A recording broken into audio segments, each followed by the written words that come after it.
you want to say, baby, when you're alone into darkest night. Maybe you can't keep your radio back.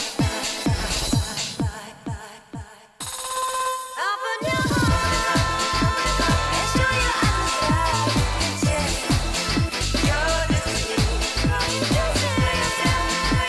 And cry your love, baby. The future is waiting for you. And show your eyes that you take your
destiny.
you want to say, baby, when you're alone in the darkest night? Maybe you can give your radio back. Open your heart and show your eyes that your destiny. And grow your love, baby. The future is waiting for you. And show your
do what you want to say, baby. When you're alone in the darkest night, maybe you can keep your radio open your heart and show your eyes that your destiny.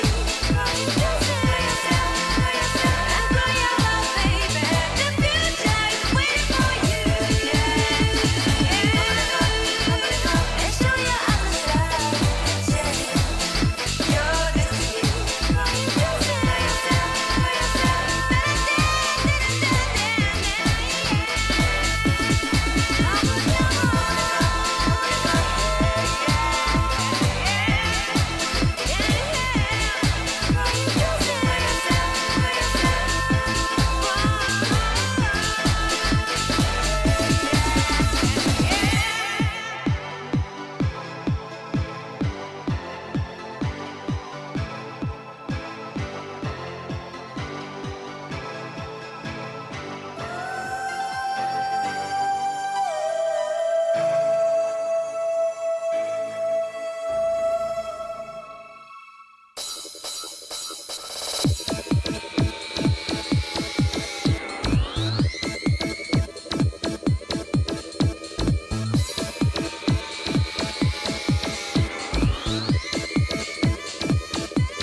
What's going on, everybody? Hope everyone is having an amazing afternoon, evening, morning, or whatever it is in your time zone.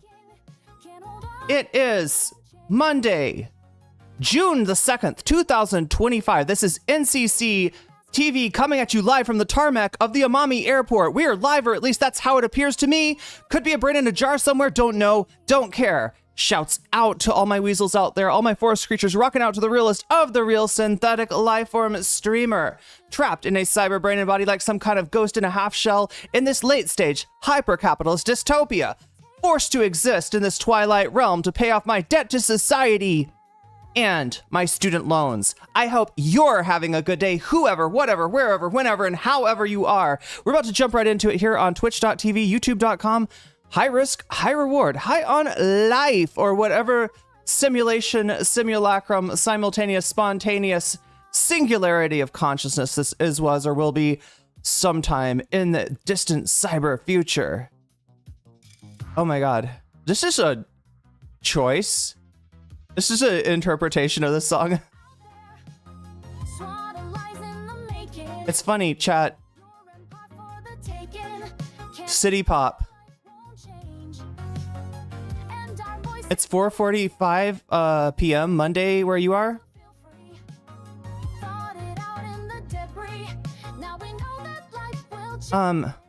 Chat, we all know not to spam, right? Like we all know what spamming is, like, right? When it's when you're typing in all caps, when you're constantly adding me, when you're repeating the same thing over and over, we all understand that that's spam, and we all know not to do that, right? I don't have to mention any names or anything like that. I can just leave it at that. Is that cool? Are we cool with that? Or just as long as we all understand, right? Because I'm not sure, you know, I don't want to make any assumptions about people's like knowledge of, you know, streams, like how used they are to the format, because we're all coming from different places. And I want this to be a place for understanding.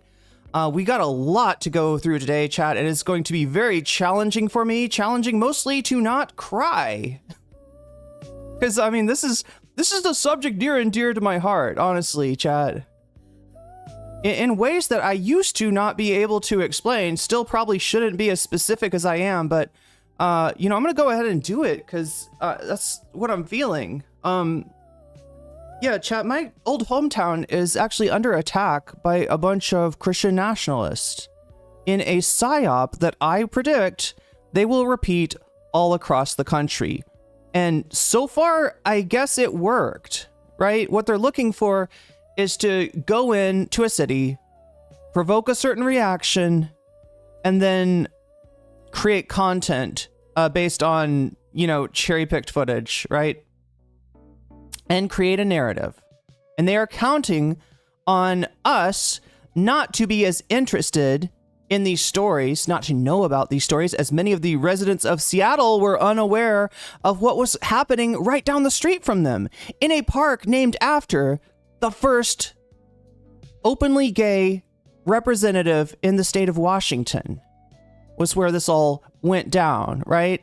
And in a way that, you know, doesn't seem like they're not Westboro Baptists, right? They're not coming around with signs, God hates F slurs, God hates the T slur, right? They're not doing that. They're trying to make it themselves look like a positive Christian rock concert, and we're just here to, you know, spread the good word of Jesus. So if anybody protests us, I guess they have a problem with Jesus.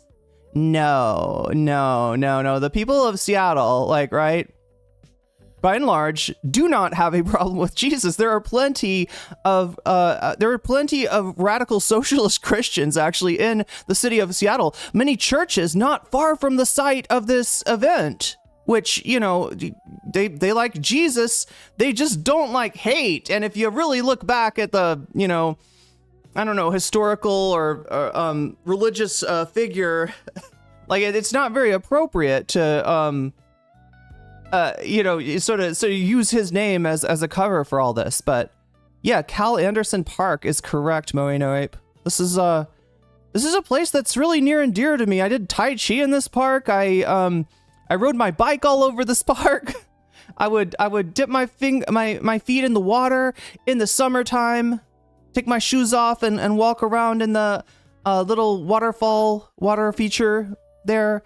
And you know, meet my friends there, like, you know, pride is there in the park. I'm telling you, chat, I'm gonna have to try my best not to cry, because we got to get through this. All right.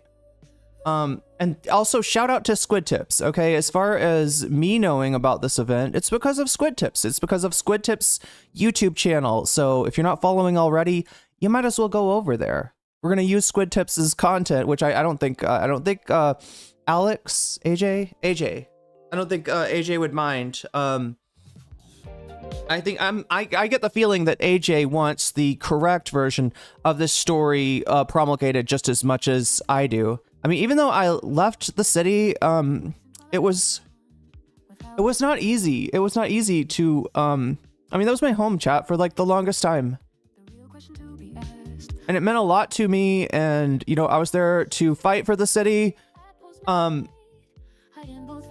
You know, when it was under attack from right wing. I mean, this isn't the first rodeo. This isn't my first rodeo.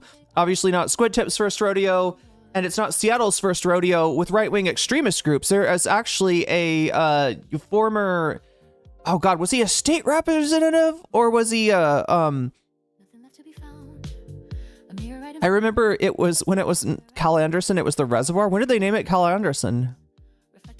I enjoyed Molly Moon ice cream. That's pretty close to the park. And burritos from the police. Yeah.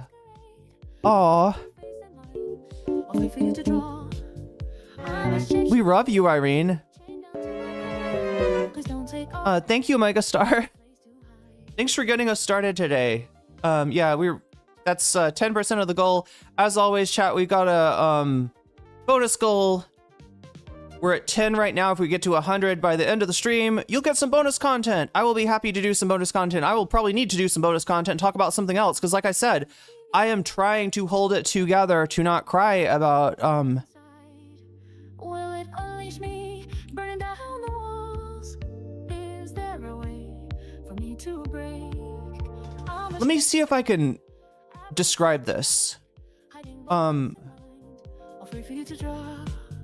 I got out because I was scared, because I felt like I had to, and everything that I've seen that's gone on in the United States since has confirmed that I was not overreactive. I probably should have left sooner. In fact, I definitely should have left sooner. I could have, should have, would have left sooner. Everything would have been so much better, but at the same time, I'm not there anymore. I'm not there anymore, right? And so, you know, whereas in the past, when something bad happened in my city, I could show up and make my voice heard, all right? And I can't do that anymore. I can't go back for a long time. And it hurts.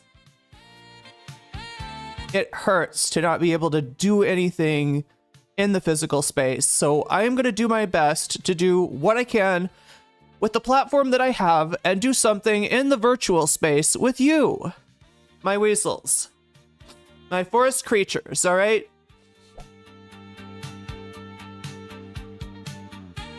Let me have some coffee here. So I'm trying to look, I knew I was going to get weepy and stuff about this, you know, when I made the thumbnail, when I got ready for the stream, when I watched the Squid Tips video, right? So I got a few things that maybe are gonna make things a little bit better for me. Look at this, chat. It is durian season. Ow. This thing is sharp. It's hurting my hands. Ow, ow, ow, ow, ow. But somehow that pain is not as bad as the pain I feel having to leave my home, travel halfway across the world, and learn a new way of living. But I do have the durian, and I'll try to maybe, yeah, I'll try to cut this open today at some point when I get brave enough. This is not exactly easy, right? Because you can't hold it very easily by anything other than the stem. And you definitely don't want to go whacking away at something like in your hand, right? That's too dangerous. So I'm not going to do anything dangerous, chat. I'm not promoting dangerous ways of opening a durian. I'll try to do it in the safest way possible. Too bad it smells like petrol, though. Some of them do. Some of them smell like Look. Great. Somebody clipped the... I don't know, chat. I can imagine somebody making a nasty video about me with, you know, the image of me holding a cleaver knife. Is that the fruit with the black seeds? No. I'm trying to think of what you're thinking of, Erase. Oh yeah. Also, I want to, like I said, follow Squid Tips. The link to Squid Tips' channel should be in the description. If you are not already following, I highly suggest you follow Squid Tips. That is a good follow. Omega Star, super chatted $5. Durian, butterflies, and Taylor Lorenza. Yo, Durian, butterflies, and Taylor Lorenz. That gets us on our other goal. 1 out of 10 on the butterfly goal. Thank you, Omega Star. Wow, you got us started in both ways. Today. That's 15 out of 100 and 1 out of 10 when it comes to the butterfly goal. Yeah, Killer Irene, yeah. Is that the fruit with the black seeds? I'm wondering what you're thinking about. You're talking about a big fruit, right? Oh, papaya. Yeah, that's Buffy. Buffy Geek says papaya. Yeah, a papaya is different, right? A papaya just has like orange skin. It's a soft fruit. It's soft like a mango. But instead of a mango, which has a seed, a hard seed inside, a papaya is gonna have a hollow space with a bunch of black seeds, which I think is what you were talking about there. Yeah. So what? Dragon fruit. Oh, dragon fruit does have little seeds, little bitty baby seeds, little bitty baby. We got the little bitty baby seeds in the dragon fruit, y'all. Oh, geez, that's not what I'm trying to.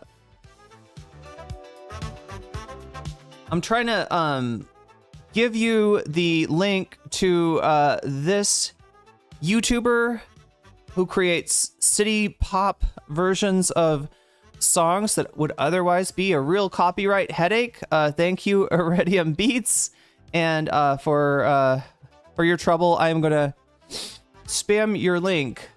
There we go, in the chat. Wait, that's the video, isn't it? What am I trying to do here? I don't know if I'm doing this right. Copy.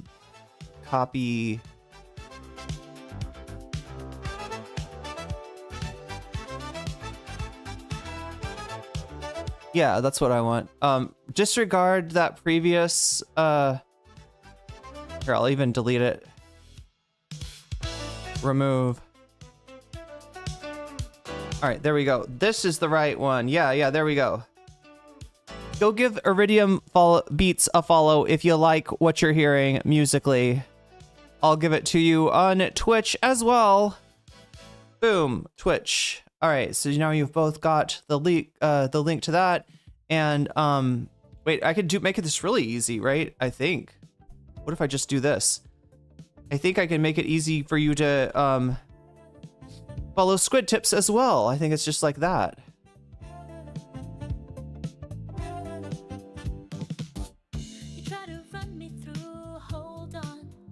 Think again, don't you know what you're starting?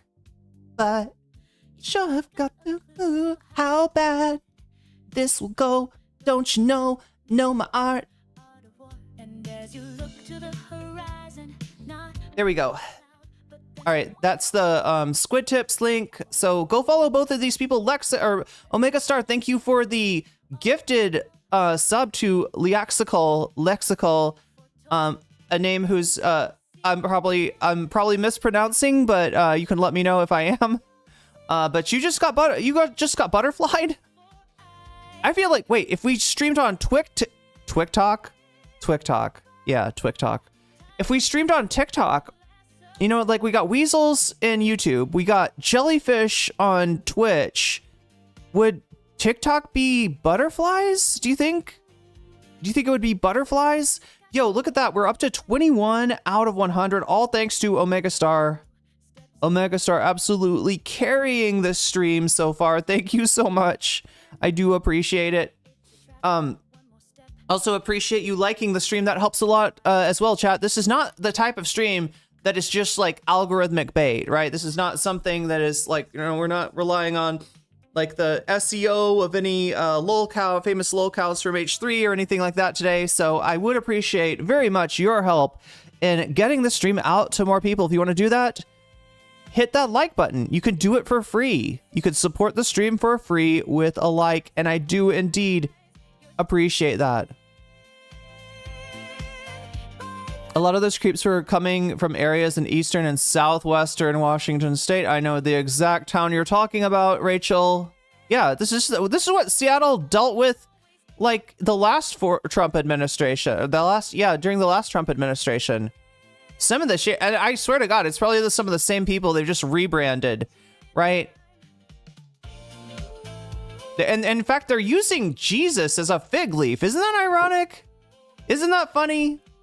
If you attack us, you must hate Jesus. If you attack us, you're against the church. Oh, look at how these Seattle residents are, you know, so hateful and stuff and like that. It's like, you bring fucking hate to my city and you're gonna call the people in my city hateful? Yeah, I don't think so. I don't think so. We're gonna get the word out, all right? Because we need as many people on our side to be aware of what's happening, of what their game is, of how it's played and what's really going on, because this this begins in Seattle, but it does not end in Seattle, right? They you know, had a success in terms of this Psyop, and they're going to try to spread it all over the country. So I'm going to do my best. I may be a little bit, you know, ahead of the curve as far as people even knowing this is, it's really hard to talk on YouTube about something that people don't even know is going on, right? When you're in that like sort of awareness space, it's, you know, this, people are like, what Seattle, what they're, you know, they have no relationship with Jesus. They are demons. I mean, yeah, it's pretty demonic. But yeah, the grossest thing is that they're hiding it behind religion to try to, I mean, it's just like what they did with the Christ is, you remember the Christ is King dog whistle? Right? Christ is King is literally a reference, is literally a meme in the Nick Fuentes community, all right?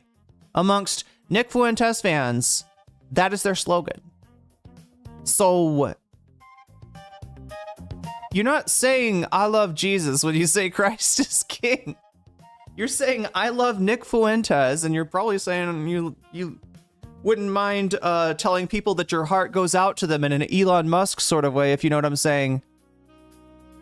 Let Pastor Ben Dixon know what's going on? Yeah, no, he should definitely know. I'm feeling this music today. Iridium Beats. This is good shit. Everybody go follow Iridium Beats. The link is in the chat. Maybe I should pin it. I feel like I should pin it. I feel like I gotta pin it. Like, I don't know. I didn't exactly ask before using your music. You don't want me to play it? Let me know and I will stop. But I just want people to know what you're doing and to go follow you if they like this stuff, which I think they should. There we go. Pin that message. All right. Oh yeah. So like I said, chat, it's gonna be kind of hard for me to get through this because I mean it is tearing me up. I mean, I knew this would happen. It's not like a surprise or anything like that. I got out of Seattle for a reason, and I mean, look, this is just the beginning. You know, this isn't. I'm guessing that they've got a whole plan to play some provocation game and to try to justify a crackdown from the Trump administration, which we saw during Trump 1 as well, right? If you lived in Portland, if you lived in Seattle, you saw some pretty wild shit go on. You saw people get black bagged in broad fucking daylight during the Trump for protesting. You saw somebody get gunned down who was claiming that they used a firearm in self-defense before they could even testify, before we could even find out really what happened, right? You saw an extrajudicial killing of a comrade who, for all we know, was just there to protect people and was in a dangerous situation with some dangerous people from Patriot Prayer and did what they could to, protect those they cared about.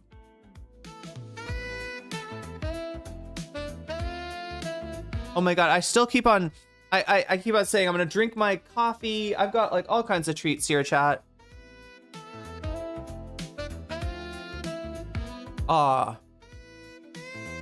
This is so good, chat. My favorite new drink is just instant coffee mixed with a soy milk that has black sesame seeds in it.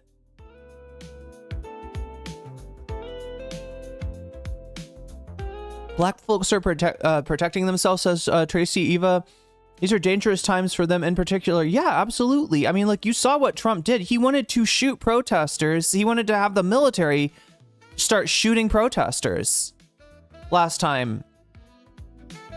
There were guardrails in place. There were, people that he was, that he hired in his administration that said, we are not doing that. That's not going on. My son is trans. He and his friends showed up to the counter protest. Nice.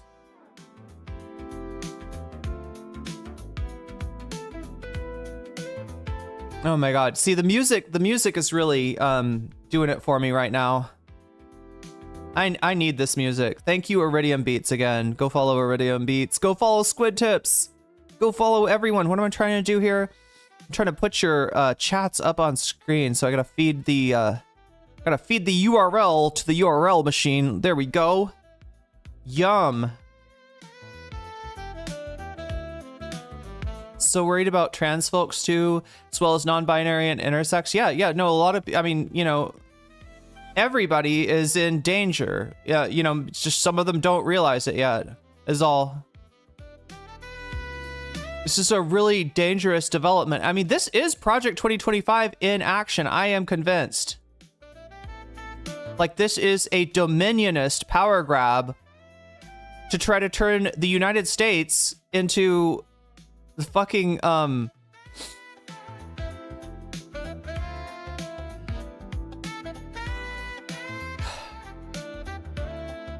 into an absolute nightmare, more than it already is.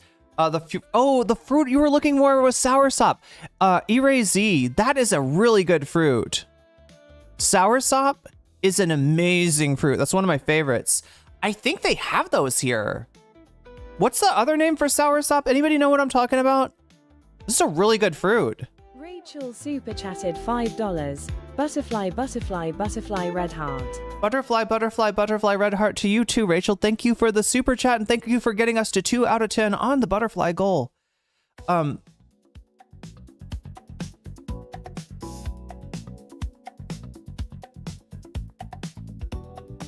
Well, no, I mean, like, there is a game of provocation and crackdown going on, right?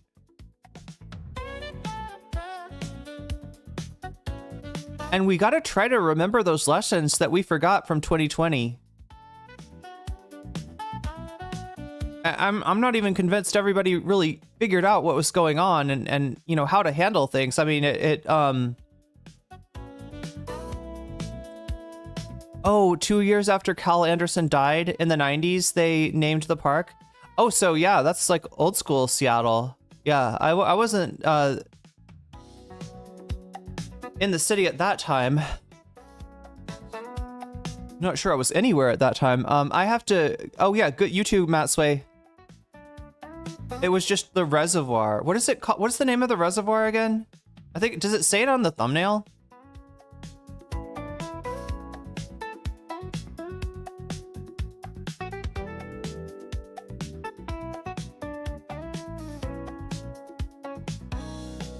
I 40 blocks under 40 says, I always avoid and watch out for people who try to control others for any reason.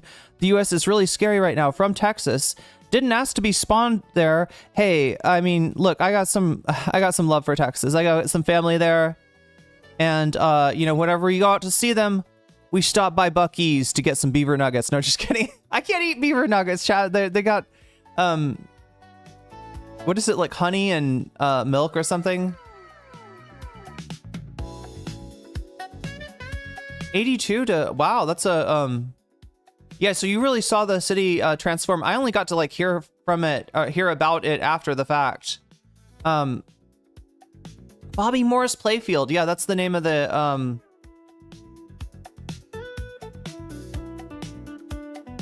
oh yeah, and I forgot to show this. Durian Butterflies and Taylor Lorenz. Oh yeah, Taylor Lorenz.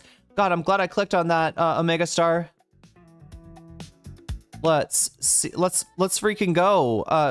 Taylor Lorenz has got 21 behind it right now. Yeah, so chat, this is just the bonus goal, just so you know. This is how that works. It's whoa, I gotta change it, right? Okay, I can do this.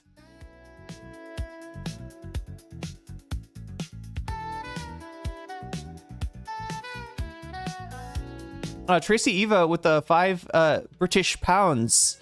Pound sterling, is that what it's called? Yo, Steven Sayers with the member chat. Sending love and luck for you, Irene. NCC rules. Thank you. I do rule. A little bit. I rule a little bit. I go to sleep listening. Thank you for these streams. Oh, that's really sweet. 40 blocks under. That's really sweet. Also, that's a cool Kermit right there.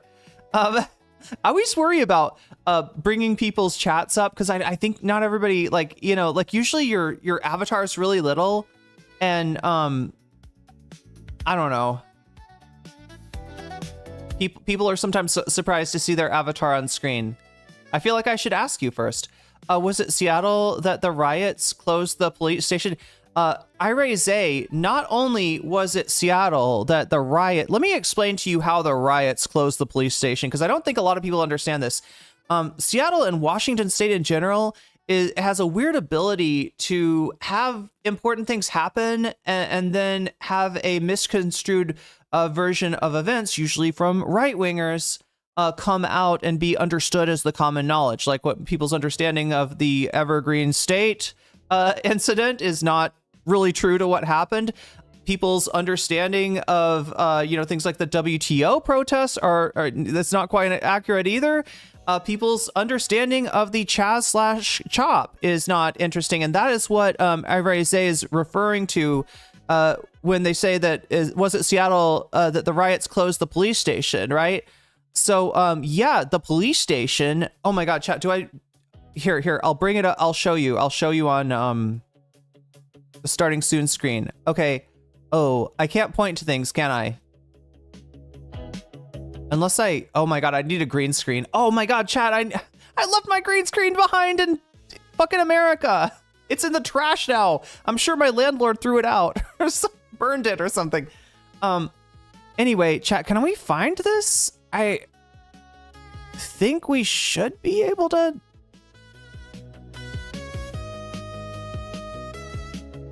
Okay, I know where it is. So chat, if you look at the map here, right, you're going to see a certain area circled. That area circled, that's Cal Anderson Park. That is the park named after the first gay state representative of Washington State, first openly gay rep, right? And, this is where they held their weird Christian rock concert in order to make it look like people who were protesting a hate group coming to a park named after, in a gayborhood, in a historic gayborhood, a park that's named after the first gay representative. And they're an anti-gay hate group, right? But they weren't doing their anti-gay hate. They were doing Christian rock. So it would make it look like, oh, geez, look, Seattle just won't tolerate a Christian rock concert. There's a shitload of Christian rock concerts in Seattle. What are you talking about? And some of them aren't by fucking bigots either, right? I don't know. Oh, the Twitch stream title. Thank you for. I don't know why the Twitch stream title is so messed up. Anyway, what I was trying to get at you, okay, so, like you're seeing this area circled in red, not the Donald Trump circled in red, but the area circled in red. That is Cal Anderson Park, right? This is comprised of a park area with a water feature. I guess that's the reservoir. And on the left of the screen and on the right of the screen, you're going to see a baseball field. That is the Bobby Morris Playfield. right? So it's kind of attached to Cal Anderson. So if you look even further to the right, you look at the upper right corner of the circled in red area, and you just go to the right of that, that's the police station. That's a police precinct, right, that was closed down during the 2000 protests. This whole area was within what was called the Chaz or the Chop, which was a strange semi-autonomous zone that rose up when the police from that precinct, right, chat, they pulled out. Now, they didn't pull out because people were going to come and get them, or that, you know, they weren't in danger or anything like that. What happened was that there were protests. Let's see if I can show you where the protests are. You see where Trump's finger is? Right around where Trump's finger is, there were protests. And in these protests, the cops tried to quash the protests. They did this with tear gas. They did this with flashbang grenades, so-called non-lethal ordinances that they used. They shot at protesters in order to try to get them to disperse. So chat, guess what happened when they shot tear gas at the protesters? I mean, people got fucked up, but they didn't leave and they didn't stop protesting. And eventually the police used up all of their tear gas. So they had confronted and they had escalated with the protesters by using fucking weapons. And when I say non-lethal weapons, I'm putting major air quotes around those non-lethal weapons, right? Because in the right, context, those can absolutely be lethal, right? Rubber bullets are supposed to be shot at the ground so that they would only hit you on a ricochet. What happens if they decide to shoot the rubber bullet at you? That becomes kind of lethal, a little bit lethal, right? A flashbang grenade, same kind of deal. So they basically pushed the protesters to a point where the only people left were people that wanted to fight back. And then they ran out of their tear gas. And the cowards left their precinct. They ran the fuck away. And this was a psyop in order to, quote unquote, turn the area of town. This is a Seattle historic neighborhood known as Capitol Hill. Turn Capitol Hill over to the protesters, and then make anything bad that happened within that zone. Well, that's their fault now because there's no cops there. The cops have withdrawn. If you call an ambulance in that area, the ambulance will not pick you up, right? That area of the city has been abandoned by the city. And obviously bad shit went down and it got blamed on the protesters, and the people of Seattle got a bad impression, let's just say, of the whole, of the entirety of the protest. They were eventually able to, close the Chaz down and retake the precinct area. And that was history. Anyway, so that's a little bit of history for you, a little Seattle history, right? That you may not have heard. I don't think a lot of people know that there was an escalation between the cops and the protesters, and that the reasons that the cops left was because they escalated it with tear gas and non-lethal weapons, and they ran out of their shit. They used up their gas. They had no gas. They were gasless. Did the police start destroying vehicles and blaming on protesters? I don't know, coolest dude on the universe. I do know that in downtown Seattle, there were definitely some police vehicles destroyed. I don't know who did that. It's more like less lethal. There's people who die from them. Absolutely, yeah. That's rockstar shit. West Seattle. Cops absolutely screwed themselves. Yeah. Yeah, they left the police station. Exactly.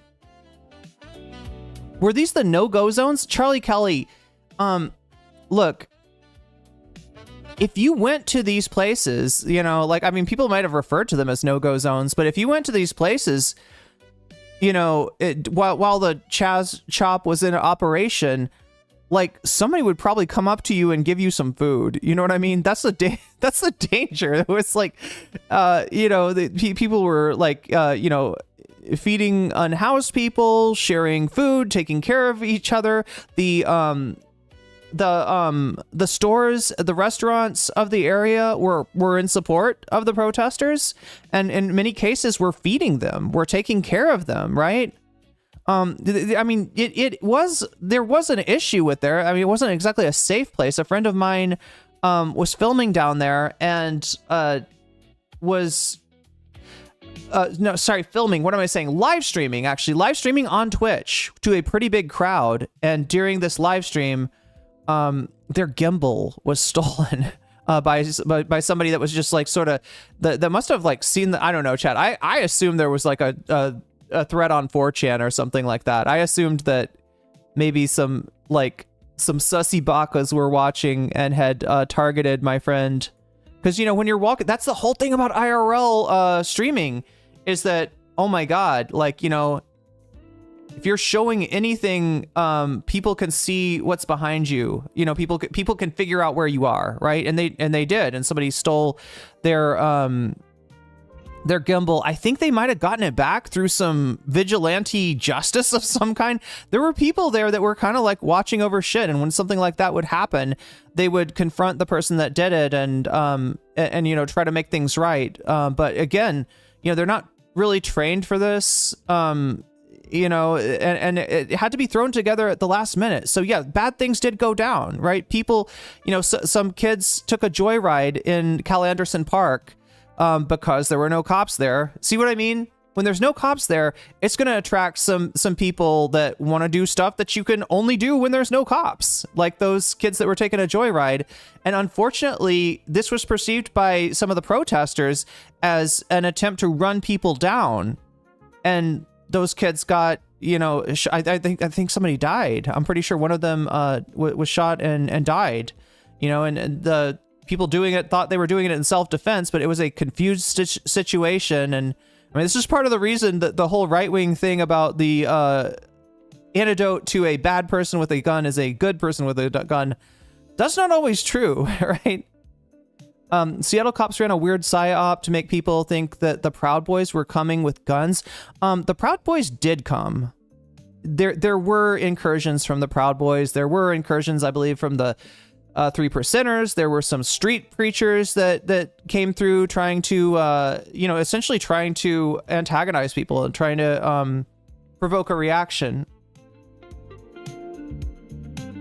Yeah, you know, it's the same area, Charlie. It's the same area. Like, I wish I could, wait a minute. Maybe I can't. Wait, how do I do? Oh my God, I want to draw on this, right? I could kind of show you the boundaries of the CHOP. But essentially, it's right around Cal Anderson Park. Like, the surrounding area, that was the CHOP.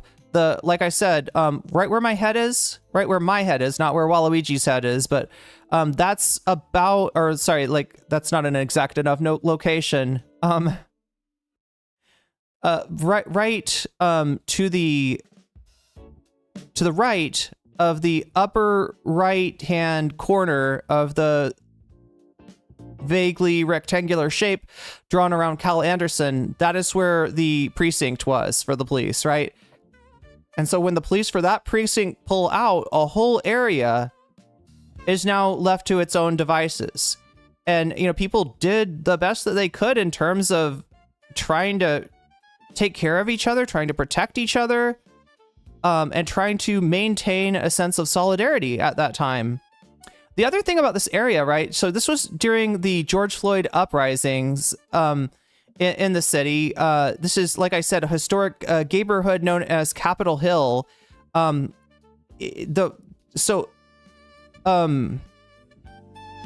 me see if I can correctly orient us. Okay, so up,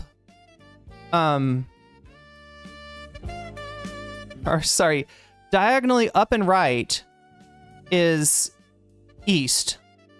Diagonally down and left is west.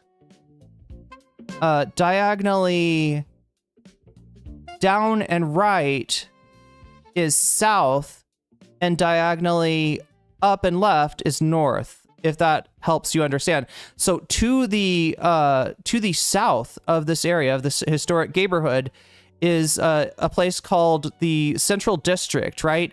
Now, Seattle is majorly redlined, and the red line is slightly to the north of this area. The literal line, I think it's Montlake Boulevard, where if you were black, you couldn't get a house north of there back in the day. You could not buy a house. You could not move in. You could not be part of a neighborhood to the north of Montlake, right? And so the central district was, like one of the areas where black people lived. Seattle, is fairly white, but black people do live in Seattle, and the central district and the areas south of the central district are those kind of areas. So there is a that's the tie-in as far as the protests, right? And the reason that the protests, which at first were downtown, sort of moved up the hill and ended up in this area, is that it's adjacent to the central district, right? So it's a very expensive, very gentrified neighborhood, a historic gayborhood, but a gayborhood that a lot of people had to move out of because it just got too expensive. I mean, it used to be a place where artists and musicians and like a lot of queer people would live, and it just got, it became trendy, and so the price went way up. And anyway, chat, I'm yapping too much. I lived on the edge of the central district. The old, it's an old black neighborhood. That's roughly true. I lived at the, okay, I don't want to say your actual address. I mean, you lived, so it's in past tense, but I've seen the Boogaloo gangs in the park. I mean, they were definitely around. Anyway, so chat, this is what we're going to cover today, Squid Tips video. I've also got to figure out where we're at, because I feel like we are actually closer to the bonus goal than I have represented here. Let's see, live chat. What am I trying to, isn't Vosh in Seattle? Vosh is to the south, way to the south of this area. Tacoma wept, chat. Tacoma wept. So Tacoma is to the south of Seattle. If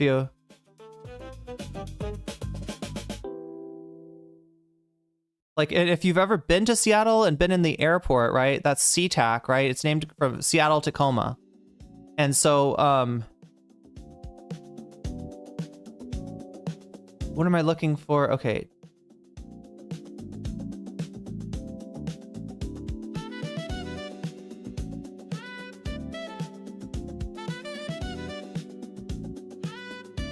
Okay, I think I gotta add 15 to this. Am I right about that? I don't know, chat. Anybody with an abacus? Anybody with an abacus want to correct me? I think I'm adding 15 to this, all right? Oh wait, maybe more than 50. Is it, am I adding 21 to this? Is it 42? Is that correct, chat? I don't know. Somebody will tell me. I think we're at 42. All right, so we're at 42 out of 100. If we get to 100 by the end of the stream, I'll do some bonus content. What bonus content might I be talking about today? Well, it's this bonus content right here, right? I think I gotta add some to Taylor Lorenz too, like 11 to Taylor Lorenz. So Taylor Lorenz has got 32 extra, right? So yeah, like I said, this is an important number. This number tells us whether we get bonus content or not. If it gets to 100, we get one topic, the topic that's winning in the poll, and the topic that's got the most points at the end of the stream. And then if we get to 200, then we get 2 of the topics, right? The top 2 topics. So that's kind of how that works. How we choose the topics is that you vote on them on YouTube. No comment check on YouTube. If you want to come over from Twitch, you can vote in the poll on YouTube. I would do a poll on Twitch, but Twitch doesn't leave the polls up long enough for me to do a meaningful poll. So you'll have to vote on YouTube. 57 of you have voted so far. And of those 57, ooh, it's a close one. It's a tie between voters reject Ezra Klein's Abundance at 28% and Hassan versus the ADL's Jonathan Greenblatt at 28%. That's a tie right now. Third place is the new Taylor Lorenz video. Fourth place is Asmongold rejects the deodorant, doesn't like it. Apparently only fat people need to wear deodorant if you're Asmongold. And so since Asmongold is the opposite of fat, I guess he smells like a rose. Does he look like he smells like a rose? Does he look like he smells pretty good? I don't know, chat. I don't think I'd want to take a whiff. I think I'd rather smell a durian. Actually, this one is not that. It makes me wonder. There's not a lot of smell to this one. Yeah, I don't smell anything. I wonder if it's even ripe. I might have to look that up. But yeah, I got it right down here. Yeah, I would prefer smelling a durian, the stankiest durian, to smelling Asmongold. Like, rotten durian. Rotten durian would probably be better than smelling Asmongold. But anyway, he thinks he doesn't smell. He thinks his shit don't stink. I disagree. And chat is picking right now Hassan versus the ADL's Jonathan Greenblatt, as it's in first place right now, right? So it's a very fluid situation, a very close 3-way, 4-way race right now. And so you can go over to YouTube and make your voice heard, place your vote. The other thing that affects it is this stuff right here. Now, as you can see here, look at that. Taylor Lorenz video has got 32 extra %. So whatever Taylor Lorenz ends up at as far as the vote, I'm going to add 32 to that. And then, you know, et cetera, et cetera. So that means that when you donate, you've got the chance to put your money where your mouth is. What do I mean by that? You've got the chance to let me know in the chat which of these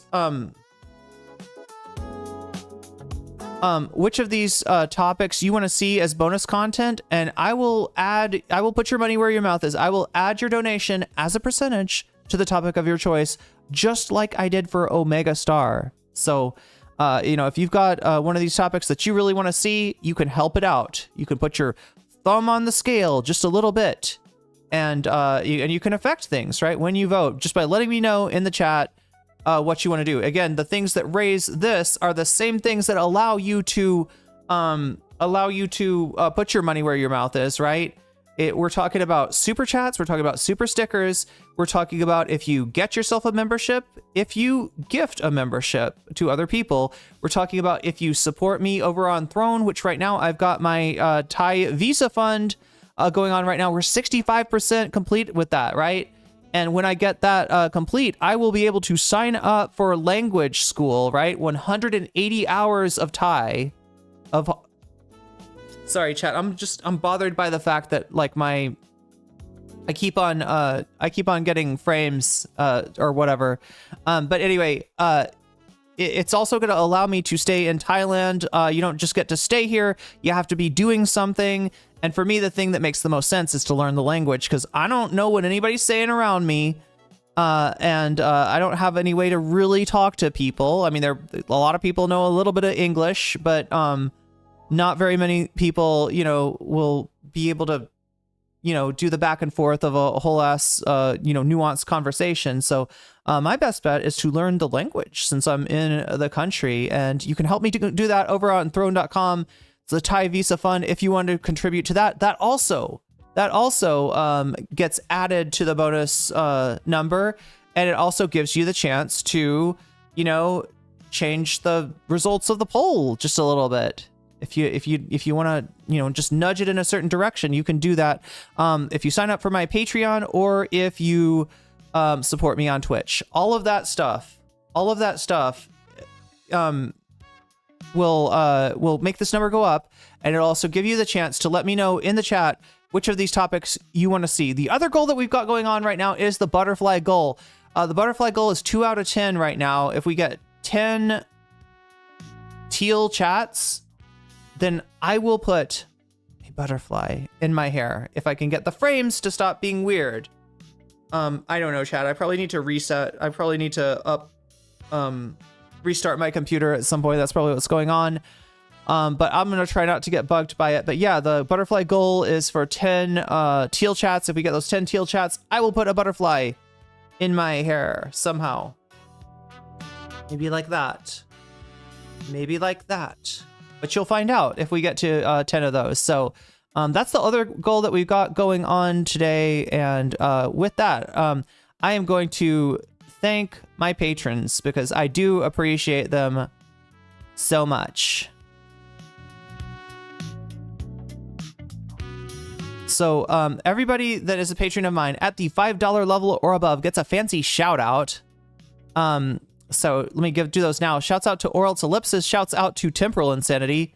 Shouts out to Steven Sayers. Shouts out to Funky Monkey. Shouts out to Sarah. Shouts out to Nadia Yvette. Shouts out to Moe Noape. Shouts out to Crystal Saphira. Shouts out to Jules K. Shouts out to Izzy Mandius. Shouts out to Infallible Fowl. Shouts out to Hot Ham Radio. Shouts out to Good for Gabby. Shouts out to Puffy Geek. And a shout out to Animus. And a fancy shout out to Zerazerex, to Rachel K, and to Omega Star. Massive appreciation to my Patreons. And I need to get more activities going on when it comes to they're the same colors of the Doge butterfly. Wait, what? The same color of same color of the Doge wait, there's a Doge butterfly? They're not allowed to have a they're not allowed to have a butterfly, are they? Oh, Tracy Eva says Taylor, please. Gotcha. Look at the bottom, see if there are any cracks starting to form. Oh my god, thank you. Okay, so the bottom of the durian is what Charlie Kelly is telling me here. That is, ooh. Ooh, okay, that's the bottom. I don't really see any cracks. What do you think, chat? I don't think there's any cracks in this, so we might have to wait a little bit on this. Irene flexing her exotic. Ow, ow, ow, ow, ow. I gotta put this down. Ooh, ouch, ouch, ouch, ouch, ouch, ow. God damn, that's sharp. Irene flexing her exotic food she can get for cheap. Hey, I mean, the durian's never cheap. These things, you know, these things are popular. Whoa. These things are popular in China. And so there's a lot of Chinese consumers of pretty much the finest durians out here go to China to get sold because, you know, there's people there that'll pay more money than people here in Thailand. And that kind of raises the price for durians in general in Thailand. It is, you know, cheaper than it would be. He smells like a rose from the Outcast song. Yeah, he smells like poo-poo. That's right. I know that one.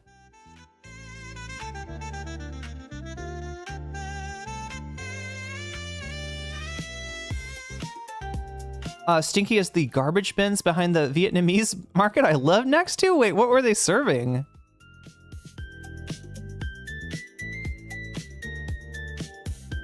Used to spend summers with family friends in Bellevue. Oh my god, love it there so much. Yeah, look, the east side, I didn't experience the east side of Seattle. Traditionally speaking, chat, the west side of Seattle is like the city, and it's I mean, it's expensive to live. It's expensive as fuck to live there now, but traditionally the east side was the side where the more wealthy people lived. That would be Bellevue and places like that. So I didn't even get to see that for the longest time, but I did live kind of north of that area for a little while, and it's got its charm. It's definitely got its charm.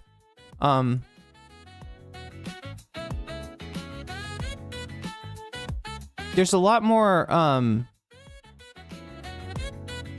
wooded areas, I guess, like to the north of and to the east of the city. But yeah, Charlie Kelly, what do you think? I don't think we're ready to cut into the durian yet. That's a scary fruit. It's a scary fruit. Well, look, chat. If I can't eat my durian today, I got a mango. This is a Nam Doc mango. It's really, really good. One of the best types of mangoes I've ever had. So that's what we're doing today. We're at 42 out of 100 on the bonus goal. If we get to 100 by the end of it, we'll get bonus content. If we get to 200, we'll get twice the bonus content. We'll get to the top 2 of these. And remember, you can always let me know when you donate in the chat which one of these topics you want to see. And also the butterfly thing. Wait, why did you only... Oh, that's weird. I'm going to look at fan funding again, because... Oh, that's what went on. Look, Tracy Eva did a super sticker, which is a lemon kind of jamming out, just like I am right now, jamming out to the tunes And I counted that towards the bonus skull, but I did not. I don't think it. For some reason, it's not counting towards the butterfly goal, which sucks. I feel like they should give you credit for that. I don't know. Chat. I don't make the rules. As the durian ripens, the spikes and the shell start to get softer too. Okay, so I'm just gonna look for cracks at the bottom though, right? That's when I know. Is that near the Amazon store where you just walk in and take pay? The east side? I think that, I think it's in Kirkland maybe. Or wait, one of those stores. Look, that was Amazon Fresh. That was an experiment. Oh my God, that was an experiment that they did to see if they could have a frictionless buying environment as a grocery store, right? The idea being that you walk in, you scan your Amazon card, and then, I don't know, some computer picks up what you're buying, like detects the RFID code for the items that you pick up, and then automatically charges you. That was the idea, right? So you just walk in, scan your card, put stuff in your groceries, and then walk out. You don't even check things out, right? It does it for you. That was the idea, right? We found out a few years later, after Amazon opened these stores, that what was really happening was that they had security cameras. And the security cameras were being beamed to Amazon employees in India who were assigned to watch the cameras and try to the best of their ability, estimate, who was picking up what, right? So it's like a mechanical Turk, right? The idea being that a mechanical Turk is a chessboard with a robotic Turkish person that you can play chess against, and it amazed people, like, wow, you got a robot that plays chess, that's amazing. No, they didn't have a robot that played chess. They had somebody inside the mechanical Turk that was actually making the chess moves, that was actually responding to the some chess master was like in the thing itself. So that's essentially what Amazon did with the Fresh store, and I think they've given up on it by now. I don't think they're doing that anymore. But yeah, Kirkland's definitely got an Amazon campus on it. I think I rode through there once, right? That's the other thing I miss, chat, is bike trails. Oh my God, the bike trails. Seattle has, they could be better, and I always complain about how dangerous it is to ride your bike around Seattle, but I really appreciated that they had a kind of like a dedicated bike trail that went from the north of the city to the south of the city. And that was usually where I was going, from the north to the south. Tech billionaires using their product, BSing their products. It sounds like an Elon thing, doesn't it? It sounds like something Elon would do, right? Remember, like when he was supposed to come up with the robots, but the robots weren't ready. So he got dancers to like put on the robot Lycra and to go like, and stuff to do the robot. Like, oh my God. Anyway, chat, we got to get going. We got to cover this content, and keep a lookout for any VIPs that might show up in the chat, because I did tag Squid Tips. I have no idea what AJ is doing today. If AJ is even is busy. Oh God, wait, what? Oh. It's late at night in Seattle. Yeah, I don't know, chat. I don't know. I would love to have a conversation though sometime. That's what I'm trying to say. His robots are quite good now, to be fair. Are they really, Woody? Are you talking about like the bartender robots? Like what's your example of the good robots that Elon has?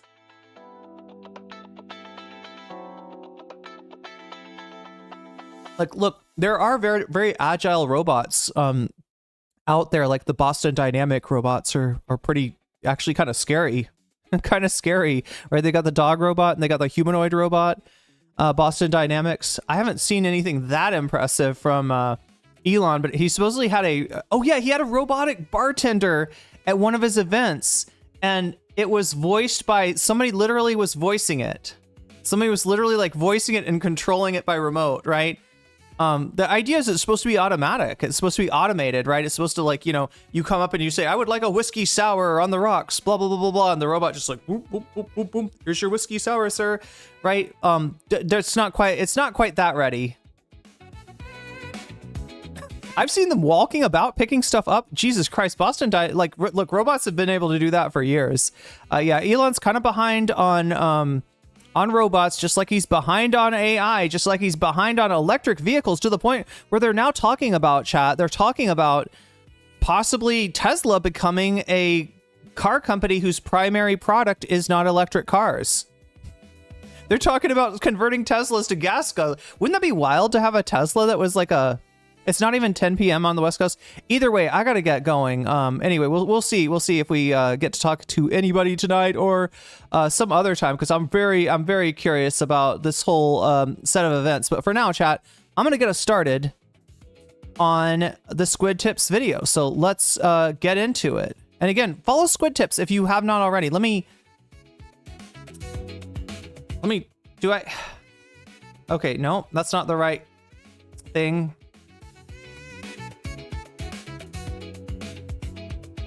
I want to try to...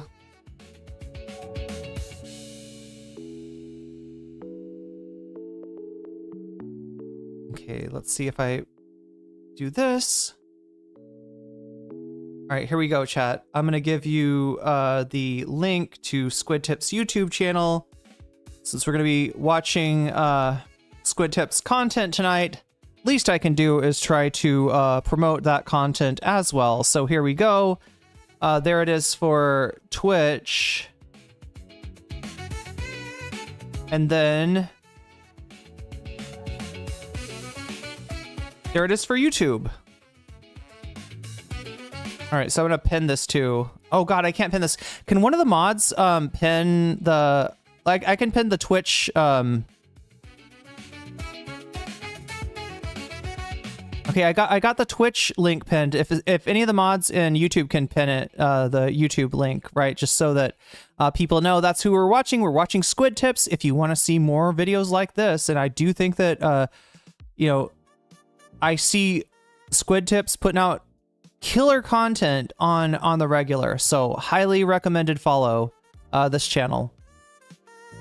Anyway, chat, with that, I believe we're ready to go. I think I've done all the things that I need to do to get us started and see what's up with this. Let's see, should we make this window a little bit bigger? Yeah, we should. Let's make this a little bit like that.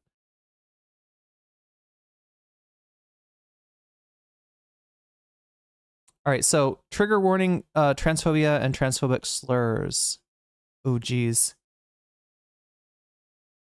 What's a Squid Tips? That's like, what's a Cuffles? Okay, no, Squid Tips is obviously better than a Cuffles, but yeah, AJ, aka Alex, aka Squid Tips. His channel started off just being about motorcycling stuff, but he's also like super, you know, super, like he's a huge, like, advocate for trans rights. So it kind of became, oh my God, I can't do this right. That's the jelly, leave the jellyfish alone. There we go. That's what I want to move. This one. But so it kind of became a channel that was about, I don't know how you combine the subjects of trans rights with motorcycles, but somehow this guy managed to do it. So pretty amazing stuff. And you know, respect to Squid Tips. Let's take a look and take at what's going down in my former hometown, a place that is still near and dear to my heart. I missed out on the berry harvest this year. Gonna miss out on all of the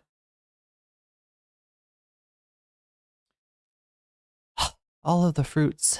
But you know, hey, you know what? I'm doing okay, chat. We you know, I might not have berries here, but I got to eat some mulberries earlier here in Thailand. That's about all I've seen.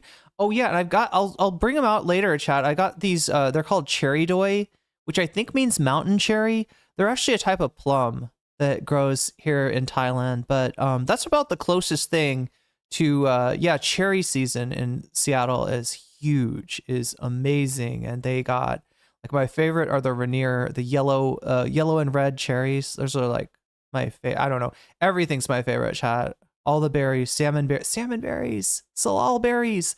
There's all kinds of berries that grow just in the woods that you can't really find anywhere else. But if you want to spend a day hiking through the trails, you can end up with a belly full of berries. If you take a hike on the right day of the summer. My past month here in Seattle has been wild. I've seen things that if I didn't have on video. Okay, so that's him. That's Fox News. They actually showed him on one of the clips, right? He's standing there in a I'm trying to remember what, we'll see the shirt later. It says something gay. I can't remember. It's like a rainbow. It's like a pride shirt, right? He's got like a pride tank top, and he's wearing his helmet, and they're trying to make it look like it's fucking Mad Max Beyond Thunderdome out here. And in reality, he's like the sweetest guy, and all he was doing was handing out stickers. Look, if some MAGA chuds had, started beating people up, like he probably would have jumped in. But he's not there for a fight. He's not there to start any trouble. But look at what MAGA is showing of our dude here, Squid Tips. Look at how MAGA is portraying our boy here. I would feel crazy trying to convince people if they had happened. In case you are out of the loop or have only gotten your information about what has happened here from mainstream media like Fox News, a radical anti-abortion, anti-queer, pro-Christian nationalist group. I'm sorry but for any old heads in chat, mainstream news like Fox News is a kind of a trip, right? Fox News was not considered mainstream for the longest time.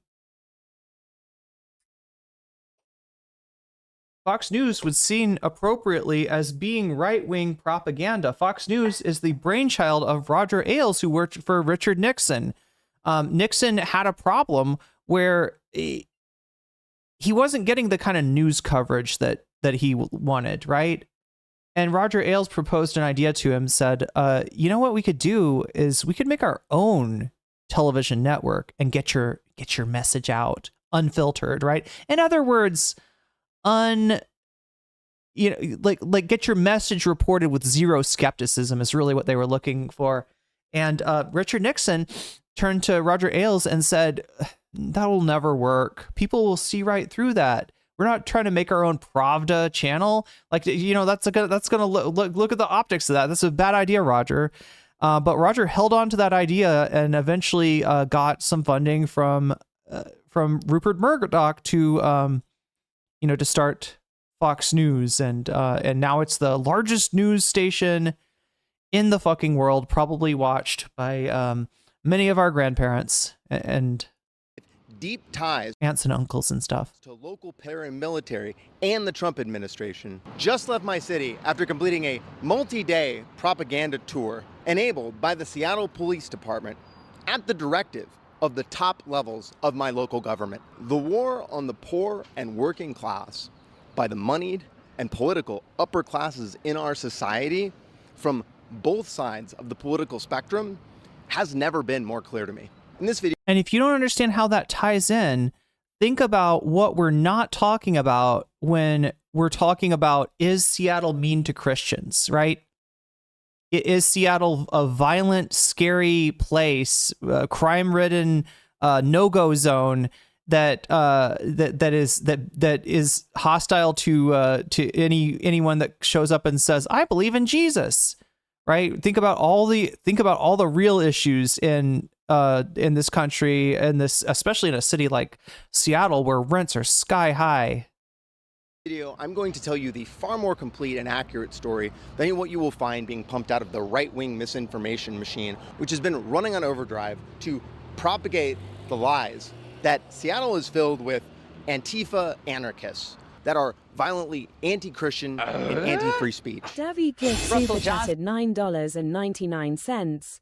Luckily we have reasonable left-wing news channels like CNN and NBC who told us only the truth about Iraq. Left-wing news channels?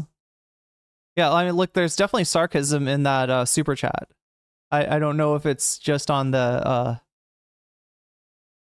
telling us the truth about Iraq, or if you're also being sarcastic about the left-wing news channels.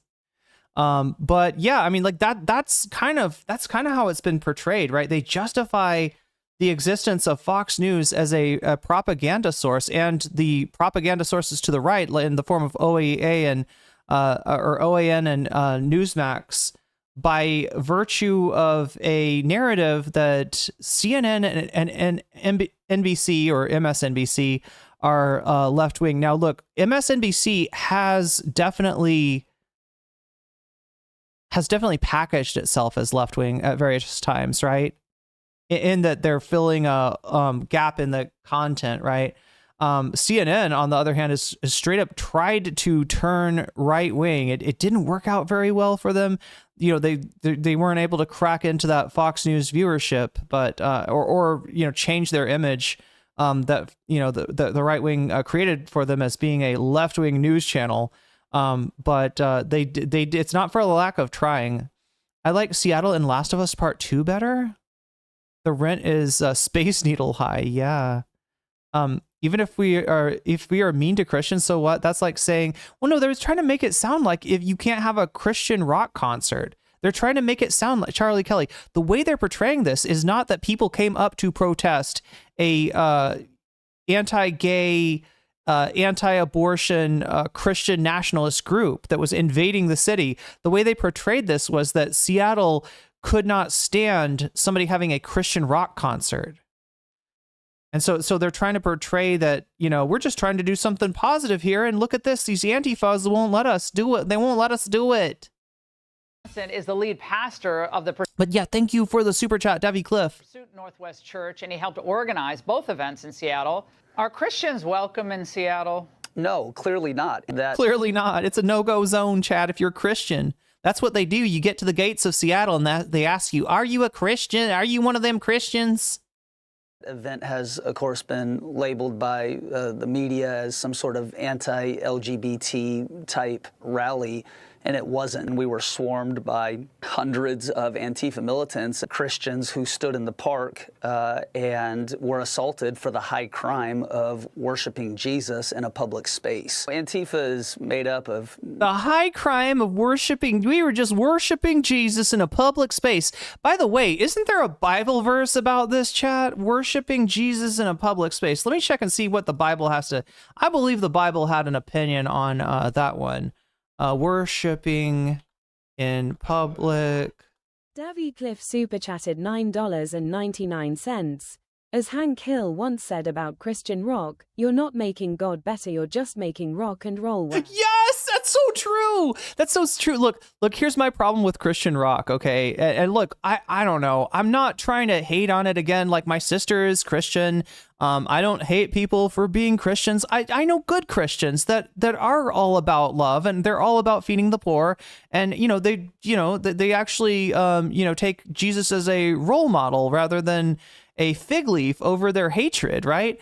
So I'm not trying to hate on Christians, but yeah, the thing about, and look, this is a painting with a broad brush. Maybe there's different. Wait, isn't it? There's like a drag queen that has a top 10. Isn't there a drag queen right now that has a that got to the top of the Christian rock charts with a song? Right, so I'm not trying to say all Christian rock, okay? But a lot of the Christian rock that my mom used to listen to, it's a commercial for God. And you know what kind of music commercials commercials give birth to, right? Like jingles, right? So it's just it's literally like a commercial for God, right? It's not good music for the most part, but I'm sure there's exceptions. Joy Electric, there we go. There we go. There's a really weird Christian rocker, not necessarily on the right side of political issues though, as far as I know, but very very different sound and vibe to what you're used to. He was like an electronic artist back in the day. still pretty much pretty ridiculous, but at least interesting. Flamey Grant. Wait, is that what they're called? Is that what this? Wait, should we look at this chat? Let me see if I can find Flamey Grant. Flamey Grant. That's awesome. I love that this performer is called Flamey Grant. That's actually kind of cool.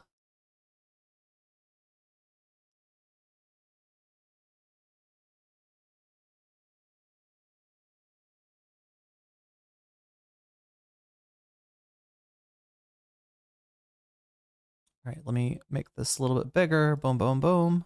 Okay. Chat. I present you the queen of the Christian rock charts. I don't know if it's right still, but like at least for a while recently. #1 single on those charts. This is Flamey Grant. Flamey Grant, chat. Oh my god, I love the guitar. I love everything about. Oh my god. Matthew 6, 5. Oh yeah, that's right. Thank you for reminding me. That's what I was looking up. Okay. Bible verse, praying in public. See, the thing about like MAGA Christians is 5 through 15. Okay, so this is the New International Version translation. I don't know which one's best. But here's one translation. All right, so Matthew 6 verses 5 through 15. Let's read. And when you pray, do not. Let me see. I almost kind of want the King James version. Let me try to see if I can King James it up for you. All right. And when you pray, be not like the hypocrites, for they love to pray standing in synagogues and on street corners. Pretty much what this group was doing, to be seen by others. Yes, performing prayer, performing their love of Christ. Truly, I tell you, they have received their reward in full. Yeah, they got the clout. That's all. They're not getting any clout from Jesus, but they're praying in public for clout. Essentially, is what they're doing, right?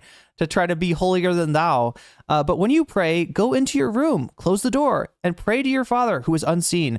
Then your Father who sees what is done in secret will reward you. Yeah, have a little faith. Isn't that what Christianity is part of? Isn't that a big deal in Christianity? Some faith, right?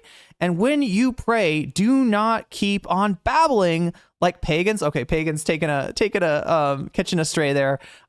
For they think they will not be heard. Who would the pagans be? This is New Testament, so we're talking about maybe Greek Hellenic worshipers, or be not like the pagans, for they think they will be heard because of their many words.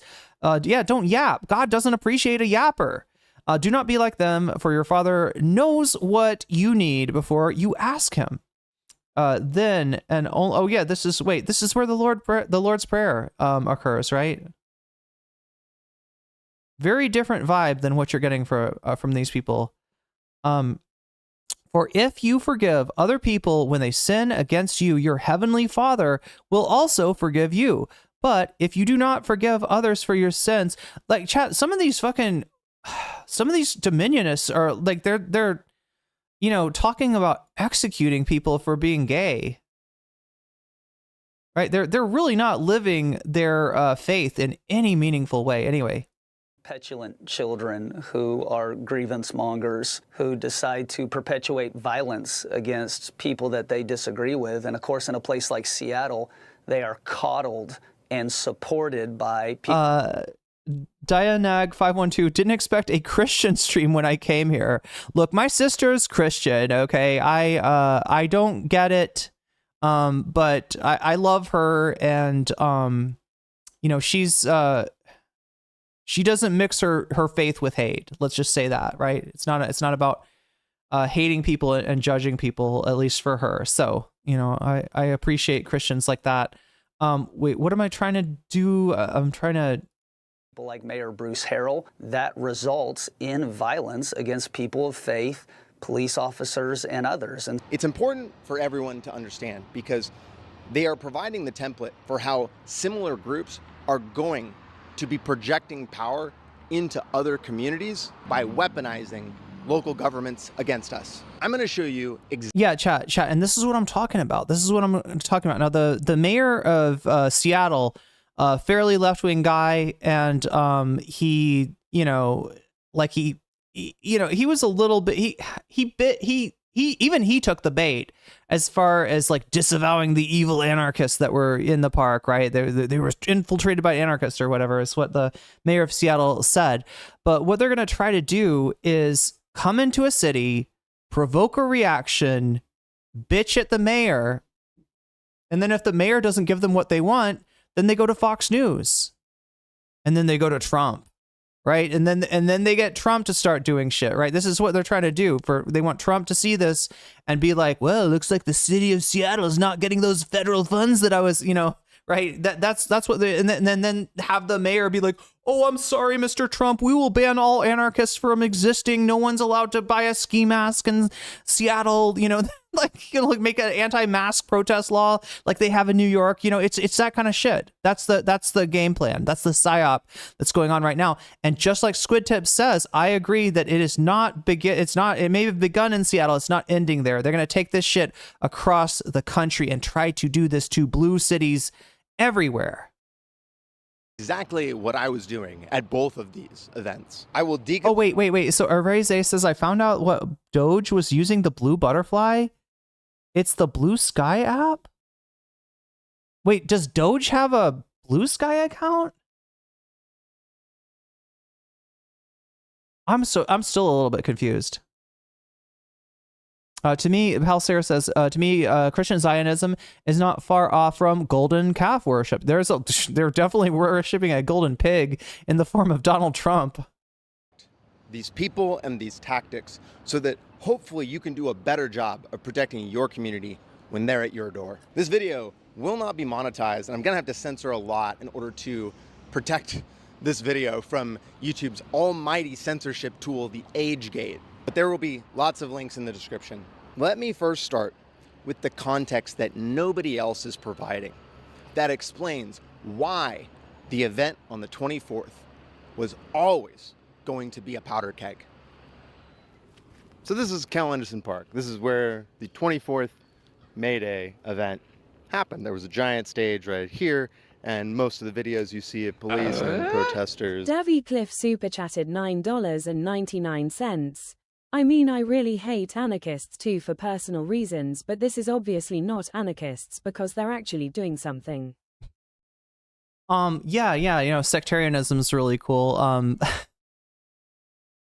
I don't know.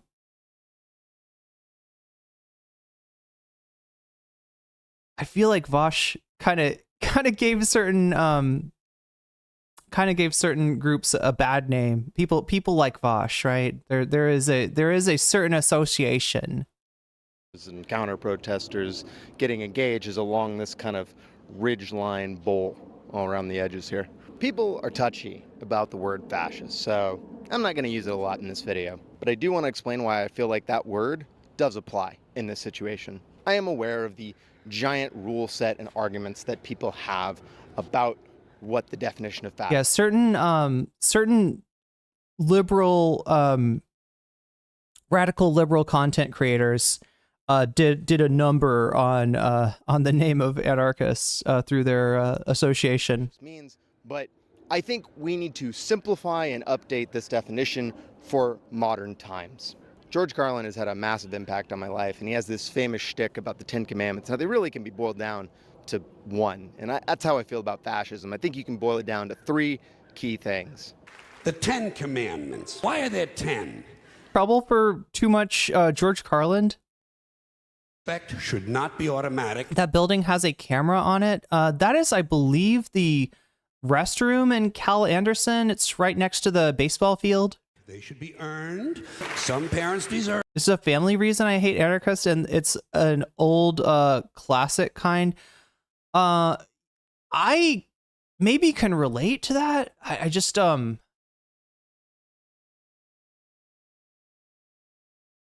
don't know. It's Respect. Most of them don't. Period. You're down to 6. The first is ultranationalism, which is used to justify authoritarianism. Ultranationalism. Like I guess there's a certain kind of person that is a radical liberal and does not want to associate themselves with any kind of socialism or communism or Marxism, and therefore calls themselves an anarchist without being involved in any of the stuff that that anarchists used to do, and in terms of creating parallel power structures in terms of mutual aid. And, I mean, like that, this is, I hate to put it all on Vosh, but you had a lot more people like one, and then the other thing about anarchism is it sounds pretty radical. And so people that are, LARPing maybe might tend to try to adopt that name while not really being involved in a lot of real world activism. Is a hyper focus and fixation that your country and your nation is the best and the people born here and the stock of it are superior. 2 is a focus on oppression of specific groups. For the Nazis, it was a focus on the Jews, but for modern fascists in America, it's a focus on queers and immigrants. The overt bigotry normalizes the oppression of those groups and is used to blame them for all of the ills of society instead of the real cause, which is capitalism. 3 is hyper-militarism. All things are based around power, which is gained and maintained through violence. The most important tool for a fascist to maintain their power is fear. Okay, so just to catch us back up with what Squid Tips is doing here, this is... oh my god, really? On the legs, too? Umberto Eco's got like a fairly nuanced definition of fascism, which a lot of people use. But for the sake of simplicity, Squid Tips is sort of, and in the spirit of George Carlin, right, who boiled down the 10 commandments to like, it shouldn't be 10, it should be 1, right? Squid Tips is trying to, there we go with the Jesus stuff again. But to try to boil it down into like a more manageable, bite-sized type definition of fascism. And the thing to understand is that fascists are generally cowards, so they Well, yeah, Davy, if it's a family thing, I totally understand. Like the military and the police. That's why in all of the waste and corruption the Trump administration is supposedly finding, they somehow didn't find any in the military. When you're building a repressive state, you need a strong military and police to enforce your repression. So that is my working definition of a modern fascist. And you can disagree if you like, but that is how I am using it in this video and in the future. Now I want to give you some information about the individuals who run this program and actually make up a core of fascism in the Pacific Northwest. The org that ran this event is called the Her Voice Movement, MVMT. And it was founded in 2011 by a woman out of Portland, Oregon named Jenny Donnelly. Jenny got filthy rich being just the best salesperson for an MLM. Okay, Chad, I gotta ask at this point. Yeah, got rich from an MLM, just like Patrick Bet David. I feel like are you noticing like a lot of right-wing movers and shakers are like people that got rich from MLMs? Anybody else noticing that?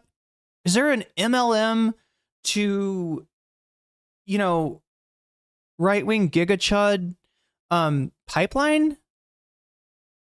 Definition is kind of bad in my opinion because it's like people who tell you the keys to win elections. Oh my god, the key. Wait, who's the keys guy? Somebody remind me who the keys guy was. Who is the guy with the keys? I don't know. Like, I mean,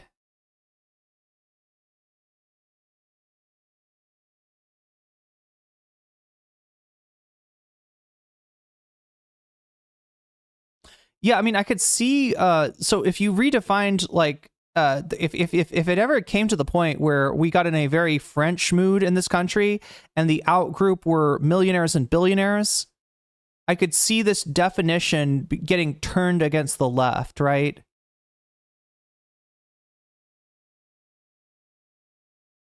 Especially that the out group thing isn't maybe specific enough. There's a difference between an out group who has all the power and an out group who has none of the power, right?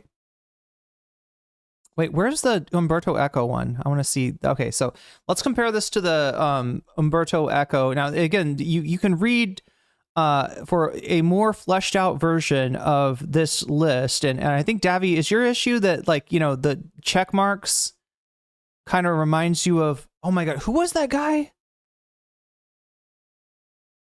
Alan Lichtman. Thank you, Saris. Thank you. Yeah, Alan Lichtman had the keys to the you know, how the election is going to go, right? But yeah, there's a more fleshed out version of this if you actually read Umberto Eco. But yeah, the general list: cult of tradition, rejection. Yeah, I don't know. I kind of do like this. I mean, I feel like we've been through this question. There's a few different like sets of definitions of fascism. But yeah, cult of tradition, rejection of rationalism. Oh my God, yes. Right? That's a huge thing about this current fascist movement that we're dealing with. It has rejected rationalism. It has rejected material reality. And, you know, it essentially, because this is a movement that, if it had its druthers, would thrust us into a new dark age, right? They've essentially, you know, thrown out the baby with the bathwater when it comes to the Enlightenment, right? Enlightenment philosophy was not meant to be like an end point for, you know, the development of human understanding. So as such, it's you know, it's got its problems. I cringed, chat, reading Descartes. I cringed so hard. There was so much about Descartes that was just like not logical, and obviously so, right? But yeah, they want to throw out the baby with the bathwater, right? A cult of action, distrust of intellectualism. Look, there's nothing wrong with action. Oh my God, what is that? Oh, chat, there's like let me see if I can find this.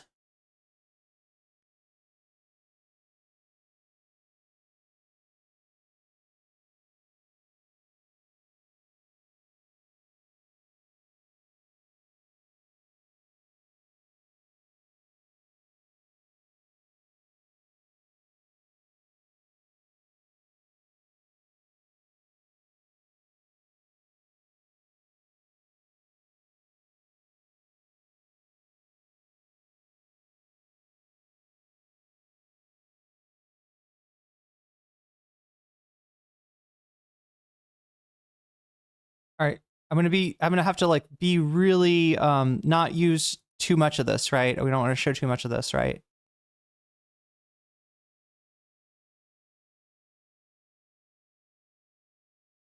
Out there? I'm not sure. You need any help getting down, sir? No, I don't think so. Stupid bastard. No worse than us. He's all action and no theory. We're all theory and no action. You get that? No worse than us. He's all action and no theory. We're all theory and no action.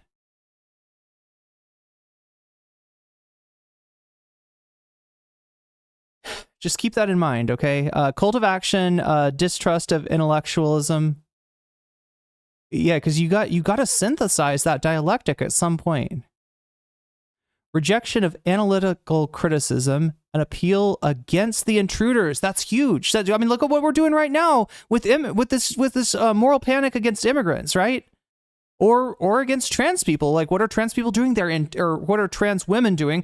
They're intruding into women's spaces, right? It's the turf line of logic, right? There's so many ways in which this applies. The appeal to frustrated / fearful middle class. There we go. Obsession with a plot against the people. That's classic Trumpism right there. Building up and tearing down of national enemies. Trende Aragua, anyone? Principle of permanent struggle, mass elitism, nationality as the ultimate privilege, cult of heroic death, machismo, the notion of the leader, that the leader incarnates the will of the people. That's textbook. This is textbook Trumpism here. A lot. I mean, not into, you know, I mean, like, I don't know. Like, not all these boxes are necessarily like 100% checked, but understand that when we're talking about fascism, we're kind of talking about a spectrum, and that spectrum in a lot of ways is adjacent with like liberal capitalism. Anyway, just wanted to go over the Umberto Eco here, and the stock of it are superior. 2 is a focus on oppression of specific groups. For the Nazis, it was a focus on the Jews. Wait, the FBI put out some nasty transphobic shit today? But for modern fascists in America, it's a focus on queers and immigrants. The overt bigotry normalizes the oppression of those groups and is used to... Oh, what was that, says George Jackson? That's from Waking Life. It's a Richard Linklater movie, as YouTube chat is correctly identifying. Yeah, that's from Rachel's saying that the definition of fascism, the Umberto Eco one that we were reading, comes from fascism, which plus something means like proto, or like, you know, incubating, right? The seeds of, the beginning of, the start of, right? Fascism is all about propping up the corporation before the people. Debbie Cliff says, I wouldn't say that, because most fascists do in fact attack certain capital owning groups if they don't submit, but it's different. Fascism has characteristics in line with the time and place that it arises, right? So, you know, in, you know, the classical Hitlerian fascism, you see a lot of anti-Semitism. There's other versions of fascism that don't feature that. There's Waking Life is a Trip. Oh God, yeah, the rotoscope thing is super weird. Blame them for all of the ills of society instead of the real cause, which is capitalism. 3 is hyper-militarism. All things are... Well, he's trying to come up with a simpler definition than what Umberto Eco offers. I would say that this is maybe a little oversimplified. I understand the reason. So the reason he's doing this, chat, is that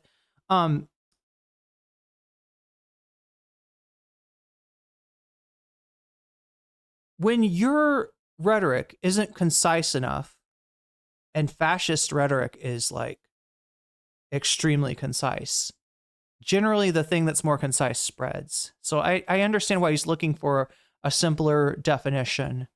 That being said, you know, the key with fighting fascism is not actually to identify it correctly and call it out, right?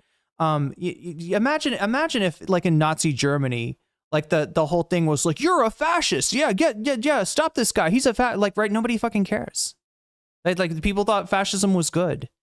Right. And, you know, if you're comparing it, you know, what Trump is doing to what Hitler's doing, some people aren't going to see the connections. Right. And they're like, oh, you're just doing the thing where, you know, this is like Godwin's law here. Right. So it's not actually, you know, the key to fighting fascism is not to call it fascism. It's to offer a better future. It's to remember that tomorrow belongs to us, not them. Around power, which is gained and maintained through violence. The most important tool for a fascist to maintain their power is fear. And the thing to understand is that fascists are generally cowards, so they outsource. Yeah, Omega Star, thank you for the gifted sub on Twitch.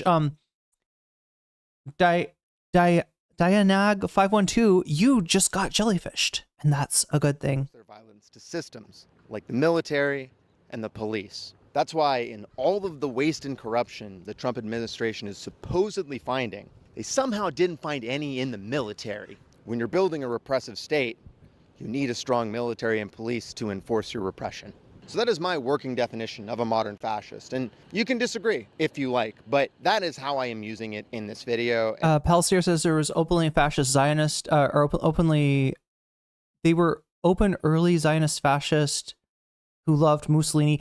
I feel like wasn't there something maybe not from Mussolini himself, but from Italian fascism, where they were like kind of like respect to the Zionists. I don't know. I feel like I saw a quote like that along those lines. Eidetic X, to me, fascism is simply caring more about what appears good than what is actually good. Interesting. Never thought about it like that. Oh my God, press the right button here. There we go. Oh, no, not the right button. I don't think the socialists, I do think the socialists do need to properly recognize that fascism is the dark side of the moon, and both the weird spawns of neoliberal capitalism. Yeah, just that fascism is not Rumpelstiltskin, all right? There's not the same kind of power in naming it that you might think that there is, right? Even really blatant fascism, you got to do more than just point and yell fascist. Right, like I said, it's important to offer a better alternative future. And in the future. Now I want to give you some information about the individuals who run this program and actually But thank you for the super chat. make up a core of fascism in the Pacific Northwest. The org that ran this event is called the Her Voice Movement, MVMT. And it was founded in 2011 by a woman out of Portland, Oregon named Jenny Donnelly. Jenny got filthy rich being just the best salesperson for an MLM called Advocare that the FTC labeled as a pyramid scheme. They do not hide the fact that they are expressed. Okay, so yeah, like pyramid scheme is MLM legal, pyramid scheme not legal. So it sounds like she got in some kind of trouble with the FTC. Obviously, the Trump FTC is not going to have any problem with her. So no, sweetheart cats, I'm not saying you can't call somebody fascist.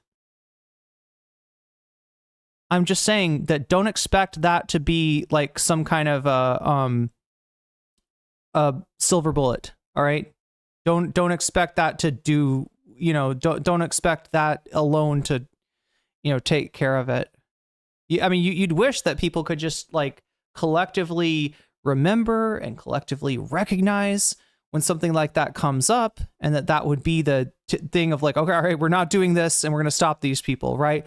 But I'm just saying it doesn't work like that. I'm saying like Rumpelstiltskin, right, chat? All you got to do with Rumpelstiltskin is be like, yo, dude, your name is Rumpelstiltskin. And he was like, ah, right? And he's owned. But unfortunately, the fascists are not Rumpelstiltskin. So you got to do more. I'm not saying you can't, do that. I'm not saying that you can't, make your comrades aware that what's going on is scary and is dangerous and does have the hallmarks and the red flags of fascism. I'm just saying that like the naming of the ideology is not the silver bullet that it might seem to some people. That you got to do more than that. Anti-queer, anti-abortion, and anti-democratic. They believe this country is a Christian nation founded on Christian values and needs to return to those Christian values. These facts are omitted from basically every report I've seen about this and make the framing that this is just a simple religious concert very dishonest. Then there's Russell Johnson, who is a pastor for the Pursuit Northwest series of churches who have the exact same values as the Her Voice movement. He operated as the MC for this event, and you'll see him doing the rounds on right-wing media. And then there is Matt Shea, the most important person to know of this group because he is extremely dangerous. Matt was actually a Washington State representative from 2009 to 2021. He is a violent, paranoid. He's so state rep, yeah. Who drew a gun on somebody. Any Washington staters in chat want to help me out and identify where his district was? Is he? I think he's the guy that was from Eastern Washington. I think there's also a guy from like Southern Washington. That was, I can't remember this other dude's name, right? But got elected at least at one point. He's a pastor, yeah. In a road rage incident back in 2011, despite not having a concealed carry permit, and got off with just a $75 fine. He penned a missive in 2018 called the Biblical Basis for War. The highlights are that you should absolutely try to be peaceful, but that peace is incumbent on banning abortion, gay marriage, communism, and obeying biblical law. Fascists are more like Beetlejuice. It says that deception is a valid tactic in the event someone would abuse the truth. It suggests that guerrilla warfare and assassination are the best tactics. An independent investigation commissioned by the Washington State Legislature concluded that... So that was the district with Spokane. Yeah, we're talking about northeastern Washington. Participated in several acts of domestic terrorism. He uses power in the government to gather intelligence. Wasn't there another guy, like a Patriot Prayer guy, or I think he was either involved with Patriot Prayer or the Proud Boys, that was from a southwestern district of Washington. On activists and political opponents. He shared this intelligence with right-wing extremist groups and encouraged intimidation and psyops against them. Matt has participated in... I mean, he's definitely doing the psyops. Do we want to roll it back and see, read the whole list, right? Also, this is great research that Squid Tips has done. All right, so what? 10 rules for war. So this is in a whole outline here.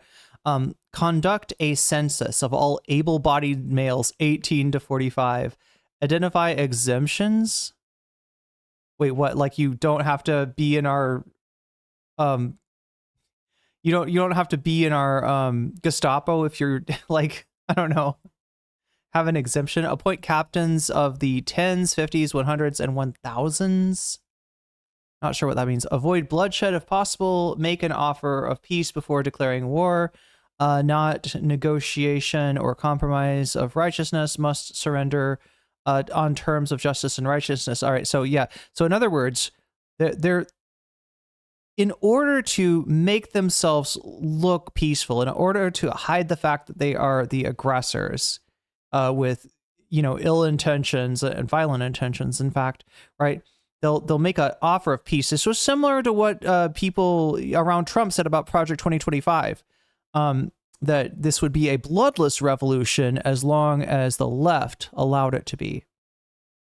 Right. So then, they basically give you this poison pill, and if you don't take it, then that's justification for them to do violence against you. Right. So must surrender on terms of justice and righteousness. Stop all abortions. No abortions, not even to save the life of the mother. No same-sex marriage. No idolatry or occultism. No communism, and must obey biblical law. So essentially, these are the same. I swear to God, some of the people supporting these movements are the same people that talk about the dangers of Sharia law, and here they have what the fuck do you think biblical law? What do you think that's about? If they yield, they must pay share of work. Must pay share of work. If they do not yield, kill all males. God damn. It says that deception is a valid tactic in the event someone would abuse the truth. Do not owe the truth to someone who will abuse it. Jesus Christ, that's gaslighty. It suggests that guerrilla warfare and assassination are the best tactics. An independent investigation commissioned by the Washington State Legislature concluded that he had participated in several acts of domestic terrorism. And several acts of bad historical reenactment, from the looks of it. He uses power in the government to gather intelligence on activists and political opponents. He shared this intelligence with right-wing extremist groups and encouraged intimidation and... Oh shit, somebody typed T for T in chat, and I was like, what's going on there? What are we doing, chat? What's going on? What's my chat turning into? Somebody typed T for T, but I see it's written on the building there, which it's a bathroom, and I think there might be also like a little staging area for events like Pride, if I remember correctly. Against them. Matt has participated in several armed conflicts in the Pacific Northwest, including the 2016 occupation of the Malheur National Wildlife Refuge. He met with the leadership of that right-wing group and provided them intelligence on the police tactics and helped them strategize against it. What was this was the oh my god, what was that? Anybody want to remind me? They occupied like a state park facility, Burns, Oregon. Yeah, Amon Bundy, the Bundy Ranch people. National Wildlife Refuge. He met with the leadership of that right-wing group and provided them intelligence on the police tactics and helped them strategize against it. More recently, he traveled to the Ukraine and attempted to abduct 60 plus Ukrainian children, which I assume was to conscript them as child soldiers into his holy war that he is attempting to bring into reality. What the fuck was he doing in Ukraine? What would he tried to like what? Like working to secure adoptions for Ukrainian children in Poland. To summarize, Matt Shea is an openly fascist Christian extremist, and you can bet he will play an important role in the rising tide of right-wing extremism in this country. So here he is at the event. Oh no, sorry, this isn't the event. So there's two events, chat. There's two events that we're going to talk about today, just to keep things really clear for you, right? First event, May 24th in Cal Anderson Park. That's where Squid Tips is at right now. The building with the T4T spray painted on it, right? That's Cal Anderson Park, right? That's the first event on the May 24th, right? This is the second event that happened on May 27th in downtown Seattle on the steps of the courthouse. That was not a permitted event. I believe the first event was, right? The first event was permitted, even though, you know, obviously Cal Anderson is the worst place to hold something like that. They wanted to hold it in Pike Place Market, where it would be, you know, it's a very visible place, a lot of tourists down there. City of Seattle did not want those optics, did not want that look, did not want Seattle to be looked at as a place where, you know, right-wing homophobes are, you know, present and stuff like that. So they gave them a choice of Westlake Park, which is just kind of a random park in the vicinity, in the sort of like, what is it, north of downtown Seattle is Westlake, and they chose Cal Anderson instead. So and not for nothing, right? Remember, this is a park named after the first gay representative of Washington State's openly gay representative of Washington State's legislature, and it is in the historical neighborhood of Capitol Hill. As long as he lives. These are the core perpetuators of the right-wing narrative that Seattle is a lawless place. Chat, wait a minute. This reminds me of something.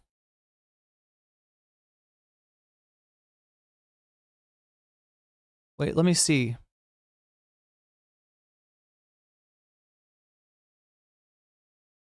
Oh my God, I can't do this. I'm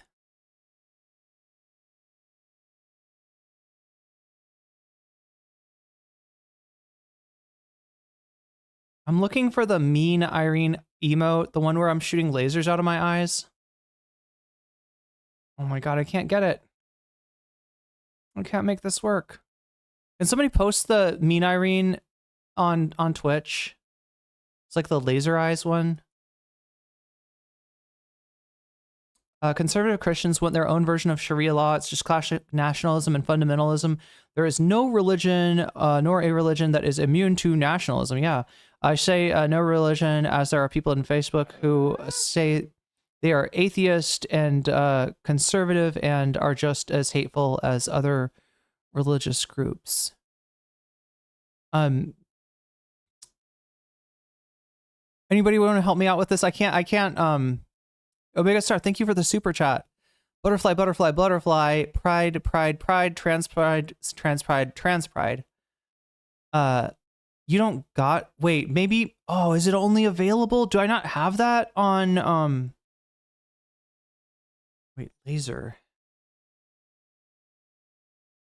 I can't, I just can't, I can't work my,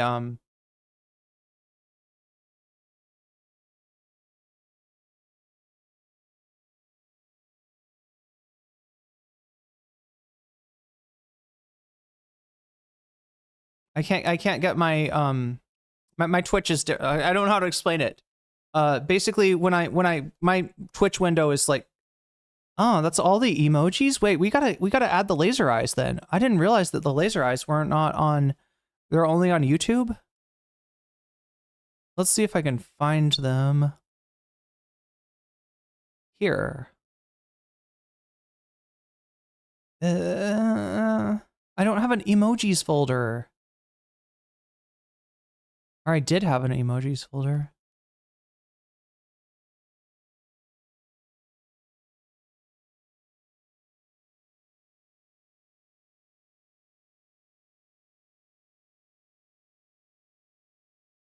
I bet it's here. I just wanted to show you because like she's doing this face that I do. Like the MLM lady. Oh, there it is. Yeah, yeah, yeah. Oh my God. Yeah, it's this one. Wow, chat. I didn't realize I have emojis that we don't even use. Wow, I gotta get those. All right, there we go, chat. That's what I'm talking about. Look, tell me if you think, do you see the resemblance? Look, I'm making the same face as her right there. Who's angrier? I think I am. I got lasers coming out of my eyes. Look, Irene wins. Anyway. Filled with anti-Christian hate. The ideologies of these people enable them to lie and play two sides of any argument in their propaganda. They will first appeal to the law in order to justify saying and doing whatever they want, in order to appeal to non-religious conservatives, libertarians, and liberals who support individual freedom. Are Christians welcome in Seattle, in your view, to publicly express their views if they're traditionally held? After paying a massive price. We're at 8 out of 10 on the butterfly goal. We got 35 minutes left. I believe we can do it, chat. For the high crime of exercising our First Amendment rights. When we announced that we were taking this to the front steps of City Hall, I got inundated with emails and texts and DMs from people who are not Christian and not conservative, who were outraged at the mayor's response, who said, you know what, we're going to come stand with Christians at City Hall because we believe in the First Amendment. But when the law doesn't fit, they will appeal to their religion in order to justify violence and oppression of others, which props up the rising fascist state. But there is... Oh, Sarah's talking about the Ukrainian children that this guy tried to adopt, or tried to get abduct, it almost sounded like.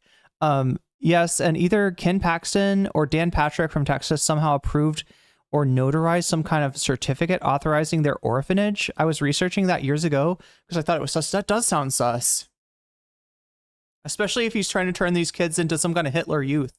One other actor involved in all this that I feel like is kind of getting off a little too easy, that I want to make sure is a core part of this video. And that man's name is Vosh. No, just kidding, chat. This one's not about Vosh. And that is the city of Seattle itself.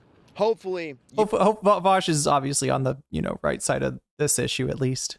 You agree that if this cast of characters was coming to any town, it would be valid for that population to have a couple of concerns. Yeah, I'd have some concerns too. Omega Star with the super chat.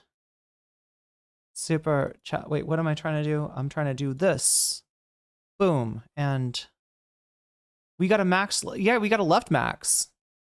Critical partner of the city of Seattle, they could not have achieved the massive propaganda W they got while they were here. Where they actually wanted to hold the rally was Pike Market, which is a high traffic, high visibility, well-known landmark. Yeah. If you've seen people, catching fish that are thrown to them, that's a thing they do at Pike Place Market. Guaranteed to see in every Seahawks home game.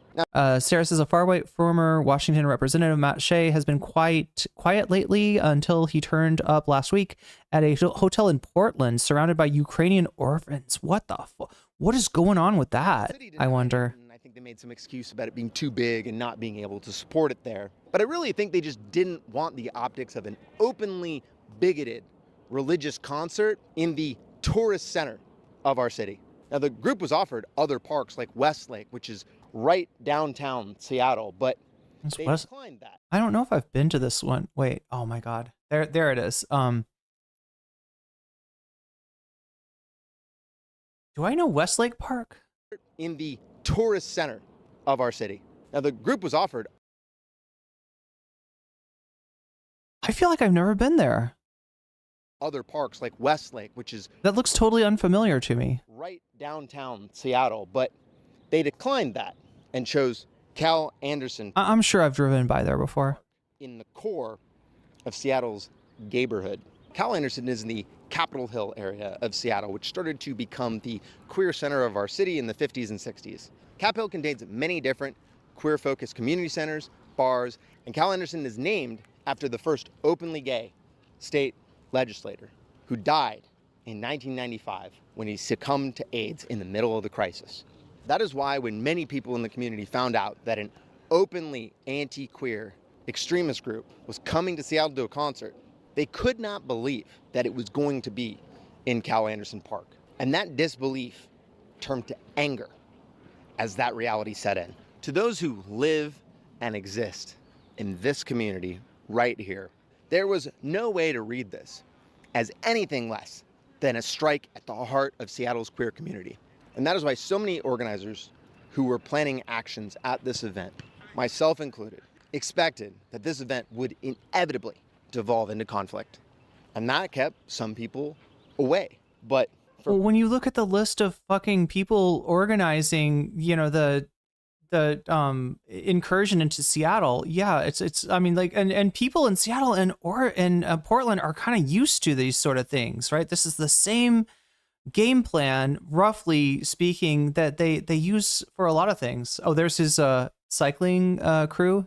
For me and my friends, when things get spicy, well, that's just when they get... Chat, I need to get a motorcycle. I'm going to need a motorcycle here.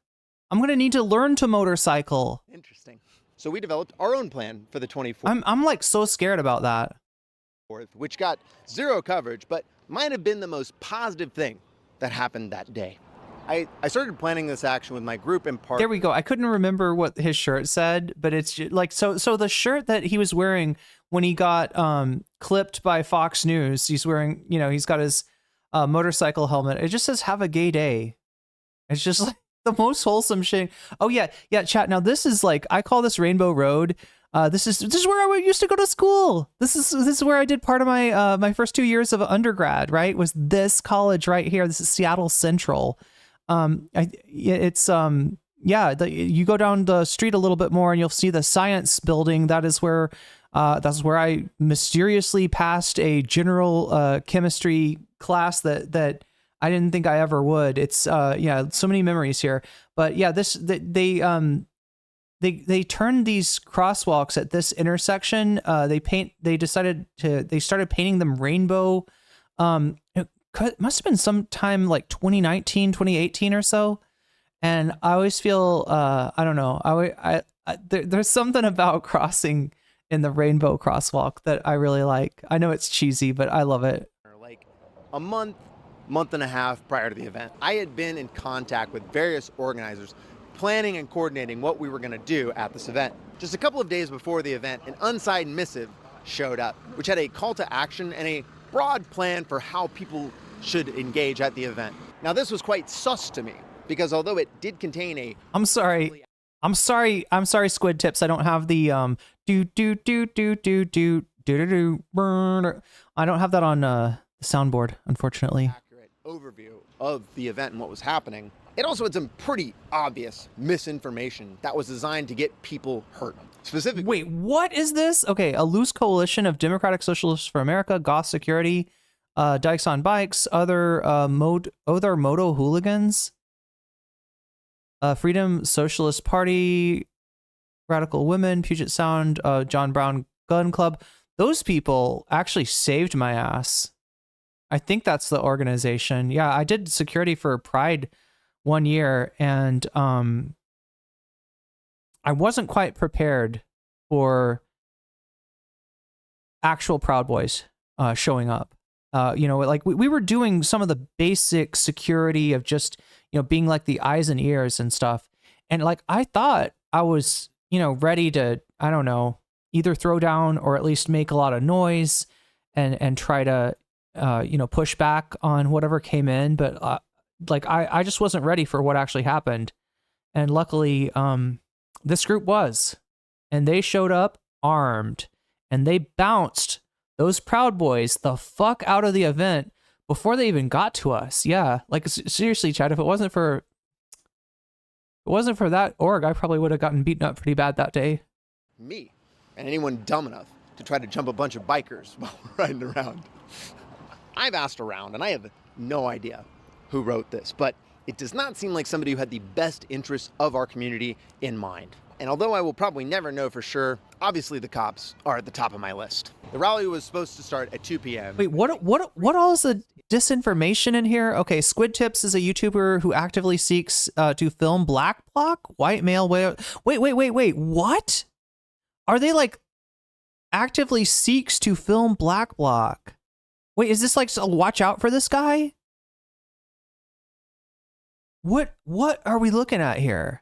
All right. Sorry, I'm just curious about this. Like IBP for May 24th action initially dated 25/20/25.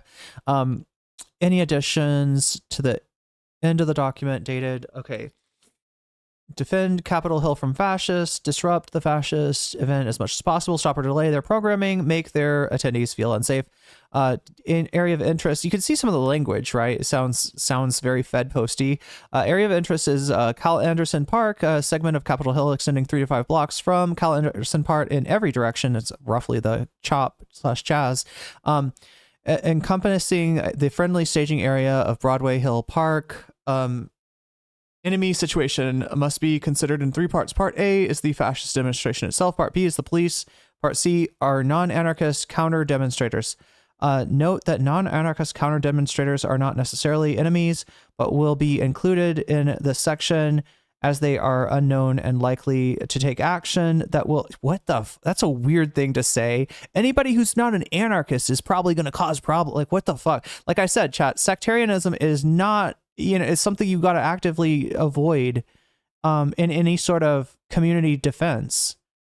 Will negatively impact our operations. And also, you think, I mean, look, there's like, I'll be honest, right? There are groups of people that I would be worried about taking unwise action in a situation like this, but it wouldn't be by, their ideology. It's like, oh yeah, if they're not, I don't know. Like, I mean, there's plenty of, people calling themselves anarchists that might make unwise actions as well. So yeah, I don't know. Group C is a loose coalition, and some individuals within that coalition are more dangerous than others. A, the religious fascist demonstration organized by a number of groups using monikers, Don't Mess With Our Kids, Mayday USA, DMWOK. What the fuck is... I still don't know what that is. Don't Mess With Our Kids. Okay, DMWOK is Don't Mess With Our Kids. That's a moniker for... regularly draws 500 to 1,000 attendees to their events, often bust in from around the state, likely from the South and the East, I would guess. Their attendees are high commitment. They are radically anti-trans and see themselves protecting children from grave harm. They're devoutly religious. We can assume the crowd will include some of these individuals willing to physically confront friendlies, and some of them will be armed. There's a possibility that members of organized fascist groups, not included but limited to the Proud Boys, may carry less lethal weapons and seek out confrontations with friendlies.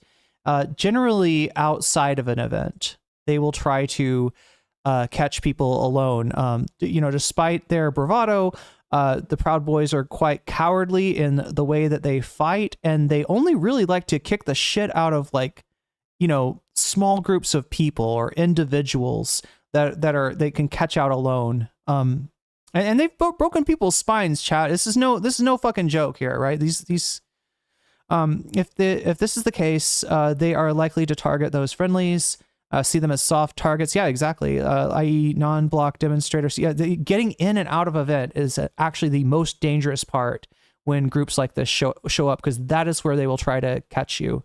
Right? They do not want to take on, like, for instance, this is the John Brown Gun Club. They do not want to take on a massive organized group, right? They want to, as much as they can, only take on individuals, either, like I said, entering or leaving an event, or possibly, form a line against their counter-protesters, and then pull people behind. They'll have like shields and sticks and stuff like that, and they'll pull people behind the lines and just mercilessly beat them down. This is how they fight. Non-block demonstrators, especially demonstrators who are visibly queer. Yeah. Sheer size or POC, right? It's, a lot of shit will get you targeted by these groups. Sheer size of the fascist crowd poses a threat. The fascist event flyers also read the following. Join us for May Day Tour 2025. The attack on our children has gone too far. We are urgently calling thousands of people to pray and stand with us in 5 major cities. Okay, so they got, I knew it. I knew this wasn't going to end in Seattle. 5 major cities. They've already got plans, chat. They've already got plans to roll up into, anyway. I guess just to remember though, this is the missive. This is the thing that Squid Tips saw getting passed around that he was suspicious of, right? So I don't know how much faith I want to place in like their, you know, the 5 major cities intel right there. God, that's my old of the event and what was happening. It also had some pretty obvious misinformation that was designed to get people hurt, specifically me. Yeah, what the fuck? What the fuck? That's what I thought. It looks like, yeah, like that. Like, look out for Squid Tips. Look out for that motorcycle guy. He might hand you a gay sticker. I don't know. And anyone dumb enough to try to jump a bunch of bikers while riding around. But yeah, no, they're trying to imply that he is a OPSEC threat, which is funny because what he does in real life, from what I've heard, from what I know, is cybersecurity.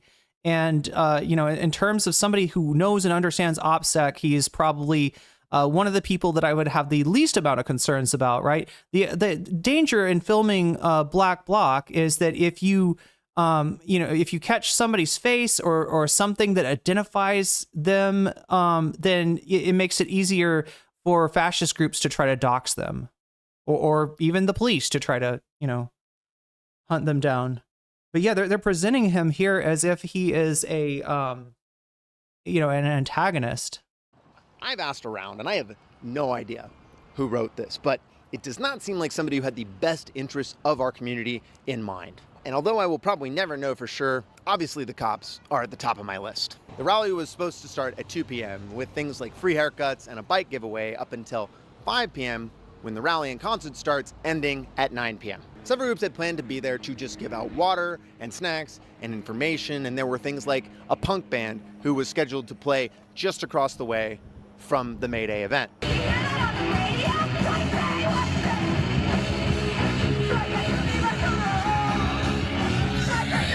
I showed up around 11:30 a.m. and wandered around the park handing out stickers and checking the vibe of the people that were already there. And things were already tense. Here I am at the Her Voice movement, and we're already passing out. People love my stickers. People don't like each other, but they like my stickers, so that's what I'm here for.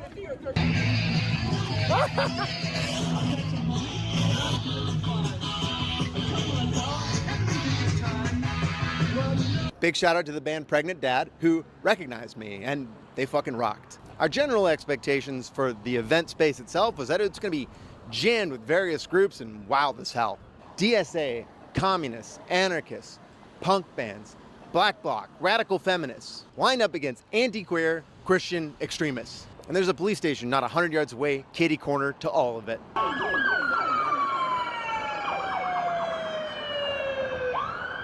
And there were also rumors that right-wing groups like Proud Boys and Oath Keepers and 3 Percenters would also be coming into town to meet the gang and potentially picking on vulnerable people on the outskirts of the event.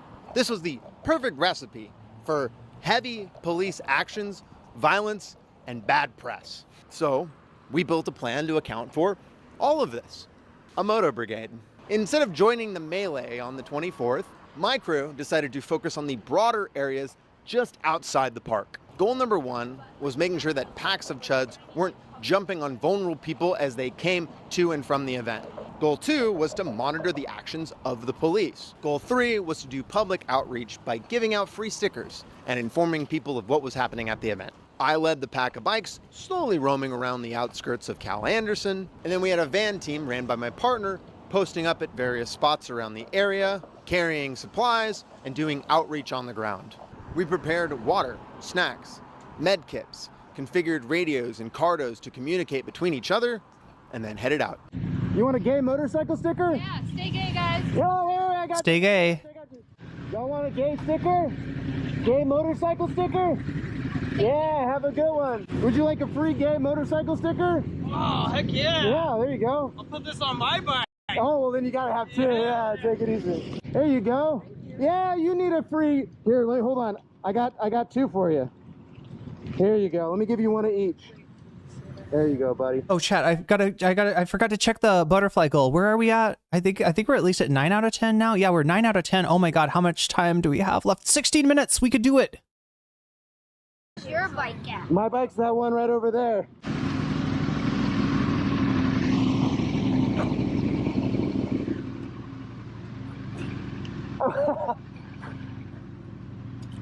I'm just gonna give a sticker to them real quick. There you go. There you go. Yeah. You want a free gay motorcycle sticker? Oh, hold on. Oh my God, look at all these views. Oh, here you go. Take some. Take some. There you go. Thank you. Okay, cool. Yeah, have a good one. I'm gonna go run over the cops real quick and give them some. Most of what we did that day. Aww. Rachel super chatted $5. Butterfly, butterfly, butterfly. Butterfly, butterfly, butterfly. Oh, chat, the gay emoji. I forgot it doesn't work because I don't have a sub to the surfs. Do you remember being talked about on Twitter? Oh, this being talked about on Twitter. Yeah. Unfortunately, it's primarily being talked about by right-wing media, right? The right-wing are spreading this around as if that, Seattle anarchists attacked some innocent Christians, right? All we were trying to do was have a Christian rock concert, and then we got attacked by anarchists. No, that's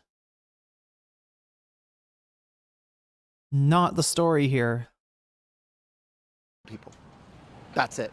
And we learned a few things. First, very few people understood butterfly just a block or two away in their neighborhood. Thing going on in the center here. No, what's up? It's literally like an anti-queer evangelical group, like straight up anti-abortion. I mean, it's like right on the tagline, like they don't hide it at all. We're just trying to be the positive ones because I appreciate y'all doing that. Yeah, of course. Okay, that's going on right now. That's going on right in the center right now. Be careful for cops and police action. I'm not joking. There's shit there. So just be on this side. There's just a line of fucking cops and riot gear. Absolutely. Two is that basically everyone loves stickers, even the people that were at the May Day event. In fact, my favorite moment was when I wandered up to a family that was clearly from the May Day group, and I offered them my stickers, and I looked and I saw the kids all snap their heads and turn back to their parents, looking for permission on whether they could take the free stickers or not. And the parents froze. But one of the kids, the oldest, the tallest, wandered up and said, sure, why not? And I handed him two. And the last thing I learned was that the cops were out in force that I hadn't seen since 2020. Holy shit, look at you boys, hell yeah! Damn, look at that thing, I bet that was fucking expensive. God damn, I bet that used a lot of my fucking tax dollars. Soak up that OG, boys! Oh, look at them. Oh, yeah! Oh, you take care of all the bad guys, you get them Proud Boys out. You get, hey, I better not see that stage still over there. If them fascists are still over there, me fucking... I want a sticker, says SM. Look, if you really want a sticker, you can probably get one. Again, do I still have Squid Tips channel in the pinned? Yeah, like I'm guessing maybe that's like some merch. Maybe I'm guessing Squid Tips probably sells the stickers as merch too. So you might be able to go over to that channel and find one. Pissed off. Our friends. That's a lot of money right there. God damn. Let's go. I'm going on over here. Is there a dispersal order now? That thing straight up looks like a hearse. Is there a dispersal order now? Oh, okay. So party's still going. Trying to leave, but they're following. Which is funny, chat, because there's actually a funeral home right down in that area too. Oh, okay. I got you. Wait. Are those cops? Those are cops, right? I can't tell with the fisheye lens what we're looking at here. Dispersal order now? Those dispersal order now? Those are cops. Okay. Oh, okay. So party's still going. I just think it's funny because it's not abnormal to see a hearse in that area. You will see a lot of hearses around Cal Anderson, because there's a funeral home there on like the west side of the park.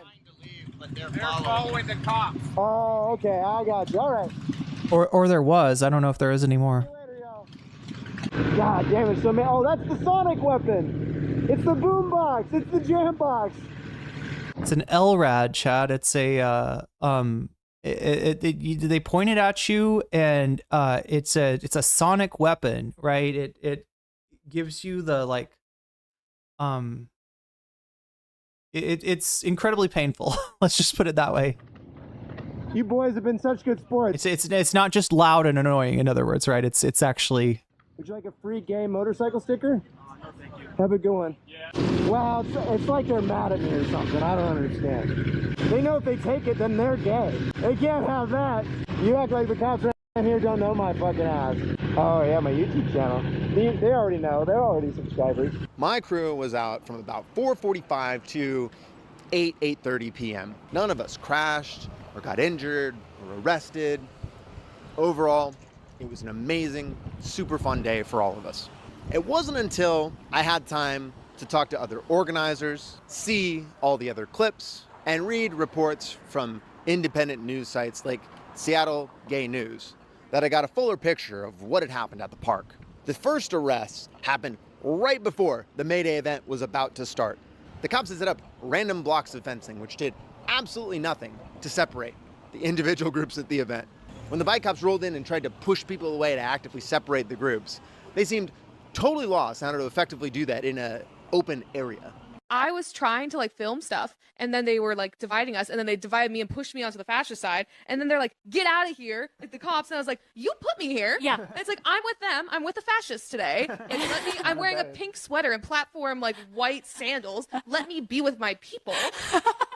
At another point, though, this was funny, where I was like, they were coming and they were putting the gate, and one of the cops just yelled, choose a side! And then, like, I walked to the fascist side, and I was like, Oh, choose a side, okay. And at some point, one of the Mayday balloons popped.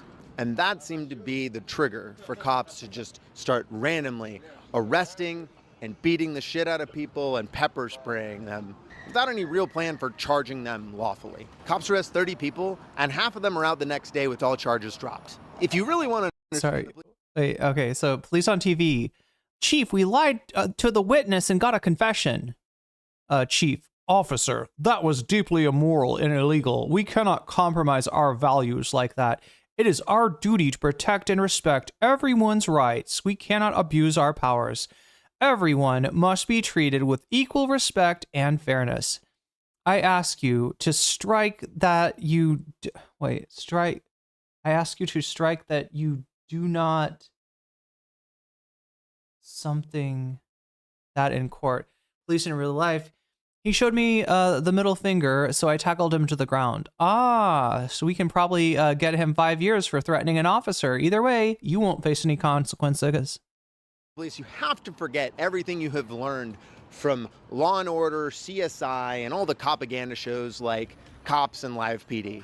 There are no consequences for cops who illegally or incorrectly detain, arrest, and jail people.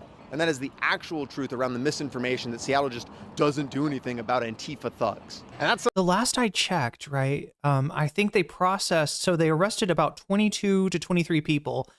They processed them and released, they processed 8 of them, the last I heard, and they released all but one person. something that is critical for you to understand, that if you go to one of these protests or events, you do not need to be committing a crime to be attacked or arrested by the police. Period. No matter what you are doing, you should expect the cops to treat you like a violent criminal, and they will not give you a reasonable explanation. Here, sorry, Chad, I keep on pausing it here. I want to snip this.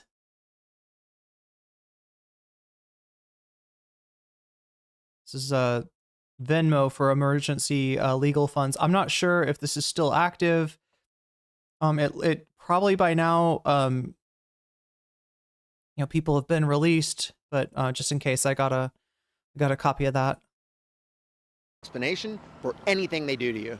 There will not be any accountability for cops doing harm to you. Back up! Get Rachel says, my dad is a now retired cop. He loathed the Seattle Police Department for over 40 years now.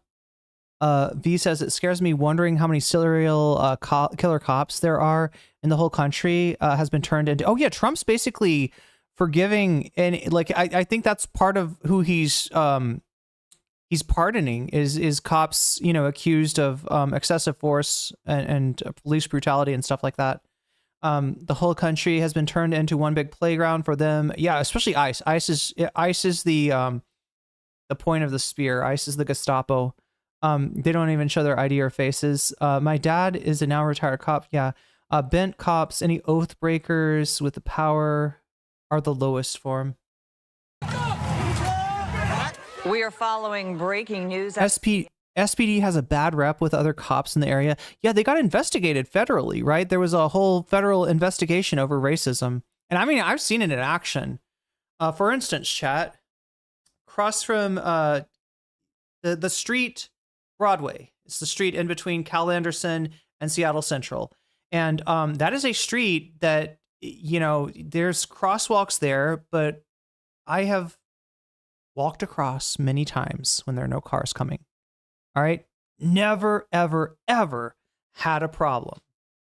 I saw an international student, an Asian international student, do the same thing in the same place and actually get a ticket, right?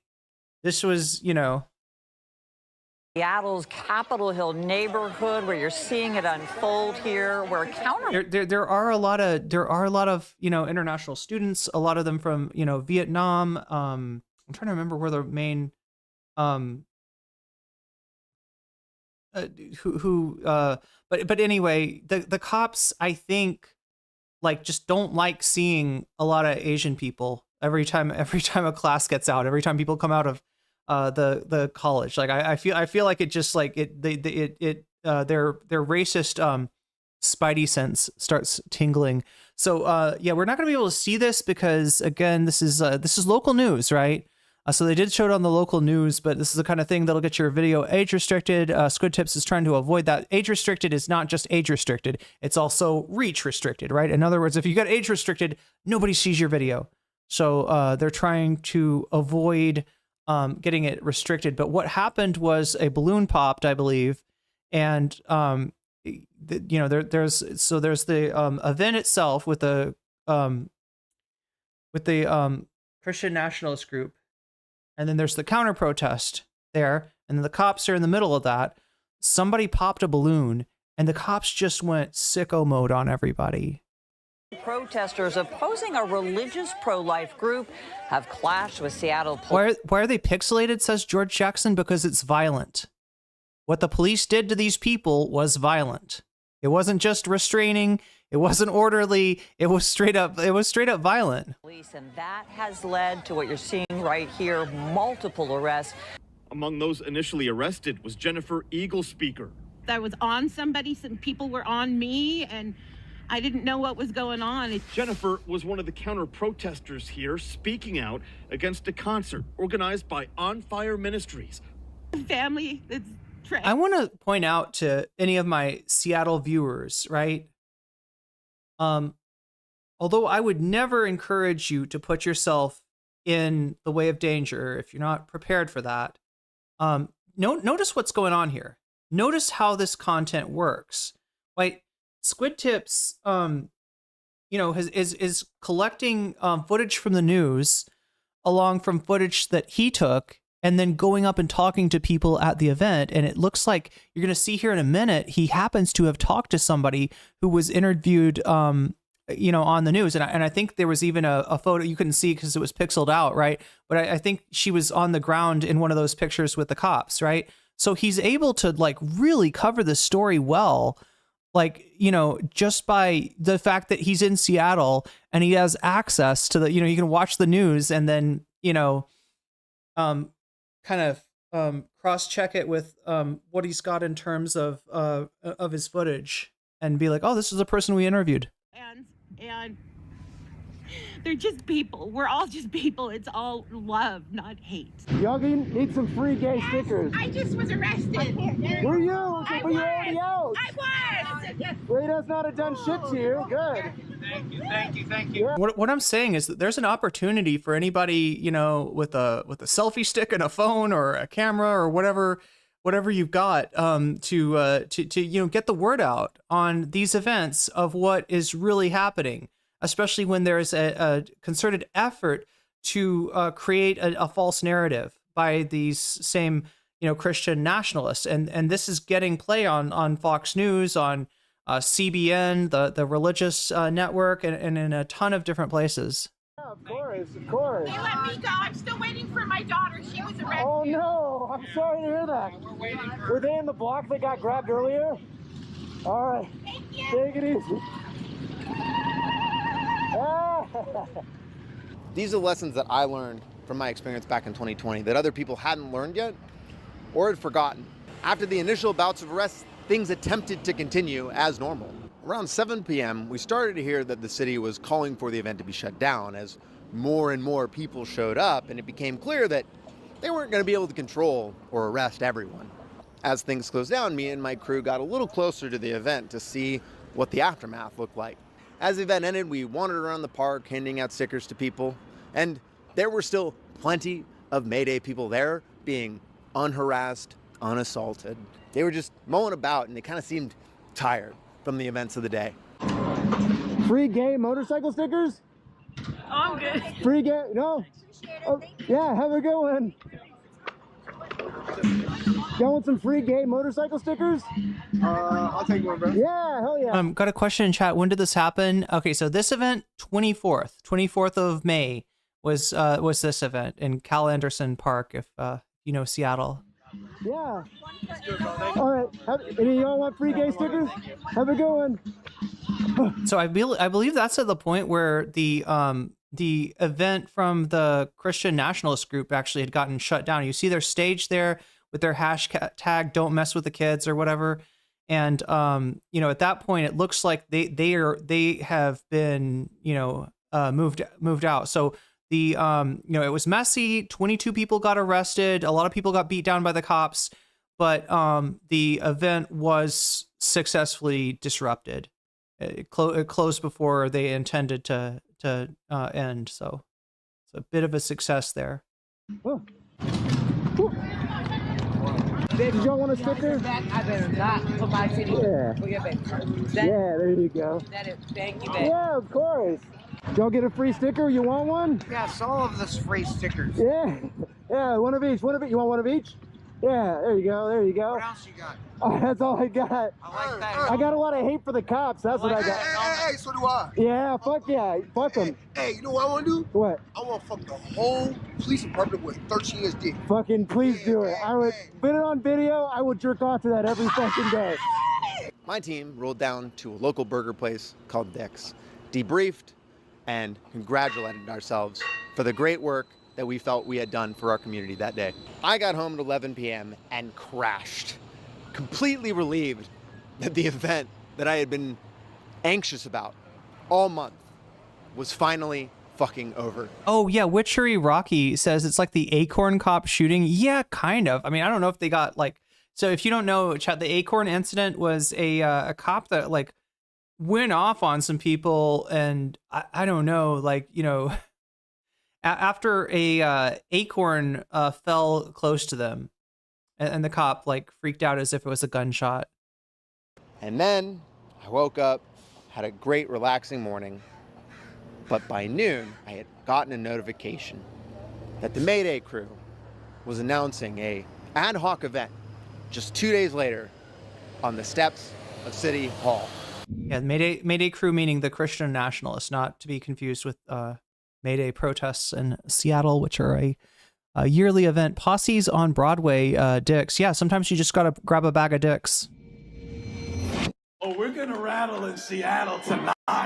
We're gonna rattle. Oh yeah, that sounds very legit. That sounds very peaceful. Yeah, no, I'm sure this group has no bad intentions. Look at that.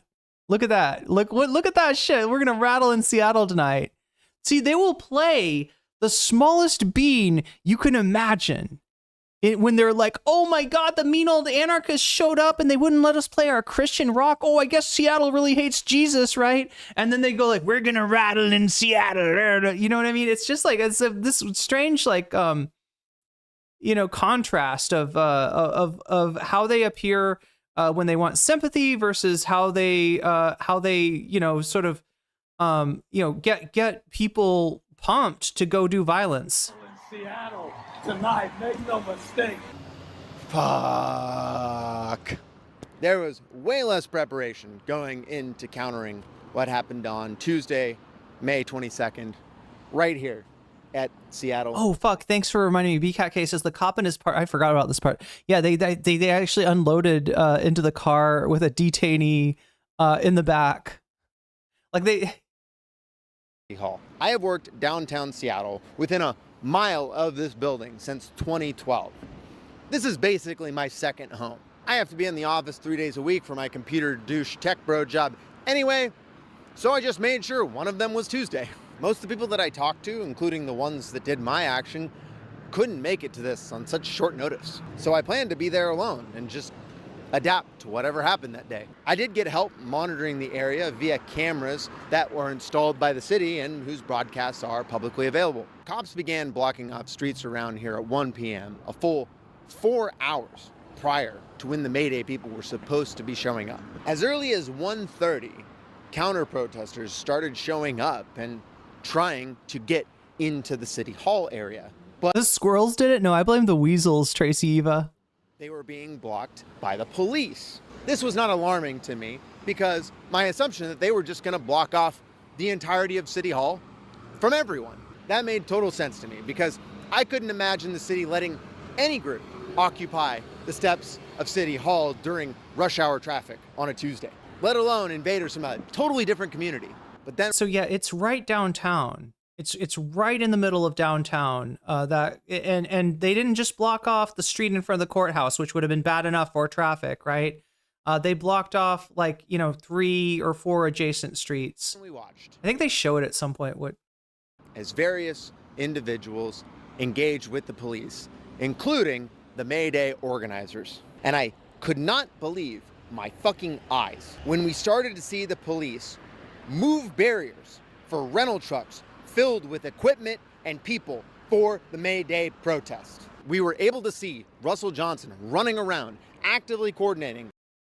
His name is Russell Johnson? Chat. The only better name than that would be as if his name was Russell Jimmy. Russell Johnson? His name is Russell Johnson? Like he's rustling his Johnson? Oh my God. With the Seattle Police Department, and yet people with a visible trans flag were being kept out. Right around 3, it became really clear that they weren't just bringing in a group of people to this event, they were setting up the whole fucking stage that they had at Cal Anderson Park. And that's when we realized that the city wasn't protecting itself from the May Day event. They were rolling out the red fucking carpet. They even got access to the special But do you see how this works, chat? The mayor of Seattle is not a chud. The mayor of Seattle is, fairly progressive. But what they're doing is trying to avoid being in the news as like the city of Seattle was hostile to this Christian group, right? So they're placating this group. In order, just like with the colleges that placate Trump, hoping that Trump will move on. Okay, cool, Trump. We kicked out all of the students who were involved in the pro-Palestinian protests. Are we okay? Will you leave us alone now? No, he won't. He won't. That's not going to save you, right? And same thing with City of Seattle. This, like, fucking letting them have a Christian rock concert in front of the, an unpermitted one too, on the steps of the court building is not going to fucking save you. You still ended up getting the mayor still ended up getting mentioned, on Fox News and throughout the chudosphere. Structure underneath City Hall to make sure they could get their people in and out very quickly and easily without being harassed. At about 4 o'clock, I left work and came here to see this shit for myself. I found that there was one entrance on just the other side of this block, And I asked the cops and the organizers directly, what the hell is going on here?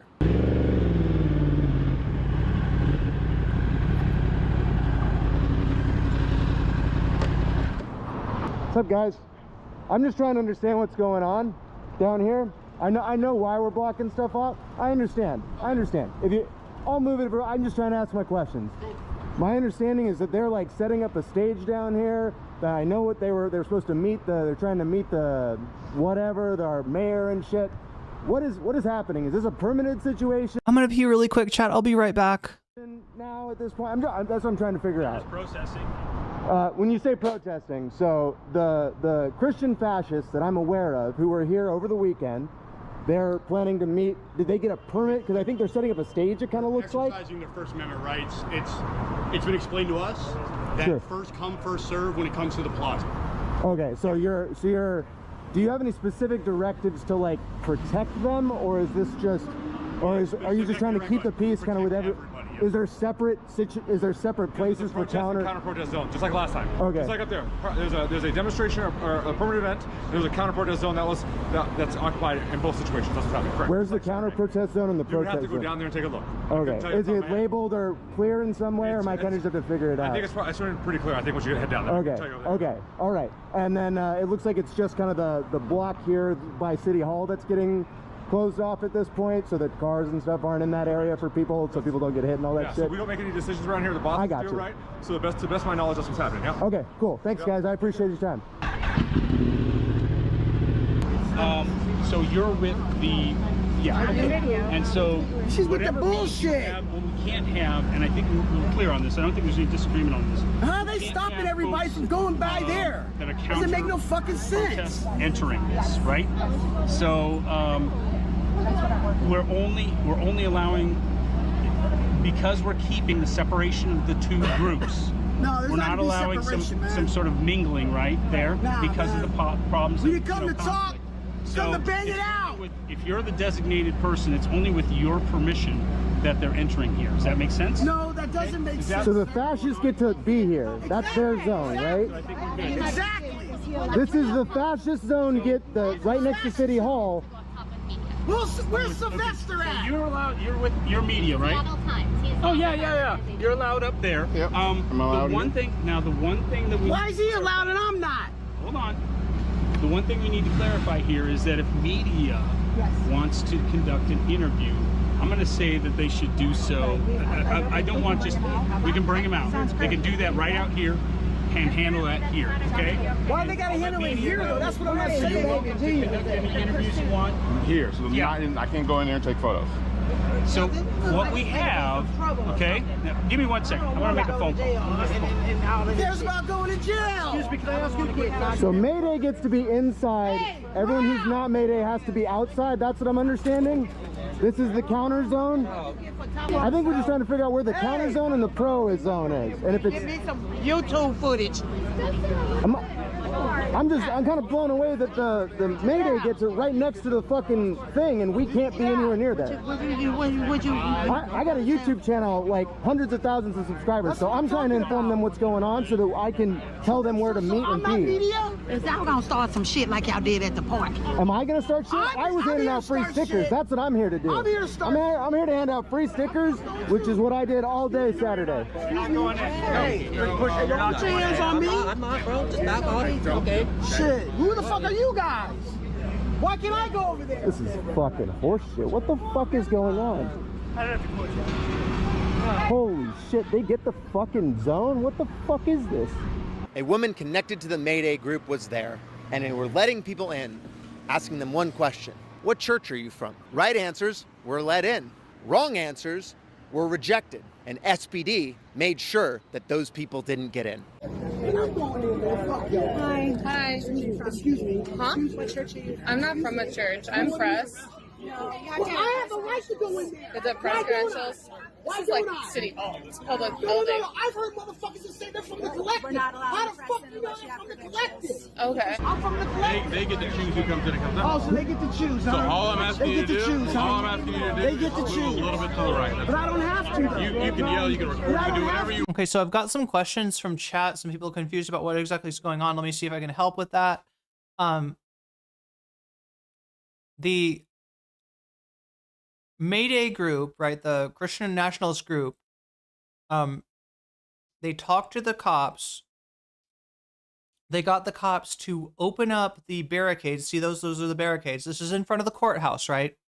Courthouse has steps, and it has a little area where they end up setting up their, sound stage and everything, their music, to do essentially the same, sort of Christian rock stuff that they did at Cal Anderson Park, right? So the police have 4 streets, I think, blocked off. They have barricades in front of the city hall, but they're opening up the barricades to let the Christian group bring in their equipment to perform a concert. This is there's no permit for this event, right? But they're letting them do it anyway. And it's city of Seattle really that's letting them do that. So that's a little area where they have where people can enter into the barricaded area. But when you go in, there's a person from the Christian group there, and she asks you, what church are y'all from? And you answer the right church, in other words, if you're with that group, then you'll be let in. If you answer something that's not, it's like a password, right? So they've set up a barricade. They've got one entrance with somebody, stationed out there, and they're only letting people in who are part of this group. In other words, no protesters, and even the media is having, it seems like, some trouble getting access. I'm not breaking any law. This was frankly unbefucking-lievable to me and other citizens and journalists there. So I set out to directly ask the police what the plan was. And what I got was a lot of confusion and different answers. The lower level cops didn't know shit or pretended not to. But I found Captain Robert Brown of the SPD West Precinct wandering around the back streets alone. He was very easy to pick out in his super special hat and non-tactical gear. And I got him to stop by asking him to answer one simple question. Was this a permitted event? To which he responded, no. I just got information from a guy in a giant fucking hat. There's no permit for this. That guy right there, this captain right here, he's the one who told me this is an unpermitted event. So this guy is bringing these people in to talk to the mayor and do all this bullshit for an unpermitted event. And I am here. I am forced to be outside this event. I can't go talk to anybody. I pay fucking taxes. They don't. Whether or not at some point a permit was issued, this entire event was handled completely outside of any legal or standard process the city has constructed. The choice is to close down several city blocks during rush hour traffic. The choice to have SPD set up a protective perimeter and operate as private security for an out-of-town group to have a concert on the steps of our city hall. The choice to keep out locals and journalists and other interested parties who showed up hours prior to this event starting. These were non-public executive decisions made by a cadre of people at the top of our city government, including Bruce Harrell and the city council. Right, people are still being rerouted, streets are still closed, but as we get... So I saw that list of Seattle City Council members. It shows they're all have a negative, like, unfavorable rating as far as their favorable, unfavorable rating. What I didn't see on that list, though, was Shama Sawant. Any Seattleites want to catch me up on what happened? Did the developers end up finally, taking her seat away? A little later into the evening, that traffic has definitely died down from what you saw about an hour ago, but this is Washington Street and 4th Avenue that you're taking a look at right now, which is still closed all the way down to... Chat, this is a socialist member of the Seattle City Council that was on the council for years and years and years. Every single election, there was an attempt made to get rid of her, right? There was a whole bunch of forces allied against Shama Savant, and who also used to teach at you remember when at Seattle Central, the college that he was standing out in front of. It's where I did my first 2 years of undergrad. That's I believe she used to be a professor there. To Columbia But when did she lose her? I'm gonna have to search this up. Street, past where that protest where you heard... Oh, she's running for... Oh, wait, what's Adam Smith doing? What's Yeah, Adam Smith, it's not the first district. Oh my God, I can't remember which district that was. But yeah, Adam Smith was actually my congressman. In fact, when I went to get my passport expedited, it was Adam Smith's office that I ended up calling, and they were pretty good. I don't, you know, he's not the greatest, right? He went on, if you want to check out Adam Smith, see what my rep was like. He was on Pod Save America not so long ago, and he seemed very abundance pilled, right? Very, very, very abundance pilled. So, but you know, that being said, you know, he's, you know, better than probably most members of Congress. So she's running for is she running against him, or is he running for Senate now? Or wait, no. Deborah's. As of the time of this filming, which is exactly a week from when the first May Day event was on Saturday, the Seattle community is completely in the dark about who or why these decisions were made. I was enraged that people from a totally different community were being prioritized over citizens of the city of Seattle who live here and work here, pay a lot of fucking money to keep this shit going. So is the counter protest zone outside and the fascists just get the inside? Is that my understanding? Basically, yeah. Adam Smith admitted the DNC rigged the primaries against Sanders. And they're gonna set up a fucking stage and shit? Can you? You want me to give you my megaphone? I'll let you I want your megaphone. I'll let you borrow it. That's kind of what I was saying. Yeah. It's like, man, you got a megaphone. Yeah. Here you go. You got the fucking megaphone. Yeah, Okay. go for it. All Yeah. right. Y'all want some free stickers? No thanks. They let you know that motorcycles are for everyone. Everyone is welcome, right? Isn't Jesus about everybody? Or is Jesus selective? I mean, I don't know. I'm not religious. I'm just asking. About everybody, bro. Is he for everybody? He's Does he not. care about everybody, or does he just care about some people? Jesus doesn't care about everybody. Everybody, right? Everybody's loved under Jesus, right? So this message is it's good. You support that message probably, right? I don't support that. You don't support motorcycles are for everybody. Whoa, that's kind of a weird. What's everybody to you? Anybody can ride a motorcycle, dude. It's all good. Okay, cool. So motorcycles are for everybody. Good. That's awesome. I'm glad to hear that. I love motorcycles. So what don't you support about this message? Bro, they don't. Jesus is not for everybody. Motorcycles for everyone. Yeah, motorcycles are for everyone. I don't know why this is an awkward conversation, my friend. I'm not gonna lie. My partner's trans. I'm just here because my partner's trans, and I've kind of read what these people are saying about it. What's that? You're making it awkward. I'm making it awkward? Brother, you're in my community. This is my city. This is my fucking city. Where are you from, asshole? I was enraged at the complete disregard for the wishes of the Seattle community by What do you think, chat? Vancouver? our leadership. Normal people who are just trying to get home Where do you think he was from? were forced into Not Vancouver. If you're Washington State, you know what I mean. Vancouver, Washington, right? It's in the south of Washington, not Vancouver, British Columbia. longer lines of traffic so that out of towners. I'm sorry. I'm not trying to demean the city of Vancouver, Washington. I'm sure there's good people that live there too. That is just kind of the classical staging area for the incursions, for instance, into Portland. Usually staged in the city of Vancouver.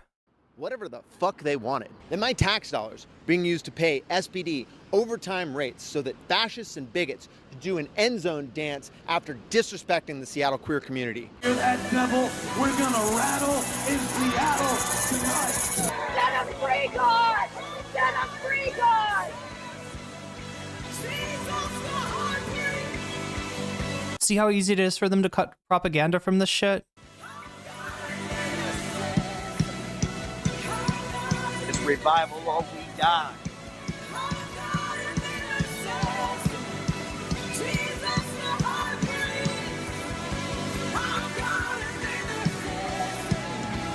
God, I feel like we're gonna get in trouble for playing too much of this music. I don't know. It sounds like, unless it's a live recording. And I, as a Seattle person, cannot be here. My tax dollars are going to protecting this movement. That's why I'm here. I'm enraged that I'm paying for it with my tax money. And I'm enraged that it feels to me like City Hall is actively, this is an apology for what happened on Saturday. Please don't be mad at us, Christian nationalists, Christian fascists.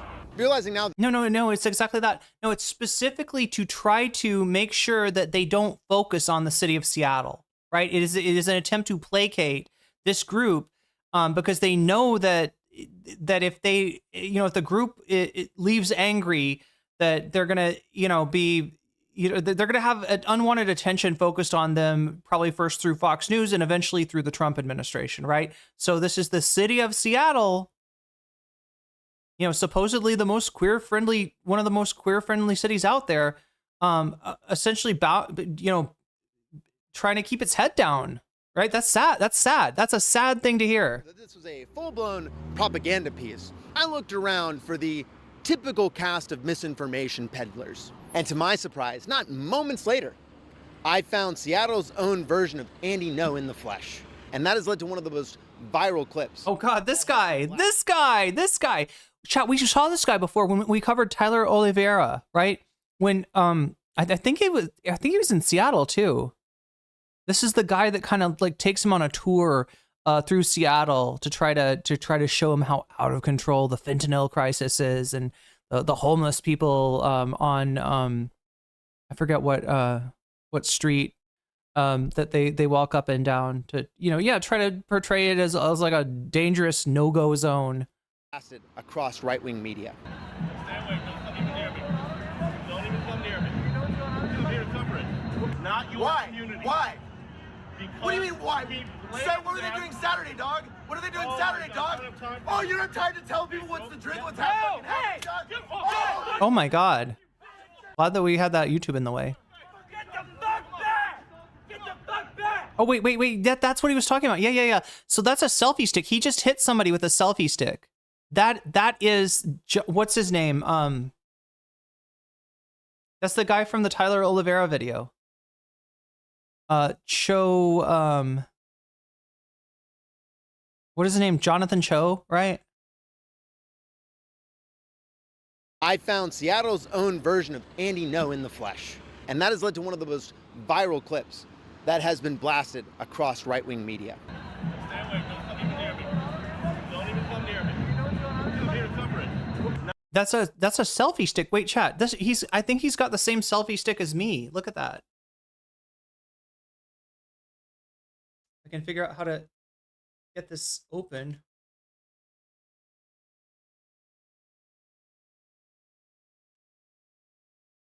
Oh my God.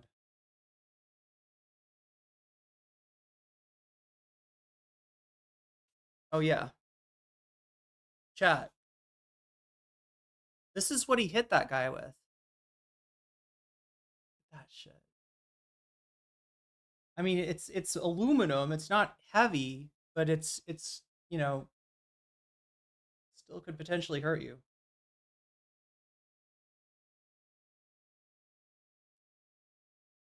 Not your community. Why? Because what do you mean, why? What were they doing Saturday, dog? What are they doing Saturday, dog? Oh, you don't have time to tell people what's to drink, what's happening, dog? Get the fuck back! Get the fuck back! So I will say that like I said, like this part is aluminum right here, right? When you pull it and when you're operating it like a selfie stick, it's like, this, your phone goes here, right? But he didn't have it like that, chat. He had it kind of down like this.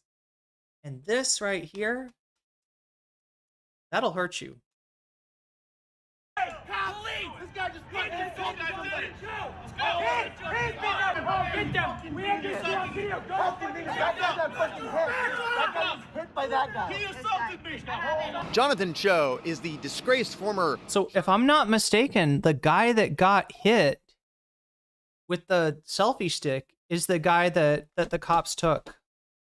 Not the guy that did the hitting, but the guy that got hit. Who was fired from the local news station Como back in 2022. If he's what passes for journalism in... And isn't that station kind of fucked up too? Chat, Seattleites, help me out here. Como News. I remember at some point Como News just being kind of like a normal channel. And at some point they started doing this like series of the death of Seattle or something like that, where they're basically just demonizing homeless people. They started a whole series. The whole focus of their news shifted to demonize, if I'm not mistaken, Como News, right? Was that Como 5 or something? He he is skipping away. Maybe you could even say he's prancing a bit. Then I am Walter fucking Cronkite. Cho is well known in the Seattle activist community because he shows up to Como is now Sinclair. When did that change? Because it's at some point, like, I just noticed a lot of stuff showing up online from Como that is just straight up demonization of homeless people, just straight up moral panic. With the specific intent to provoke random people in order to create some sort Oh, it's Como 4, okay.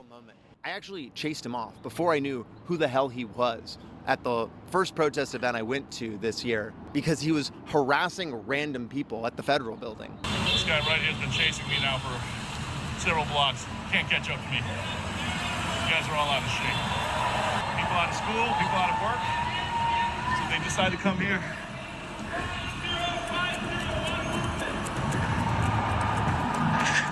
And I got to take off.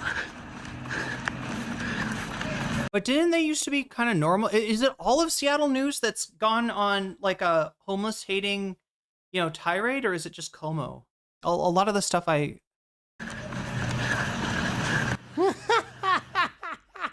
So when I saw him, my goal was to make sure that if he was going to harass anybody, it was going to be me.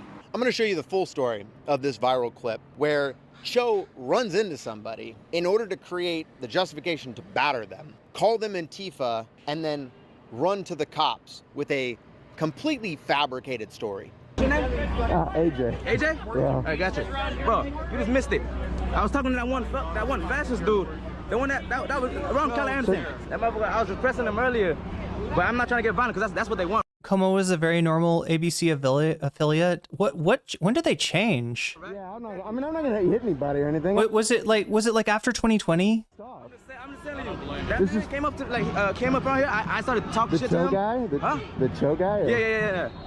The dude with the camera. Yeah. Hey, when you find that guy, oh, this guy. Yeah, Cho. I know this guy. Yeah, Jonathan Cho. Oh, yeah, this guy. This guy loves to lie about shit on the internet. I'm just right here, dog. I'm just enjoying the city. Stay away. Don't come. Do you know what's going on over here, buddy? Don't even come near me. Do you know what's going on over here, buddy? I'm here to cover it. What? Cover what? Now you gotta bring reinforcements, like I said. Everybody around me's reinforcements, dog. I don't need reinforcements, motherfucker. I'm just here. I'm like me. I'm not scared of the truth. Take off the helmet. Take off the helmet and talk to the man. There you go. Yeah, so my name's AJ. Yep. I live here. Yep, good for you. Yeah, my partner's trans. Good. So my partner right here. Good. You know what these people are here doing? They're here to target the mayor of Seattle, not your community. Why? Because what do you mean, why? He blamed them. What are they doing Saturday, dog? What are they doing Saturday, dog? Oh, you don't have time to tell people what's the drill, what's fucking happening, dog? Oh, shit! Oh, shit! Fucking Jonathan Cho just fucking assaulted somebody. Holy shit! Cops! This guy just fucking assaulted somebody. Oh, this fucking guy. Hey, motherfucker. You want to fucking find out, dog? You want to fucking find out? Hey, man, you want to fucking find out? This guy just assaulted. Just notice how they're approaching him too, right? They're not actually trying to. If they wanted to catch up to him and beat him down, they could. There's a decent sized group, that's gathered, right? There's at least 5 people standing around, right? It would not be hard. What they're doing is chasing him off, even after he hit one of them.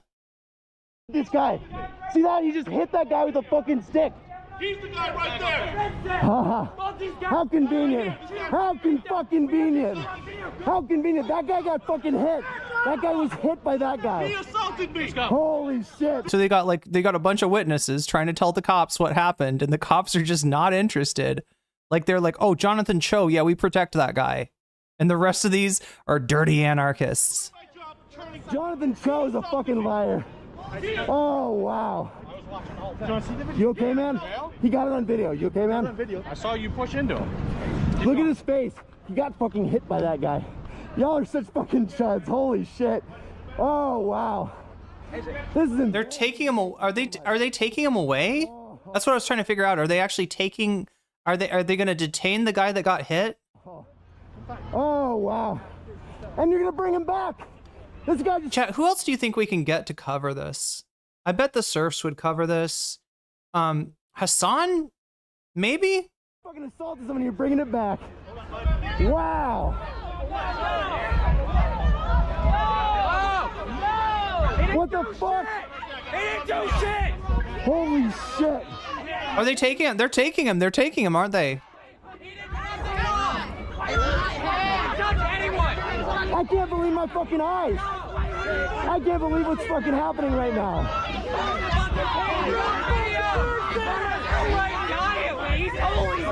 What did he fucking do? Holy shit. Oh yeah. Oh, I better charge in. Oh, I better fucking charge in. Get in there. Sweetheart Cat says Sinclair has owned Como since some years before 2020, because John Oliver had a video about Sinclair owned media that was before 2020. Get in there. Get in there. Go hit some innocent people. Wow. Fucking unbelievable. Unfucking-lievable. Y'all make me fucking sick. This is disgusting. I can't wait to fucking show everybody this. 2 people were arrested. I got close-ups of their faces. Here they are. I was able to talk to John just after it happened, and here's what he had to say. Hi, what's up, Cam? What happened? Basically, I was covering this beginning of this rally here outside of City Hall, and 3 Antifa activists started swarming at me. One of the guys grabbed my shoulders. I just cleared the area, and thank God there are tons of officers, and it looks like they just made the arrest. And I got it all on video, of course. Good. And the far left activists are blaming me. Imagine if I didn't have... Mike covered this. If I didn't have video rolling all the time, I could be getting locked up right now. You guys know Jonathan Cho? Is that it? You guys get specific directives to help that guy? This is fucking wild. I can't believe what I'm fucking witnessing with my own fucking eyes. Holy shit. We ain't gonna get justice here today, but I can give you some free gay stickers, so... Hell yeah. Fucking, this is so fucked Love up. your stuff, by the way, man. What's that? Love your stuff, by the way. Oh, I'm glad. Dude, your helmet's actually sick. I know, I love it, huh? Right? Would you like a free gay sticker? Thank you. Free gay stickers? This is the best we're gonna fucking get while these fascists fucking weaponize our own fucking tax dollars against us. Fucking embarrassing, god damn. I can't believe I watched someone get fucking hit and y'all arrested a random motherfucker. That was the wildest shit I've ever fucking seen. I'm not gonna try. Where do I need to be? How far do I need to be? I'm looking at your butt. How far? Do I need to be up against the wall, officer? Is this okay? Am I safe now? Jesus Christ, quit looking for a fucking excuse. Did you tell him what the fuck he was arrested for yet? I know. I pushed him. What the fuck I pushed? Exactly. You guys are fucking embarrassing. Holy shit. Hey man. Hey, do you need me to call somebody or something? Do what you can. I'll do my best, my brother. I'm so... Yeah. Oh, it's unfucking-lievable. Unfucking-lievable. What a fucking joke. I'm glad y'all are making OT on this. It's a nice day to be a bike cop. I do admit that. You guys just peacefully protested. What do you mean peacefully? Instead of antagonizing them, they're just doing their job. Did you see what happened? They probably did something. Okay, so you didn't. They probably, but no, you don't understand. The cops don't do anything bad to you unless you're violent or breaking the law. Look at that. She doesn't need to see. She doesn't need to know. She doesn't need to know what she's talking about. She's like, no. Obviously, you guys did something. If the cops, arrested, one of you, it's because you did something bad. If the cops didn't arrest Jonathan Cho, it's because he didn't do anything bad and he's a victim. Look at this fucking mindset. Yeah, even you will find this even in Seattle, chat. The Kasperian effect is very much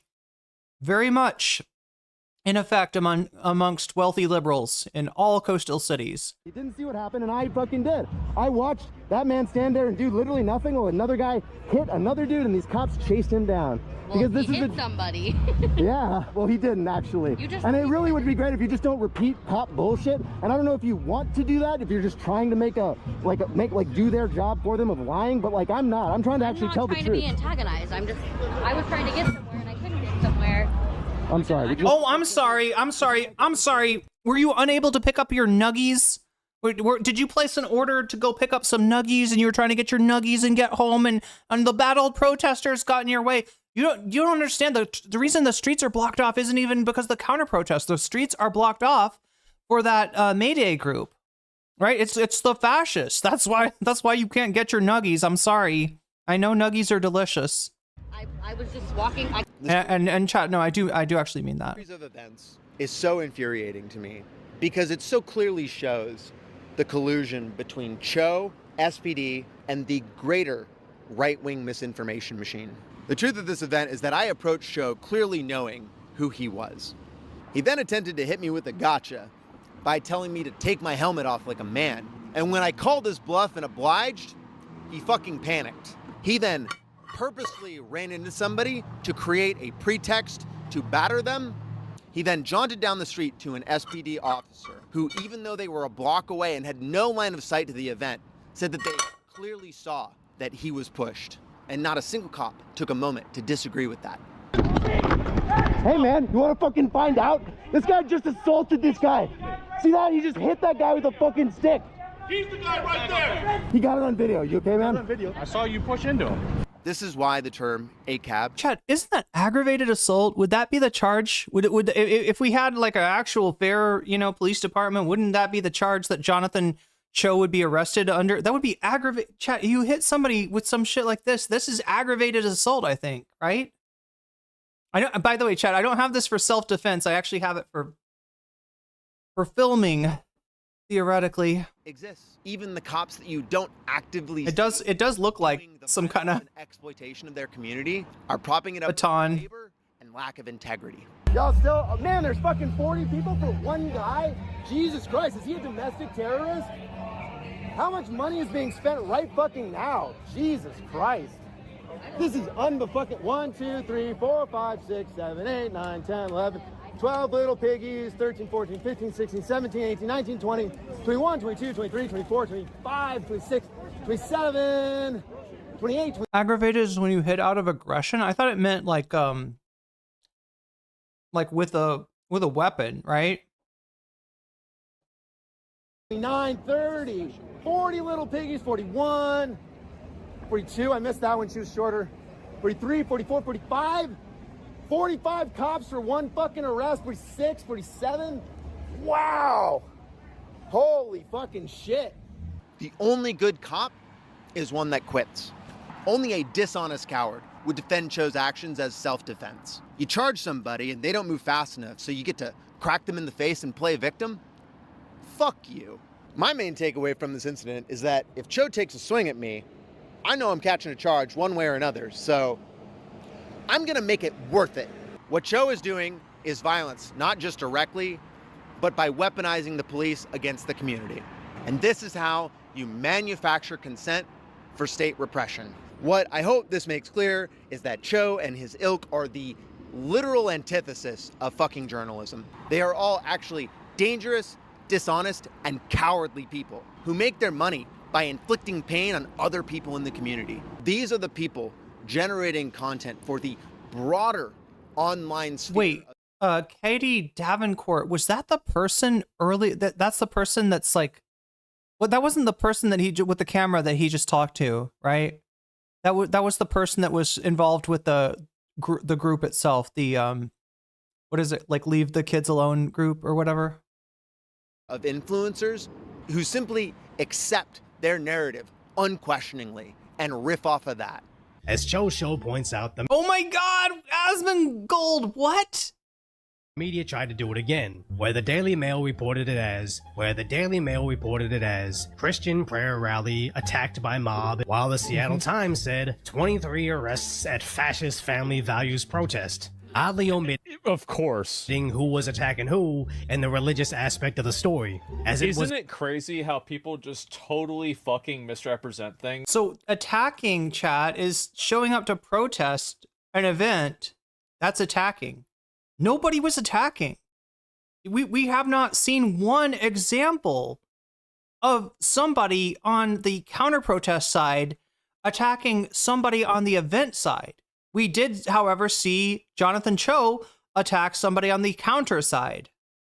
In this massive way, and nobody even seems to give a shit about it. And people just eat it up. Like, they eat it up. Like, it's so totally fucking dishonest. It's unbelievable. It would be great if there was a way that you could, on your taxes, just say that you don't support the police and it lowers your taxes, but then you can't get 9/11 calls. Yeah, I wonder what would happen. I think that their defund the police mindset would go away instantaneously, pretty much overnight. Yeah, I already don't call the cops unless it's legally required for like an insurance claim or something. So I would sign up for this immediately. Whoever appeals to the law against their fellow man is either a fool or a coward. Whoever cannot take care of themselves without that law is both. Yeah, if you're a police officer, why would you want to be a police officer in a city where the government actively tries to make you look bad, they handicap you constantly, you are a punching bag for a bunch of mentally ill college students, and you're not able to do your job? Like, why would you want to do that as a cop? I certainly fucking wouldn't. That would be awful. Police continue to work here because they're some of the highest paid cops in this fucking country, making as much or more than seasoned tech bro douches like me. They're paid well over 6 figures and get massive signing bonuses. Our city constantly bends over backwards to accommodate the cops. I mean, there's nobody is against counter-protesting or protesting. Except that you call it attacking. Just being in a counter-protest, you attacked them. You didn't, Asmongold, you didn't need to see one bit of violence in order to show that. You didn't need to see one, but you just assumed, oh yeah, no, I know these anarchist types. I know these child shop types. Something like this. I think that's fine. But the issue is that they intentionally blur the lines, and there are people that are violent, and they just get away with it. That's the issue. If people knew they would get fucked if they got in trouble for being violent, they would never do it. They do it because they think they can get away with it. Why does it always... Free speech is when you hit somebody. And it's when you take a stick and you hit them with a stick. That's free speech, like guys. Asmongold. Some fat middle-aged man is trying to get in a fight. This is what they... Wait, what the fuck is... Wait, is he... What is he... Whoa. Chat, did he think that Jonathan Cho was Antifa? Is that what's going on? I'm not exactly sure. He said something about hit them with a stick, right? It's pretty clear that there's one person hitting with a... Look at that. I think it's the exact same model. I think I've got the exact same selfie stick as Jonathan Cho here. Buddy. And it's when you take a stick and you hit them with a stick. That's free speech. What the fuck? Does he not realize is he just mixed up about who's on what side? The mayor is... Some fat middle-aged man is trying to get in a fight. Are you being serious, man? What are you doing? If you make one tiny tweak to something Asmongold said, I agree with him completely. If we stopped enabling these people who tell a fraction of the story... Yeah, Asmongold is completely right. Just 180 degrees in the wrong direction. In order to play the victim and create some real consequences for them, things around here would get a lot fucking better. I'm gonna keep repeating this. Every accusation from these grifters is... Wait, what is this? Trans people are groomers and child traffickers. Conservative influencer arrested for grooming and child trafficking. Let me really quickly chat, because I haven't been paying attention that much to the poll. And I should. Oh my god. Omega Star, thank you for the gifted sub to Sweetheart's Cat. Sweetheart's Cat, you just got jellyfished, and that's a good thing. And that brings us to 99. So we're very close. Very close to hitting the bonus content goal. We'll see what's ahead. Voters reject Ezra Klein's abundance. Ahead by 1 point. Hassan versus ADL's Jonathan Greenblatt in second place with 29. New Taylor Lorenz in third place with 24. And Asmongold rejects deodorant in fourth place because nobody loves Asmongold. Oh, so sad. Anyway, chat, that's what it's at right now. Along with the, Also, Omega Star, thank you for the gifted sub to Witchery Rocky. Witchery Rocky, you just got jellyfished, and that's a good thing. So that brings us up to 105. That is good for one bonus content segment, which we'll be doing. Even though, like I said, it's a very close. Anyway, make sure you vote because the poll is very close. Yeah, between one point difference between voters reject Ezra Klein's abundance and Hassan's versus the ADL, and then Taylor Lorenz is only 7 points behind that. But chat, if I add in, oh look at that, Taylor Lorenz has got 32 extra. So make sure to let me know when you donate which of these topics you want to see covered, and I will put your money where your mouth is. I will add it to the, bonus of whatever the bonus content is that you want. So just know that you can do that. All you got to do is let me know in the chat. Wait, I feel like it might even be more than 32% for the new Taylor. Yeah, so it looks like a very, very good chance of Taylor Lorenz being the content that we get. It's a confession. Bro, this place is a fucking zoo. What the hell happened? So many people leave Washington? Yeah, I mean, I wouldn't want to live there, right? I mean, like, I'm gonna be honest. Because it's too expensive. It's like, I certainly wouldn't. I mean, it's a nice place, but, like, to have to deal with people that are, like, roaming around. Motherfucker, you live in Texas. Shut up. Like, so aggressive and violent. Yeah, I mean, like, that's on brand for Texas. And I just don't really think that's gonna happen. I mean, fuck that. Here's my one-sentence summary of Asmongold. Man who never leaves home talks shit about people who do. The interaction with Cho is what made me realize I needed to start live streaming this event. Steve Bannon coined the core right-wing strategies in regards to dealing with... It's very expensive. Yeah, Roxy amused. Like, right? I don't know, chat. Like, I was at the point where it was weird, chat, because all through last year, my stream was becoming more popular. I was making more money. And, I was getting to the point where I was making enough to live on, where I could pay for everything without, dropping into savings. And like, as soon as I did, then one of my roommates moves out. So now I got to pay 1.5 times the rent. My rent goes up, to 1,500 instead of like 1,000, right? Which I could handle. And then I start to make a little bit more, and I'm like, okay, now I can handle this. Nope, other roommate moves out, right? Landlord was just not taking care of the place at all, so I can kind of understand why they wanted to get the fuck out. And I was the only one who didn't get the fuck out. Then I try to rent it. I try to bring in new roommates, right? And like, nobody wanted to pay $1,000 for that place because you could find other places that were nicer for that price, right? So I'm just in the situation where I'm on the line for $3,000, which I do not have. So, I got right out of Seattle at just the right time. But yeah, it's really expensive.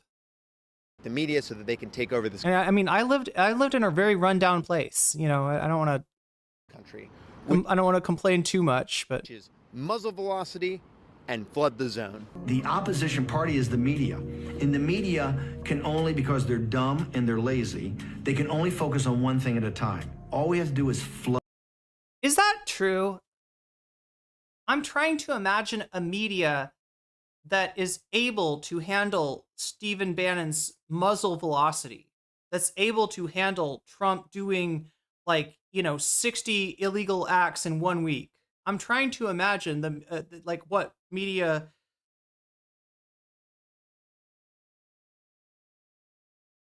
The only thing I say is that the media has a tendency to, if somebody's covering a story and it seems to be taking off, they're like, we got to get that story too. So, yeah.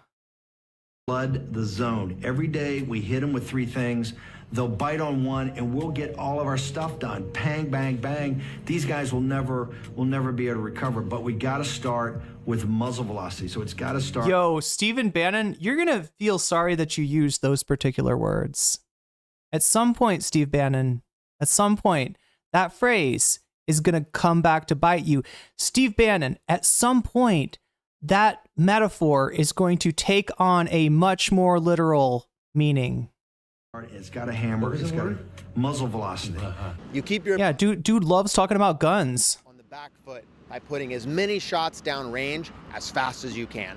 The right-wing griftosphere puts out more content faster in order to get in front of any narratives and drown out the truth. When I figured out what was going on, I realized that I needed to start broadcasting in order to have any possible. Yeah, look, Squid Tips, as far as as I know, somebody else said Mike Figueredo covered this too, but there's very few. I'm not. If I search, like Cal Anderson Park, for instance, right?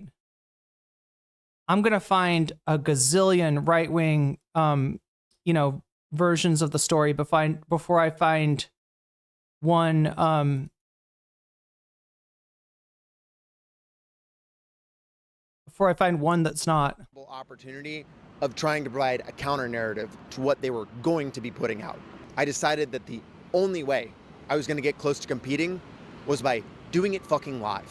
And hundreds of people saw it live, with thousands watching it after. Hey, how's it going, y'all? Guess where I'm at?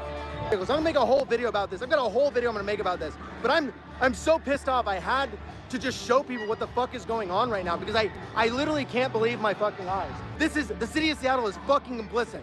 These people are working with the fucking fascists to allow them to do this. This is an apology for them. I'm sorry we let you do that. Come in the middle of fucking City Hall and do whatever the fuck you want.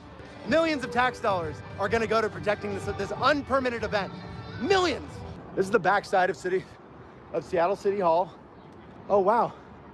I wonder if I can just go inside. Let's find out. Look at this. Look at, they got a whole band out there. Look at the cops just fucking chilling. Oh, I'm sorry. So you said I was suggested that Mike Figueredo should cover it. Okay. I feel like he lives in somewhere in the region. So yeah, he'd definitely be interested in this. I could message him. Yeah, might as well hit him up with the link. Just soaking up that fucking OT. Soaking up that fucking money for me. These are bike cops. So bike cops are some of the most aggressive people. They're so fucking aggressive because their goal, these are the ones that are gonna chase you the fuck down. So this is, you gotta be real. When you see packs of these motherfuckers, you need to be real fucking careful. And don't think Sorry, you're gonna have your head parade at Cal Anderson and you don't think shit's gonna hit the fan? You're dumber than you look. Is it okay if I film you? Yeah, man. Okay, hell yeah. What's your story? What's your story, brother?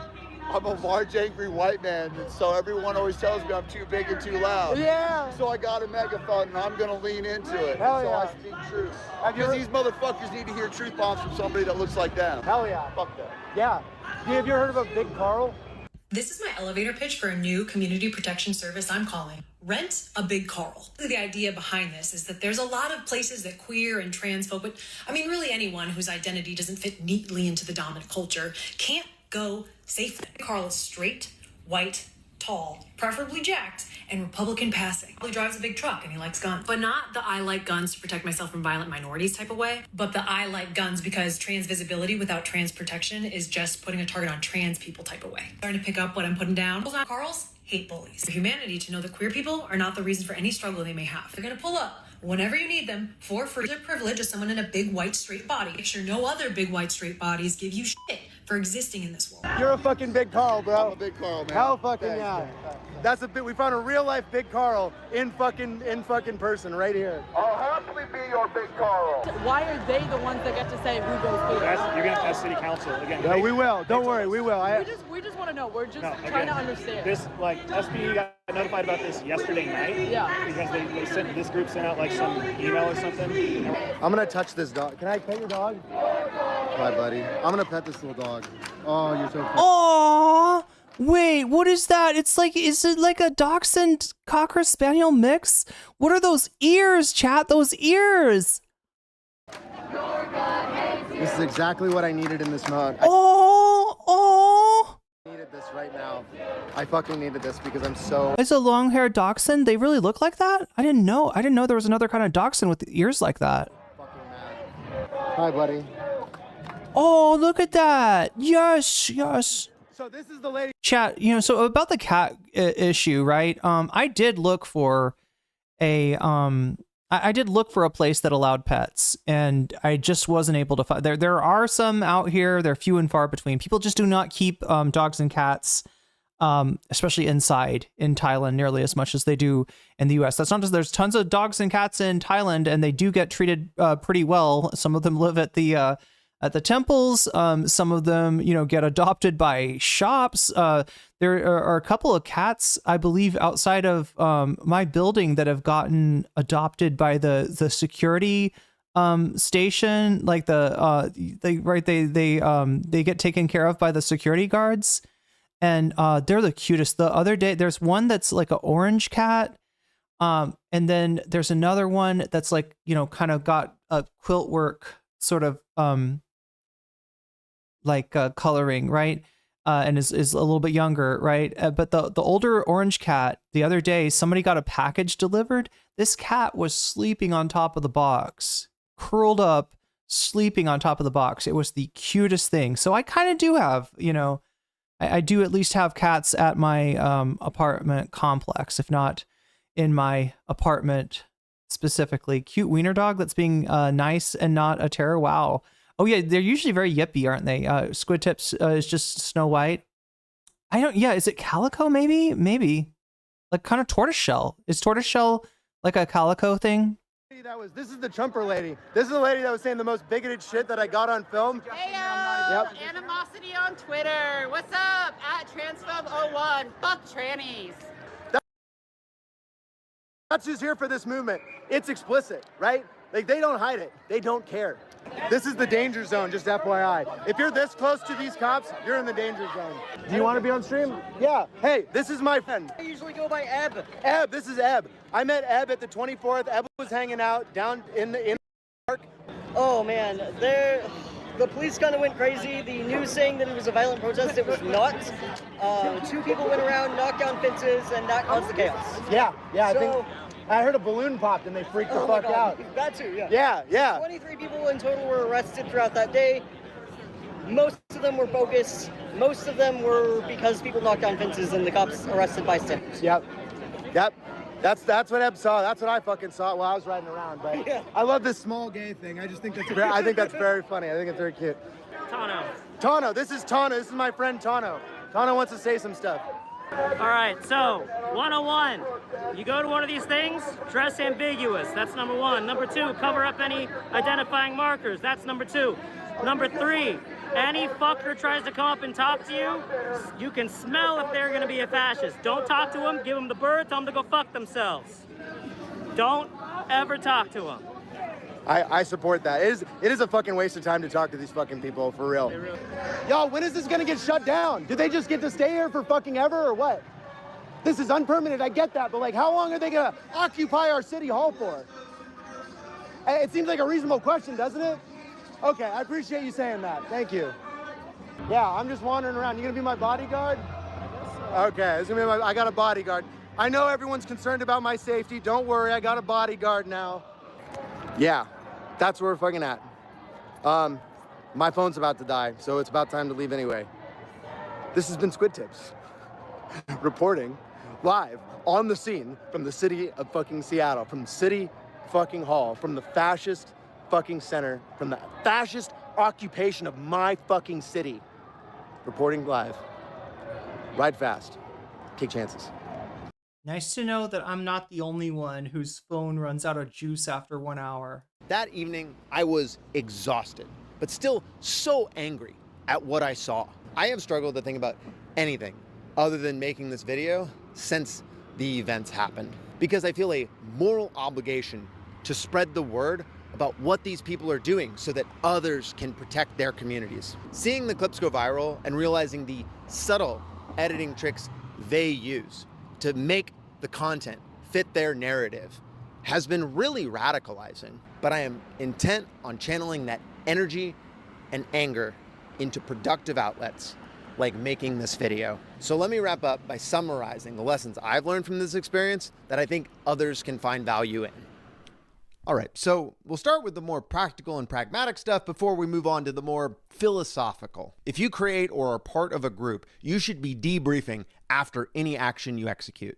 I think the best way to get participation is to do it right at the end of the action and make it something fun, like the way we went and got burgers and shakes. It doesn't need to be complicated. It could just be as simple as saying, what do we do well and where can we improve? This type of honest collective feedback and adaptation. That's a Cascadia flag behind him. Cascadia is a theoretical, I guess, micronation, which exists from the, I think, the west side of British Columbia down through Washington and Oregon.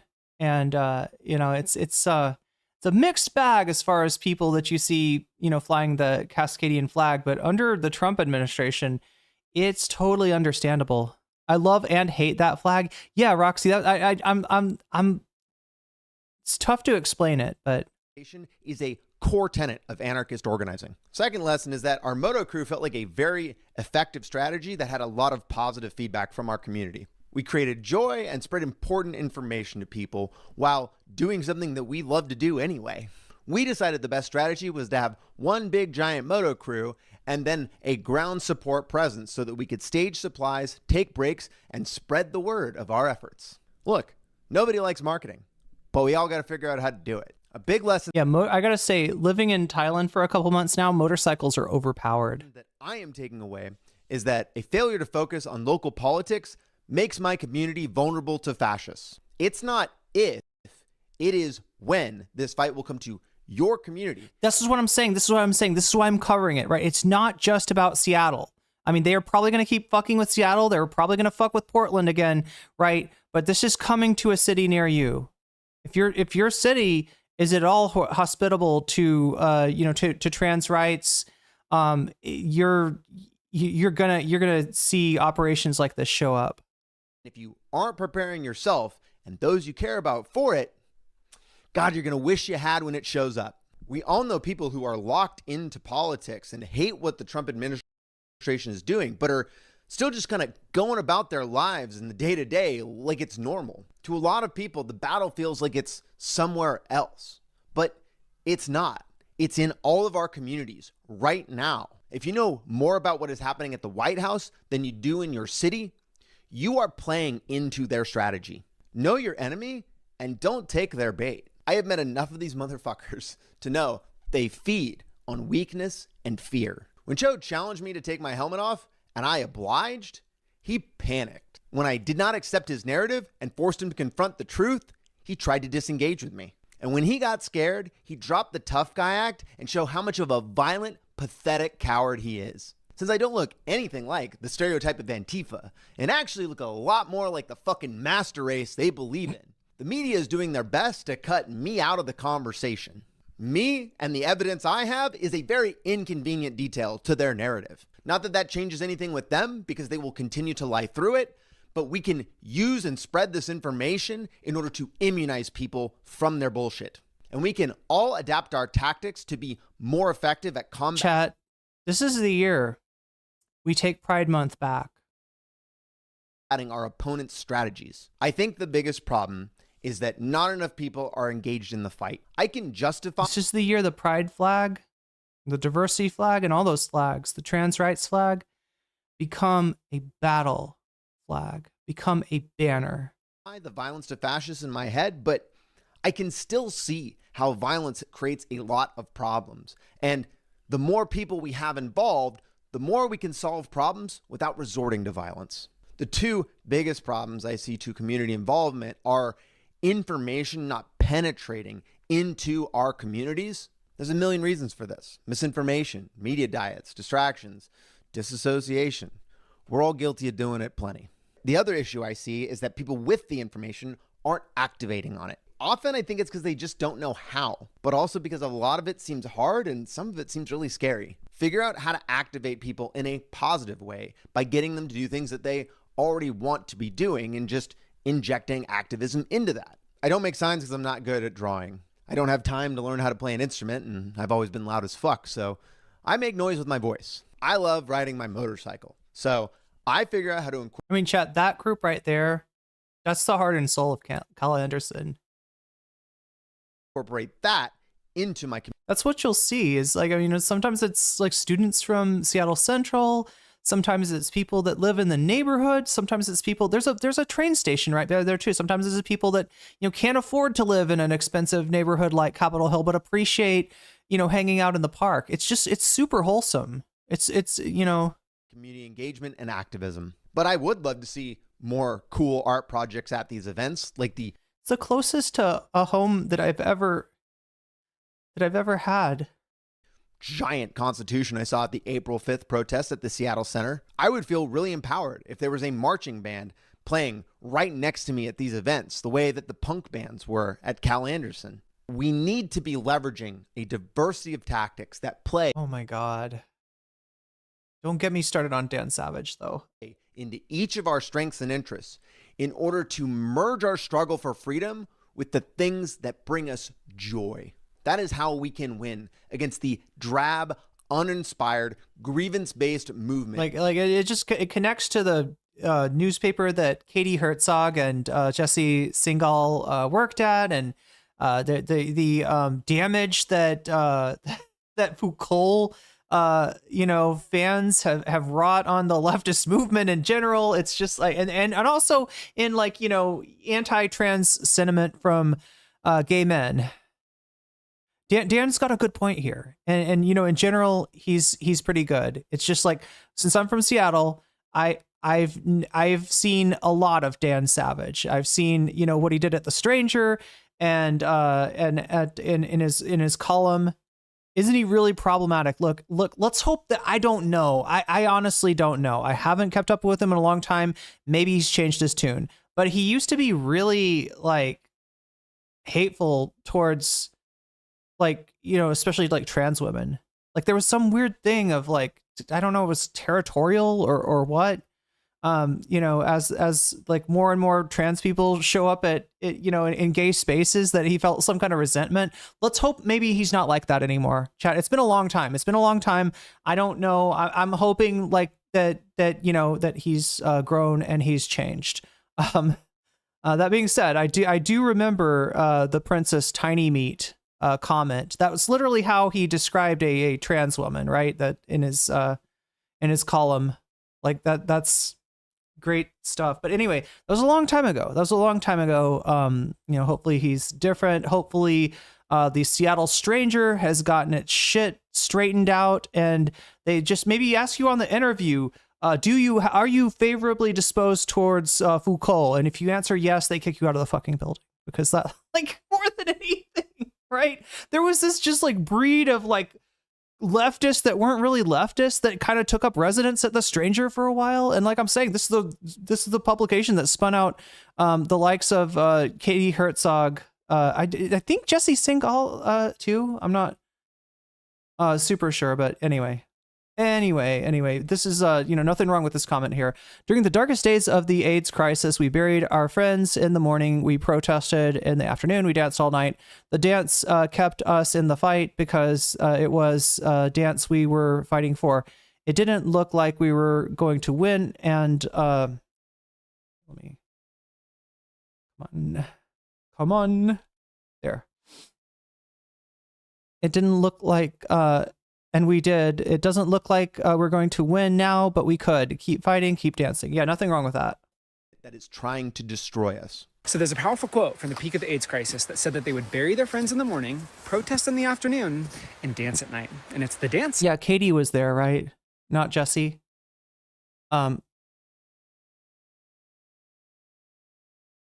He doesn't understand trans people. That's what changed. Oh, good. That would keep them going. But the state of the world has you feeling completely drained, and you're asking yourself, do I have permission to have... That being said, it would be awesome to hear an apology. Like it's one thing to, change and to grow, but yeah, you kind of left some damage in your wake, Dan. And look, like there's enough, like we gotta have solidarity. Right? That's why I don't like the sectarianism, as far as like, ooh, an anarchist, ooh, a Marxist Leninist, right? I feel you gotta work together. You gotta find a way to work together with these people, right? Like, you can't be like, ooh, a trans person, right? as a gay guy, right? That's it's more important now than ever. And good to hear that Dan has learned and grown. Fun to experience joy? My answer is undoubtedly yes. And in fact, joy is a strategy to fight back.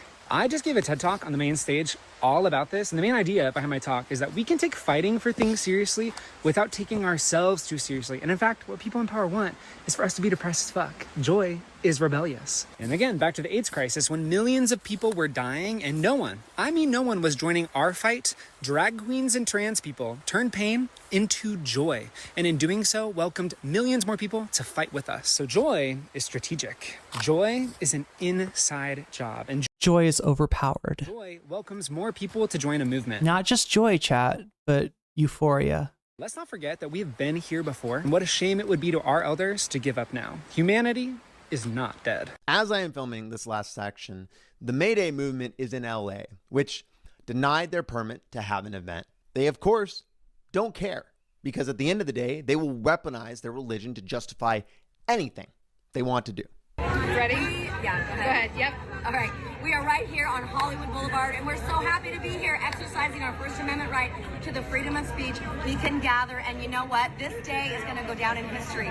We have blocked off successfully Hollywood Boulevard down on Orange and Highland. A slew of laws pending in Republican-led state legislatures that criminalize protest. Last Monday, Florida's Republican Governor Ron DeSantis signed a controversial law that's widely viewed as a response to the Black Lives Matter movement. Under the new law, a public gathering of 3 or more people can be classified as a riot. Anyone who willingly participates in such a gathering can be charged with a third-degree felony. It grants civil immunity to drivers who run their cars into crowds of protesters, even if the driver kills someone. We need to learn quickly and adapt rapidly to their tactics. When I said a month ago in my video about protecting a drag queen story hour that the feds might come for me at some point, well, I knew it was possible, but I didn't think it was going to be this quickly. But this situation has provided a pretext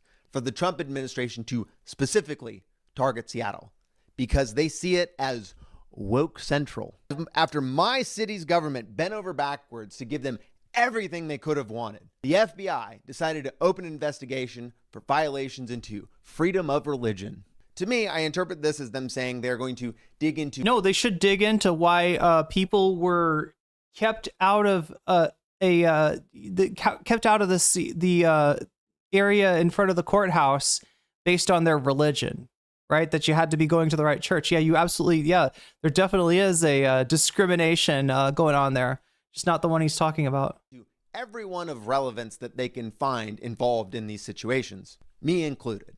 Now, I've been on various watch lists basically my entire adult life. I have never not been somebody who didn't always try to stick it to unjust authorities. I'm turning 39 this year, and I have never, ever been through an airport body scanner.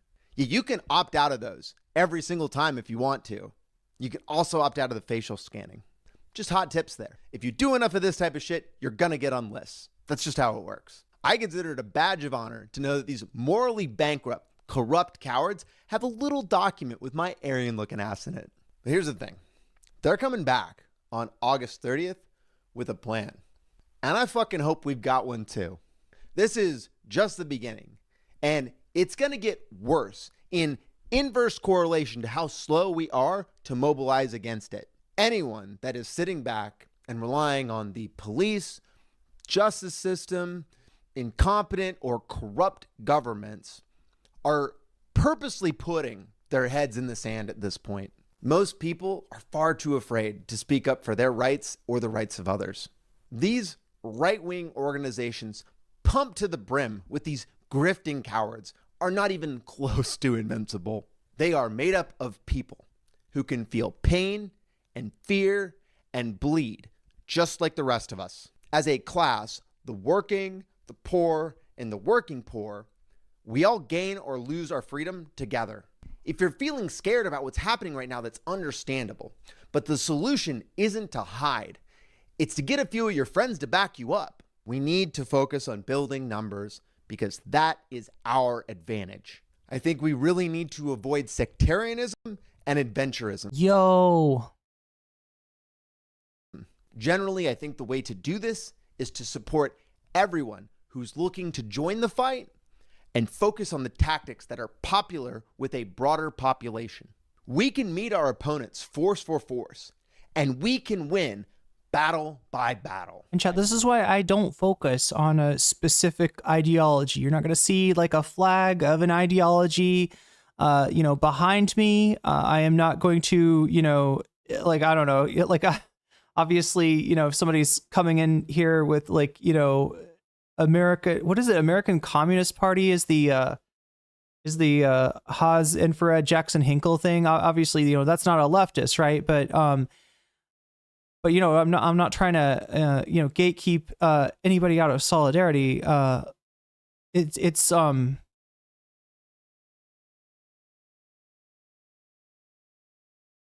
whatever your ideological tendencies are,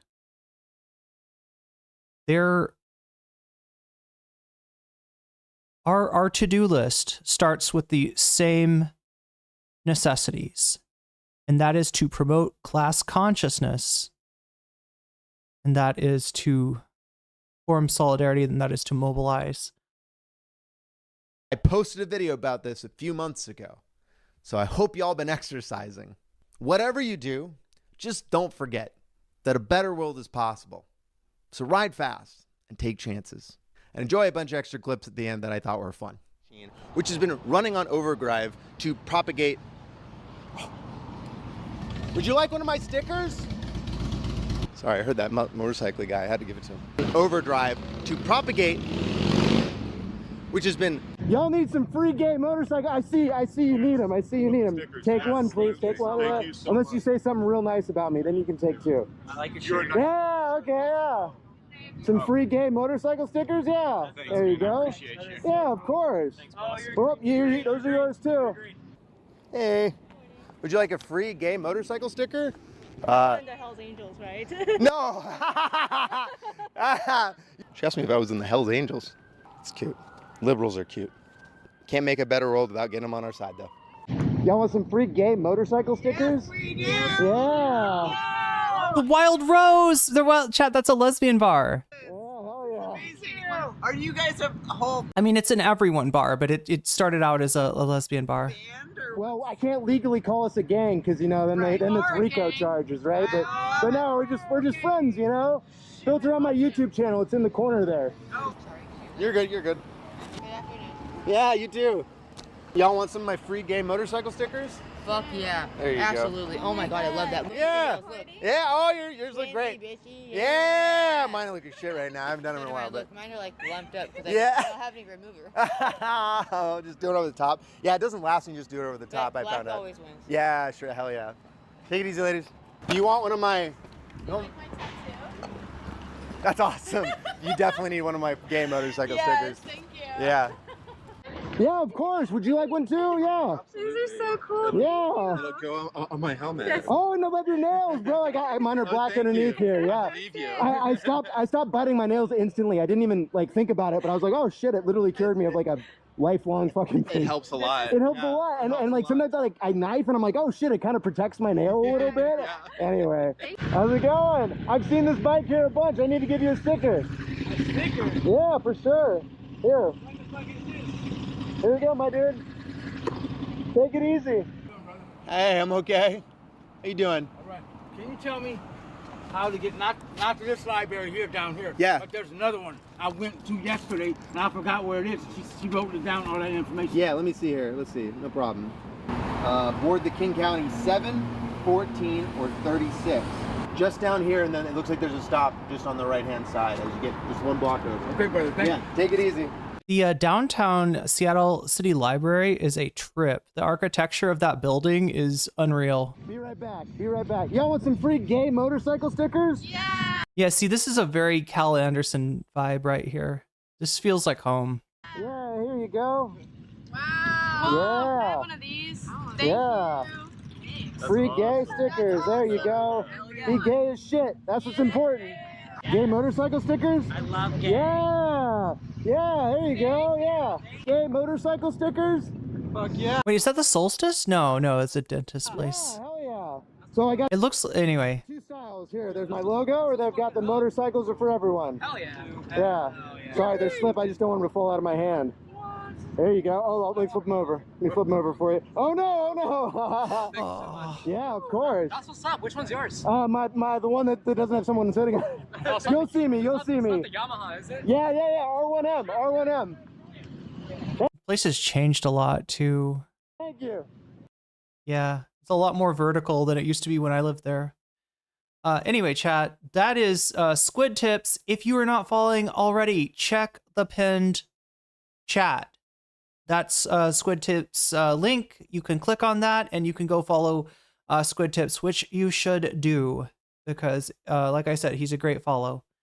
That being said, chat, it looks like we have secured some bonus content, right? 105 out of 200. That is good for one bonus content. And it looks like it's going to be the new Taylor Lorenz video that we check in on. I don't even have to do the math for that. Again, if you've donated or if you want to donate, make sure to let me know in the chat which of the topics you support. And I will put your money where your mouth is. But I feel like Taylor Lorenz, I feel like I have it. I didn't even I feel like there's even more than 32% bonus for Taylor Lorenz. Okay, so what do we have?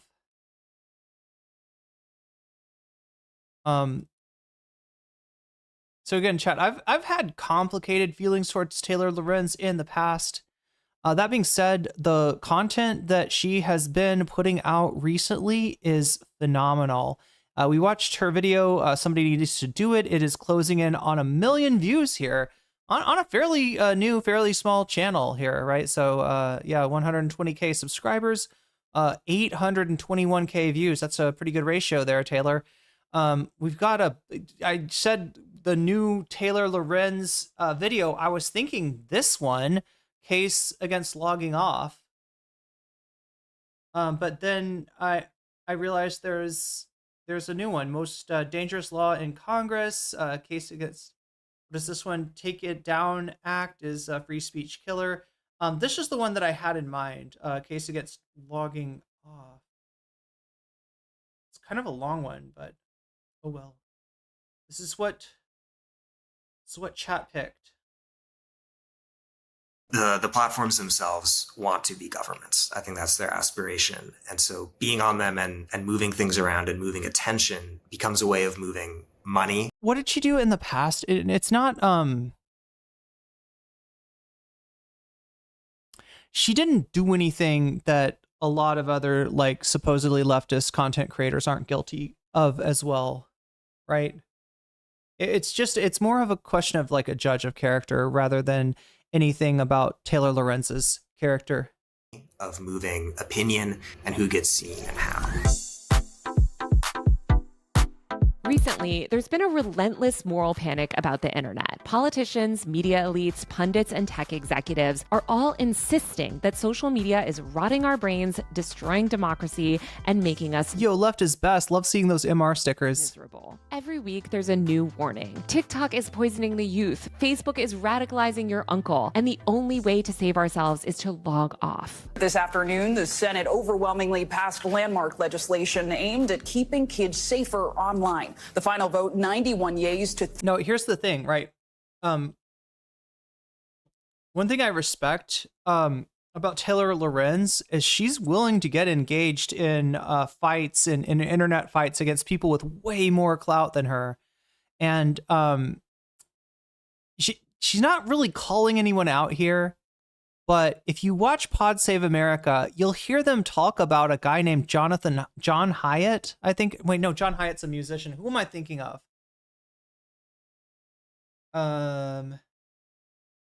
It's somebody that Anna Kasparian actually really likes too, right? And I don't know.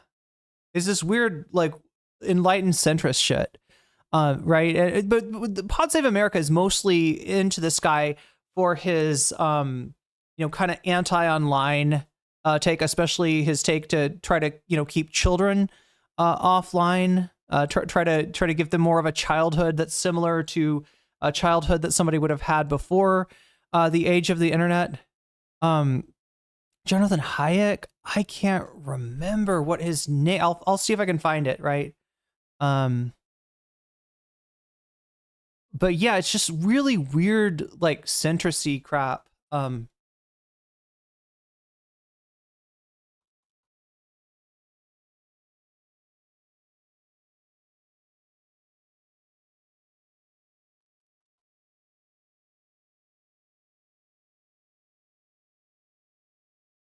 Fuck, I can't remember his name.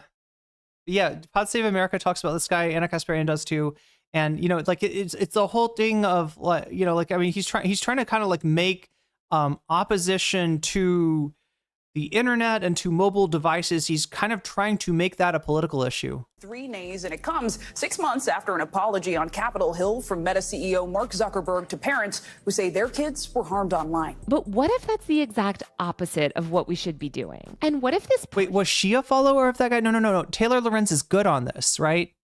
Taylor Lorenz is saying stuff that flies in the face of this sort of consensus of like, ooh, the internet's bad. We need to be more offline. I mean, it's to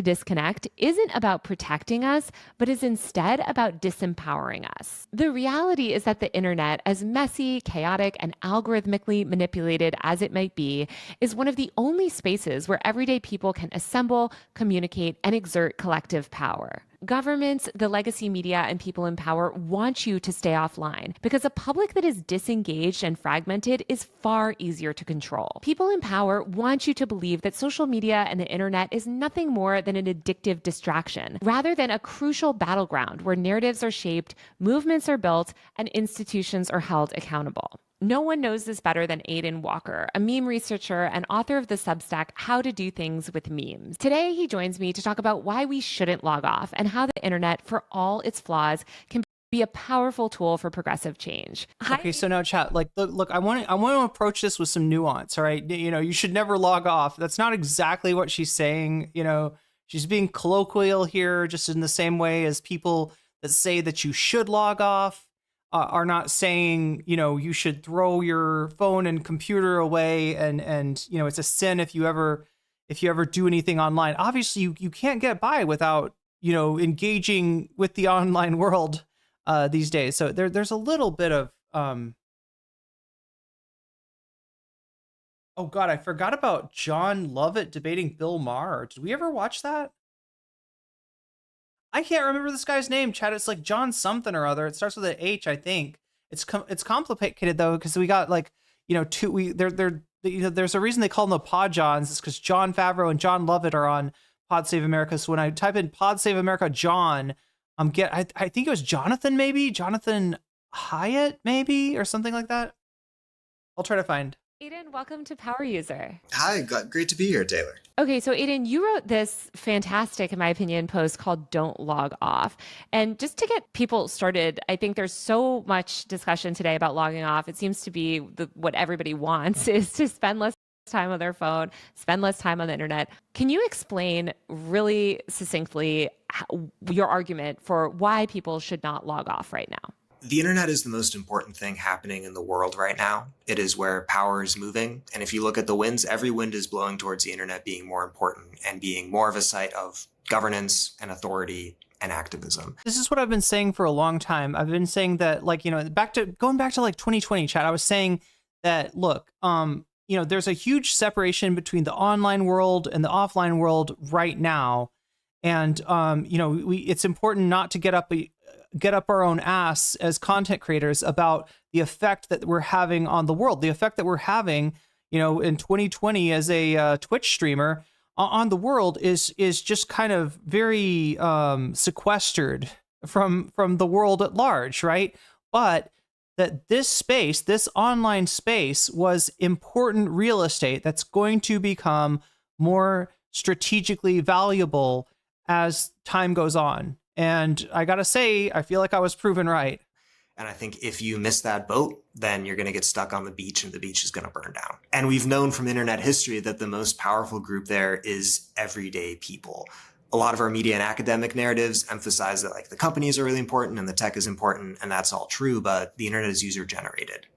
What you post really does matter. You're not just a consumer, you're a producer. Yeah, I feel like, online attention, and I wrote about this a lot in my book, I would argue is sort of one of the most powerful forms of currency today. And I think what you've talked about is leveraging online attention for good. I think that is really compelling, and I agree that like that work that people are doing online is labor. But I guess I would say, like, if somebody was to ask me that question, I'm curious your thoughts. Like, the internet is probably the most powerful tool for change that we've ever seen in our lifetime, right? It has radically upended our media environment, our communication systems. It is so incredibly powerful because it's the first time in human history that we've been able to connect at scale globally.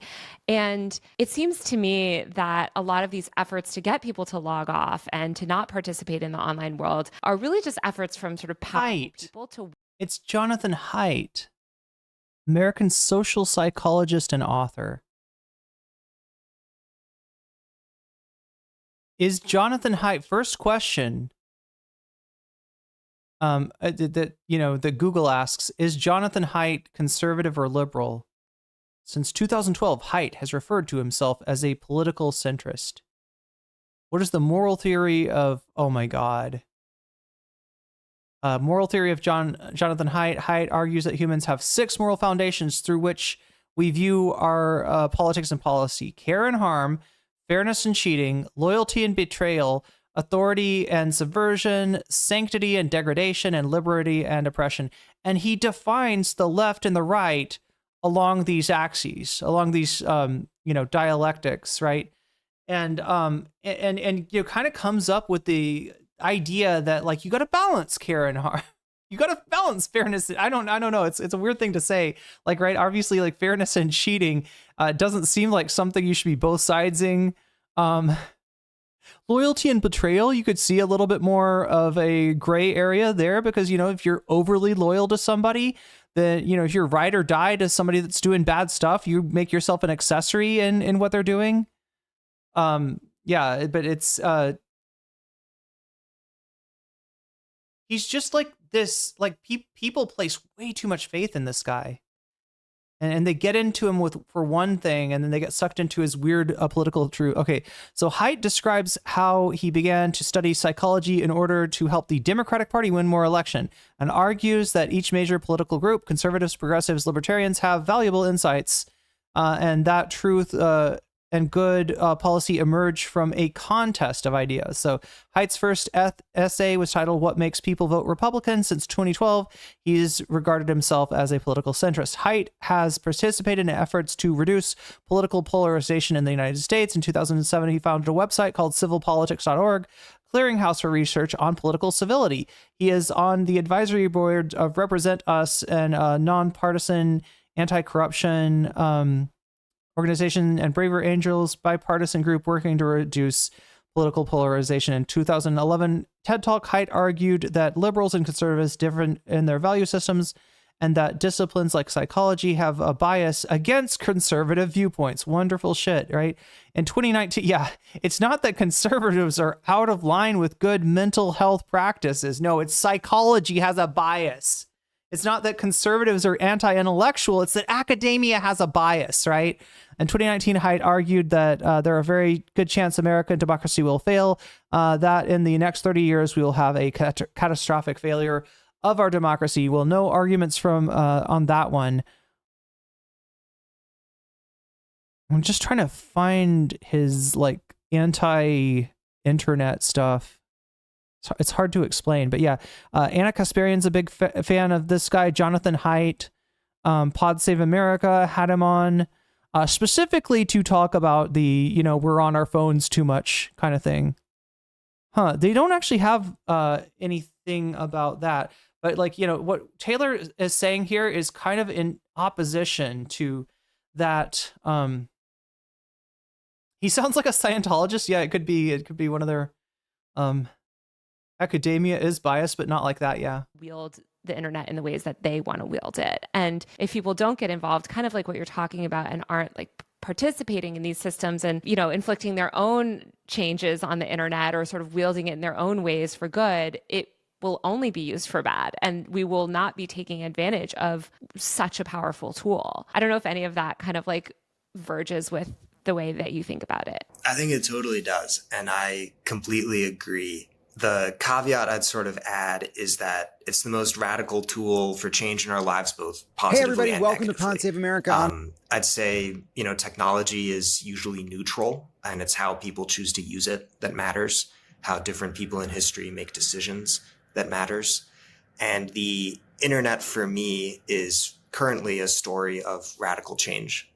It started out, at CERN, kind of very decentralized network, Web 1.0. And then you had this sort of enclosure with the big companies coming up, and you had new forms of hardware that allowed them to gather more data. Like a phone in your pocket is better than a desktop. And all of that has now been used to kind of centralize and create an authoritarian sort of structure and way of governing, because that's often the work that they're doing. But I think those very same tools, in the same way that, the tools of a bureaucracy or railroads or television or radio could be used by a regime that wants to control people from the top down, could also be used from the bottom up. And I think we've seen hints of that in the past in the internet, and we need to kind of aim for that bottom up direction. Well, yeah. I mean, we've seen sort of quote unquote bottom up movements, really social movements emerge on social media like Black Lives Matter or Me Too or some of these like social justice movements that have gained enormous traction online and obviously have led to real world change.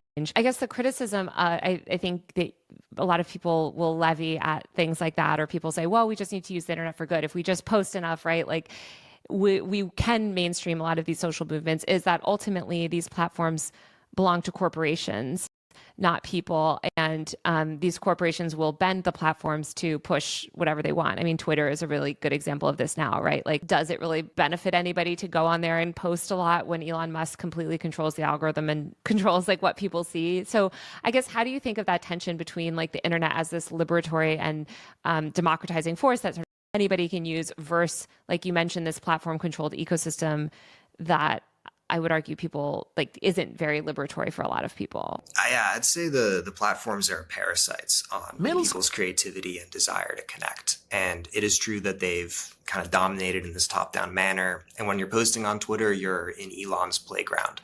And so I think there's a lot. All right, I found what I'm looking for. This is kind of the foil to what Taylor is talking about here. And obviously, don't oversimplify this. Don't think that Taylor is saying, internet good, and there's no concerns. There's no, issue of, with it. It's not, what she's saying. But yeah, this is Jonathan Haidt. Middle school kids are not supposed to be worrying about the war in Ukraine or inflation or anything else. They're supposed to be playing. Now, by the time you're... Imagine, chat, this was probably before... When did this happen? 11 months ago? No, it wasn't before Gaza. But imagine if you said middle schoolers don't need to be worried, concerned about what's going on in Gaza right now. I don't know. Senior in high school, okay, you're reading the newspaper, maybe you're getting politically active, but it's completely inappropriate for 10, 11, and 12-year-olds. Senior in high school, maybe you could have access to the newspaper. To have like, you know how foie gras is made? I don't know exactly, but they put a tube down a goose's, throat and they stuff it. It's not pretty. Fat. Yeah. It's not pretty. So what information is the fat here that we're turning our children into foie gras by giving them access to, the internet? So that's what we're doing to our middle school kids. They're suddenly immersed. I'm John Favreau. Welcome to Offline. Numerous bestsellers like The Happiness Hypothesis, The Coddling of the American Mind, and the #1 New York Times bestseller that will join seemingly... There we go. The Anxious Generation. That is the one that is that most of this, what Jonathan Haidt saying, what Pod Save America agree with. So understand, Pod Save America, as far as I know, they're not on board with his, takes about centrism as much as say like Anna Kasparian is, but they're definitely buying what he's selling when it comes to, this whole show, this whole Pod Save America show, this that is called Offline with John Favreau. It's all about, it's essentially against the internet. Everyone else in talking about today, the anxious generation. Haidt's basic argument is one we've made many times on this show. The kids are... Because you literally read him and you repeat anyway. They're not all right, and the culprit is their phones. But Haidt takes it a step further. He offers extensive research to support his contention that smartphones, and especially social media, are fueling a teen and adolescent mental health epidemic here and in other countries. Haidt also offers a 4-step plan to help us build what he calls a healthier childhood in the digital age. Anti-fragility. But the anxious generation has also touched off a debate about whether Haidt has overstated the case against phones And it raises questions about whether his proposed reforms, like banning phones in school, have the support necessary to become reality. So I asked him. We talked about the evidence he cites, the criticisms he's received, how phones and social media have changed our relationships and our attention spans, and how they're making politics and democracy much harder. Here's Jonathan Haidt. Jonathan Haidt, welcome to Offline. Anyway, this is, kind of if you want to hear the opposite perspective, watch that Pod Save America interview of Jonathan Haidt. A lot of reason to use these platforms strategically. I think it's not worth it to kind of surrender it to them. And I also think in our histories of the internet, we've often kind of thought of them as these fiefdoms, which maybe legally, corporate-wise, they are. But they aren't just websites. They're, places where people come together and meet. And they're often maintained like, Reddit is maintained by admins. Twitter is only interesting because you have posters and reply guys and the whole ecosystem of people. And so I think while, maybe the name on whatever paper is the ownership deed of Twitter is Elon Musk, in practice, and I think in our hearts and minds, maybe less so now that it's changed to X, the people who own the internet are the people on the internet. I mean, the real power and the value of these social platforms comes from Yeah, exactly, Tracy. the user base, right? It comes from people. And you're right that sort of ultimately users do dictate the way certain platforms go. I mean, Vine didn't shut down, right? Like users stopped using it. And that is part of the reason why it shut down was sort of this like user driven revolt of the platform. So I guess when you think of people exerting power, like if you accept that these social platforms gain their power and influence from users, how can users exert more control over the platform landscape when we have such a strong, I guess, tech duopoly with like Meta and Google, and then now X is kind of in the mix too. It feels like we just have a ever shrinking amount of platforms that we can post on and connect on. Yeah, platforms that aren't shitified. I think that tech duopoly is a very big restriction on us. And it's definitely a moment where it feels like the internet is very dark. And I feel that as well. And I do think it would be very easy. So yeah, I mean, I'm not denying that this is a very online perspective, right? Like that, internet feels very dark at this moment, right? I mean, I feel like there's probably some place in the middle where we can balance what we need to do offline with what we can do online. I feel like there's got to be some middle ground here, but like what Taylor's really doing is trying to platform an alternate perspective to provide some kind of synthesis. For example, now that if you consider TikTok to be kind of a hostage of the Trump administration, that they could just, tweak the algorithm and decide to treat different creators or different people a certain way, which many of these platforms have been clearly done in the past and sued over and so on and so forth. But I think users every day, there's things like algo speak where users talk around the algorithms.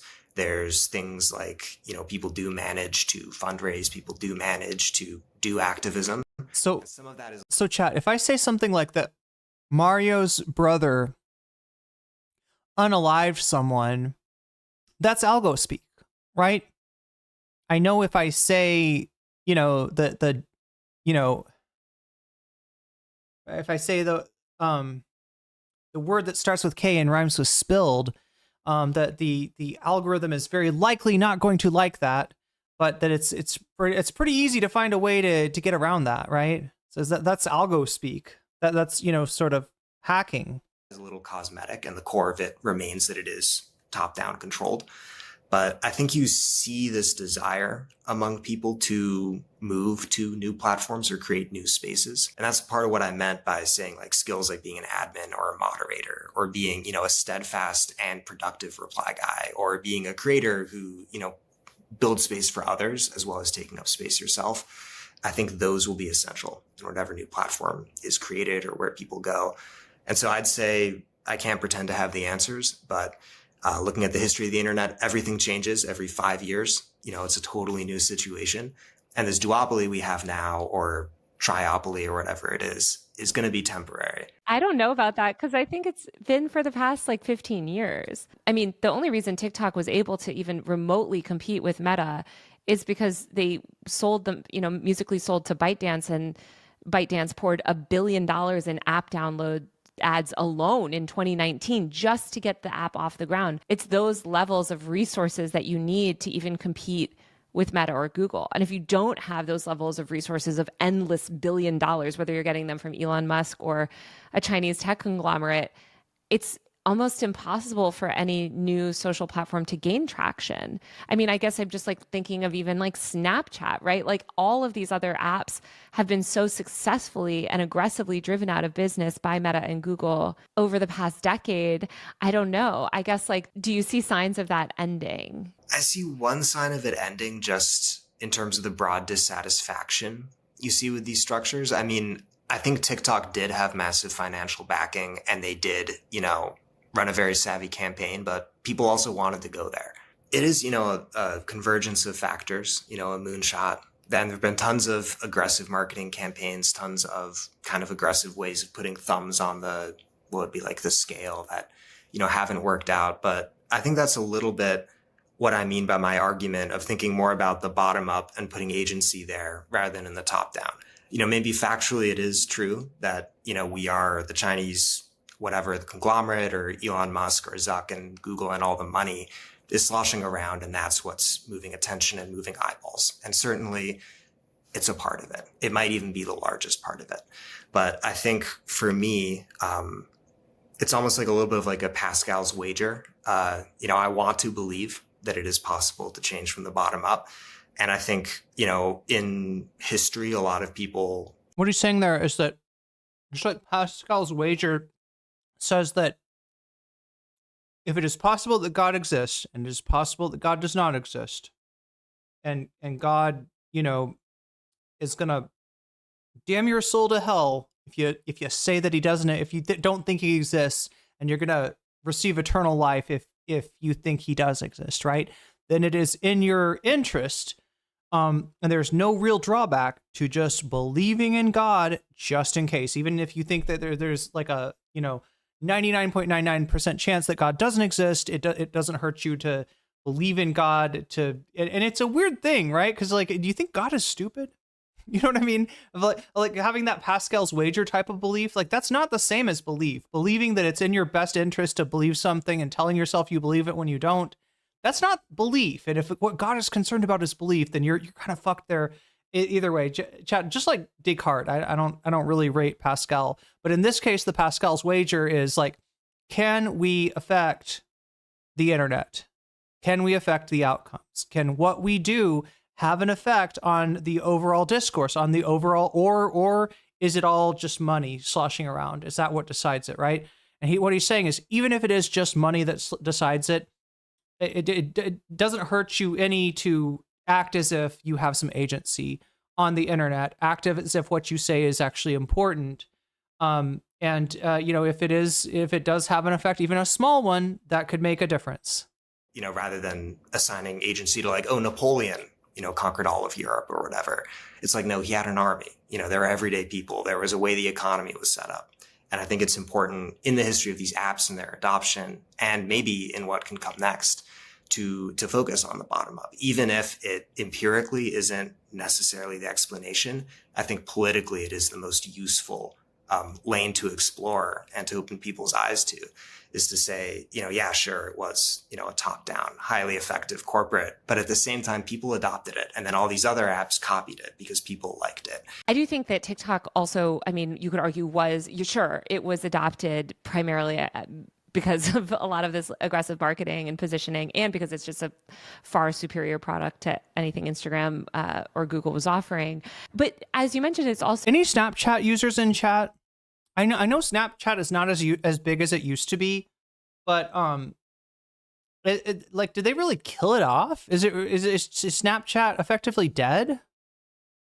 So this tool that's been used for activism. I mean, this is ultimately what got the app shut down, was the Palestine speech that was happening there and the way that people were leveraging the app for progressive activism. So I do think that TikTok is an example of like... That did... have play a part in getting TikTok targeted. The other thing that made TikTok appealing to target was actually all of the bumbling Biden clips. Those took off on TikTok.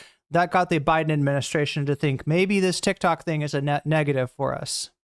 Like, I guess the mob behavior sort of dynamics of social media being used for good. When we think of a platform ecosystem that's evolved, I mean, I think maybe even if social media kind of starts to decline in the next few years and we see the rise of AI or some of these other platforms or more decentralized like internet, how can people build movements that are successful? Because I think part of the way that you're able to get, mass momentum on something like Black Lives Matter or Me Too or some of these other platforms is that you're orchestrating those campaigns on these apps that are like hubs that millions of people are on, that sort of everyone has to pay attention to because you have all the journalists on them, you have all the celebrities on them. See, and that's what Twitter used to be, especially for journalism. Twitter was just, I don't know, the water cooler for journalists, right? And, if you wanted to get more attention towards something, if you wanted to start a campaign to boycott something, right, Twitter was the place to go. Now, Elon came in and he diddled the algorithm. I don't know how else to say it. He perverted the algorithm. He turned the algorithm into something entirely different. And I don't even know how much of it is algorithm anymore and how much of it is Elon yelling at engineers to make, his posts get, I mean, like there's lots of examples of Elon complaining that his posts weren't getting enough likes, his posts weren't getting enough views, right? It wasn't getting pushed out, right? And it's just like, you own the platform, dude. There's nobody fucking jamming your posts. But he had them essentially give him a buff in the algorithm. To force his Twitter feed or to force his Twitter account to become kind of a focal point for the media. And yeah, it has been traditionally the place where journalists, where everybody kind of gets together and talks. Stuff like the ADL trying to get Hassan deplatformed happens on the internet now, whereas before it might have been something like something like more in the lines of promoting activism. So it is definitely changed. If we move into this more like disparate, bottom-up, decentralized social landscape, how can you replicate the like momentum of those movements that happen on the bigger social apps? If I knew how, I would start the social movement right now. But in a broader sense, sort of. Wait, Snapchat turned out to be really easy to hack. Like people were getting hacked on Snapchat. Oh, people were getting like they take their accounts and start posting stuff to embarrass them or something. Sketching out like what I think the direction to sort of think along towards that would be. I think a lot about sort of the fact that these do happen because you have this massive accessible platform that everybody is on, and you can get a hashtag in front of millions of eyes, like in the course of a day, or a video in front of thousands, millions of eyes. And we've seen, both social movements and memes move along this same machinery. And it's one of the most powerful kind of machines that's ever been invented for moving attention and moving people's ideas and stirring their hearts. But I think there's also still something to be said about like density of interaction. And I think one thing that I've observed in following a lot of memes is there is the viral moment where it is, on the front page of the internet and everybody sees it. But there's also the quieter, kind of more intense communities. Like you think of the role of particular subreddits for fostering and making memes go big. Often, it's better to have, I think this as a content creator too, it's better to have 100 people who really care and it'll be paid subscribers than, 2,000 people who, will casually open an email. Especially on Twitter chat. I know people who've gotten, a shit ton of follows on Twitter or on Blue Sky or something like that, and it does not translate into their numbers of concurrent viewers, right? There are, the last person I can think of that got big off of Twitter is actually Keffals, as far as streamers, right? Streamers whose Twitter following was what blew up their streaming presence. Like Keffals is the last person I can think that like kind of fits into that that description. They called it the snapping. Oh no. One of my friends used to always do snaps. He would we'd be studying biochem and he'd be like, just a second, I gotta upload a story to Snapchat. Like, I don't know. I never got into it, actually. Email, every 10th email that you send. And so I think you need both. And maybe, I guess you've really made me think more about my piece, that maybe the way that these skills that I'm talking about people building are getting leveraged is that we might have an internet where it's easier to build that small committed knot of people, but harder to reach that larger pool. Yeah. So that's what I'm talking about with people having large Twitter followings and having it not, increase their other. I mean, like, look, here's the deal. You don't make any money off of Twitter. I mean, you do. I guess if you're a right wing, if you're cat turd, maybe you make money. If you're Jackson Hinkle, maybe you make money on Twitter, right? But for most, if you're not like somebody that Elon retweets, you don't get paid from Twitter. You get paid from your other platforms. And the idea of like leveraging a large Twitter presence for a Twitter,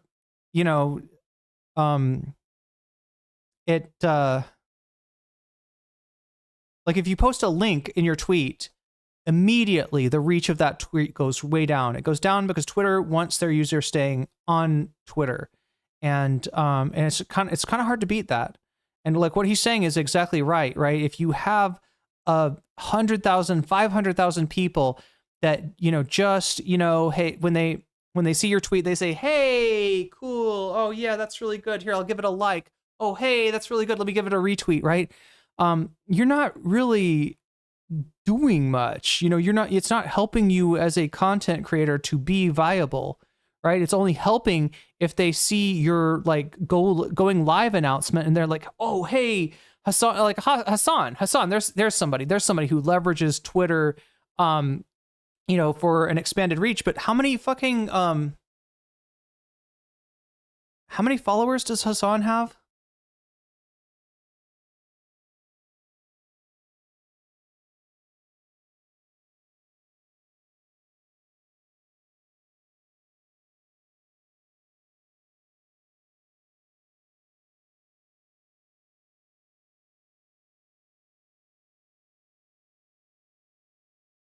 $1.5 million, right? So at that level, it doesn't matter if it doesn't matter if 1.2 million of those people are just very shallow engagement.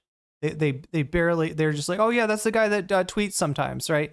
If he's got 300,000 people that are engaged with him as far as seeing his go live tweets, which I should do. I should be doing these on Blue Sky. Oh, that's cute. Wait, what is this, like evil Kaya? I'm back. DreamCon recap: Ukraine drone strike on Russia. Colorado man attacks Israel protest. Big beautiful bill drama. He had Chris Hedges. Chris Hedges. Is on later. Also playing Night Rain. Sakuno. Wait, I don't understand. What's Kaya doing? Is this supposed to be homophobic, Kaya? What's going on? But anyway, if you're somebody that sees this and decides to click and watch us on Twitch, right? Even if it's only like 1 out of 10 or 1 out of 100 of Hassan's followers, that's still a pretty big number. And Waking Life. And maybe in this era of algorithmatized massive platforms, it's been easier to have that massive pool and harder to build that little knot, which I think has often been the criticism of doing activism on the platforms, is that you're reaching a bunch of people who are engaged in a shallow manner rather than sort of reaching the crew you want to ride or die with. I think of the internet, and I wrote about this so much in my book, but I think of the internet as like an attention machine and a way to connect people at scale, right? I mean, that's sort of the fundamental goal of the internet, is to connect people. And that can be used for good or bad, right? You can connect political extremists for really bad things, or you can connect people for progressive social movements that will do wonderful, amazing things in the world, right? I guess like, especially as we move into this world of like more AI and algorithmic driven platforms. Like, it seems like people used to determine who got attention, and now algorithms a lot of the time determine who gets attention online. So if we want to go back to this world where people are determining who gets attention or what gets attention or what to pay attention to, how can they circumvent those algorithms? There's two sides I think of with this. The first is that algorithms are extremely powerful, but I think they're more powerful in the way a hammer is powerful than in the way like a knitting needle is powerful. It's a blunt force. Often it is targeted and specific, but I think so many memes that have just popped up on feeds and been weird, or so many experiences that people have. Like, I remember I looked at TikTok's ad content preferences and it thought I was female. Often these algorithms don't really know who we are, even as they are extremely powerful. They're powerful in the way of a blunt force instrument. And so I think we do have a lot of wiggle room, even on the algorithmic platforms, to kind of counter program.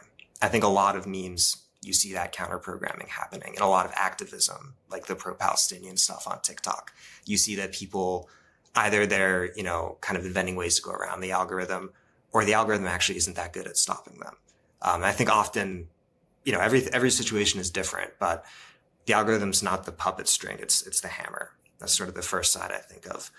And then the second side I think of is, because the algorithm is often, a complex set of procedures, it's algorithms plural, most likely, it can't respond with a lot of specificity. And if people are really nimble and cunning and experimental, and if you sort of do have these kind of more tighter knit, more kind of producing oriented types of online groups, or sort of behavior that, as a lot of people have on TikTok, they're, want to train the algorithm, there'll be a video come up and they'll be like, I'll save it, I'll use the audio so that this gets more spread.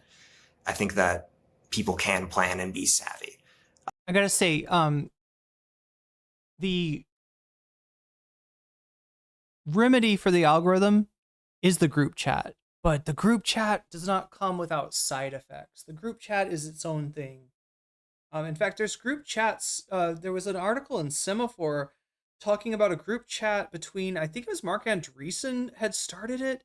And it started off with all these liberals that were kind of just like resentful of like getting canceled or wokeness or something like that. Right. It started off like that with liberals that were kind of like trying to like, ooh, I'm a badass because I don't carry the I don't toe the line for liberalism, or I'm like anti-woke or something like that. It started off like that, and it just got more and more right wing as Andreessen got more and more right wing. And funny enough, Andreessen is kind of like Mark Andreessen is a like an enemy of Taylor Lorenz. A lot of what she's done, for good or for bad, has been against Andreessen, and I got to appreciate that.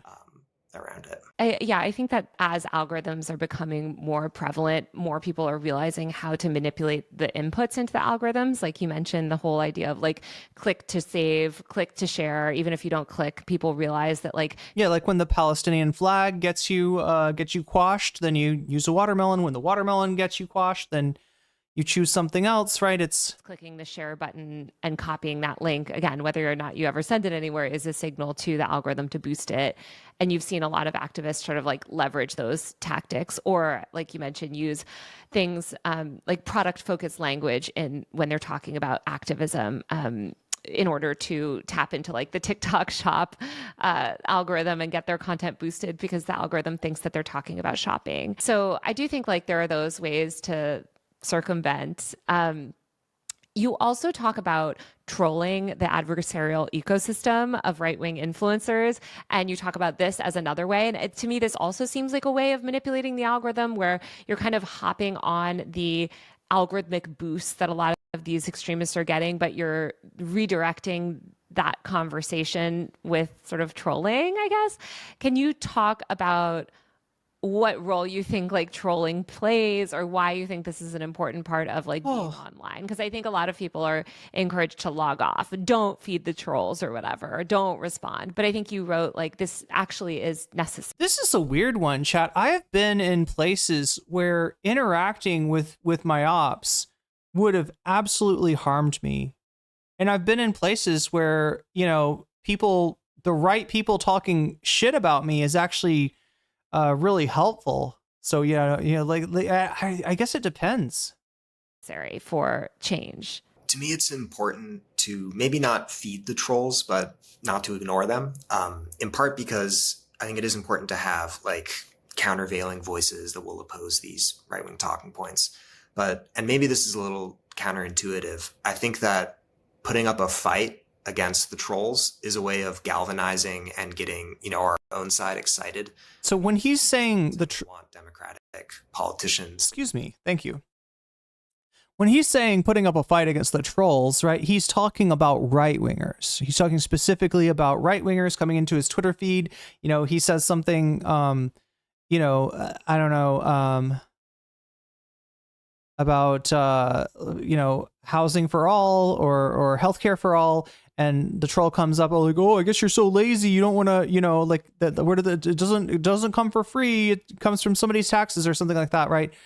Yeah. That kind of polarized interaction is never going to be negative to you, because you don't want Johnny MAGA, being like, yo, I kind of agree with Irene. Irene is kind of based, right? Johnny MAGA is saying that I'm a woke piece of shit is actually really good for me. So yeah, it really depends on, who you're talking, where the trolling is coming from. To, fight back more. And I think that by engaging in troll to troll combat, like Will Stancil, love him or hate him, is one of the big people out there doing it. For people who don't know who that is, he is a, I guess, liberal, such a centrist liberal commentator that, yeah, I think will quote tweet absolutely anything he disagrees with, and will very much die on the hills that he wants to die on. Yeah, so I can't blanket endorse everything Will. Not everyone gets supported when attacked by trolls. That's an interesting thing, Emily French. That's an interesting thing, right?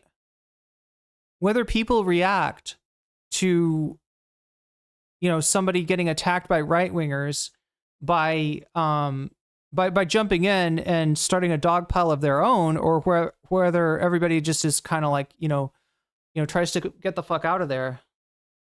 Stancil has ever tweeted.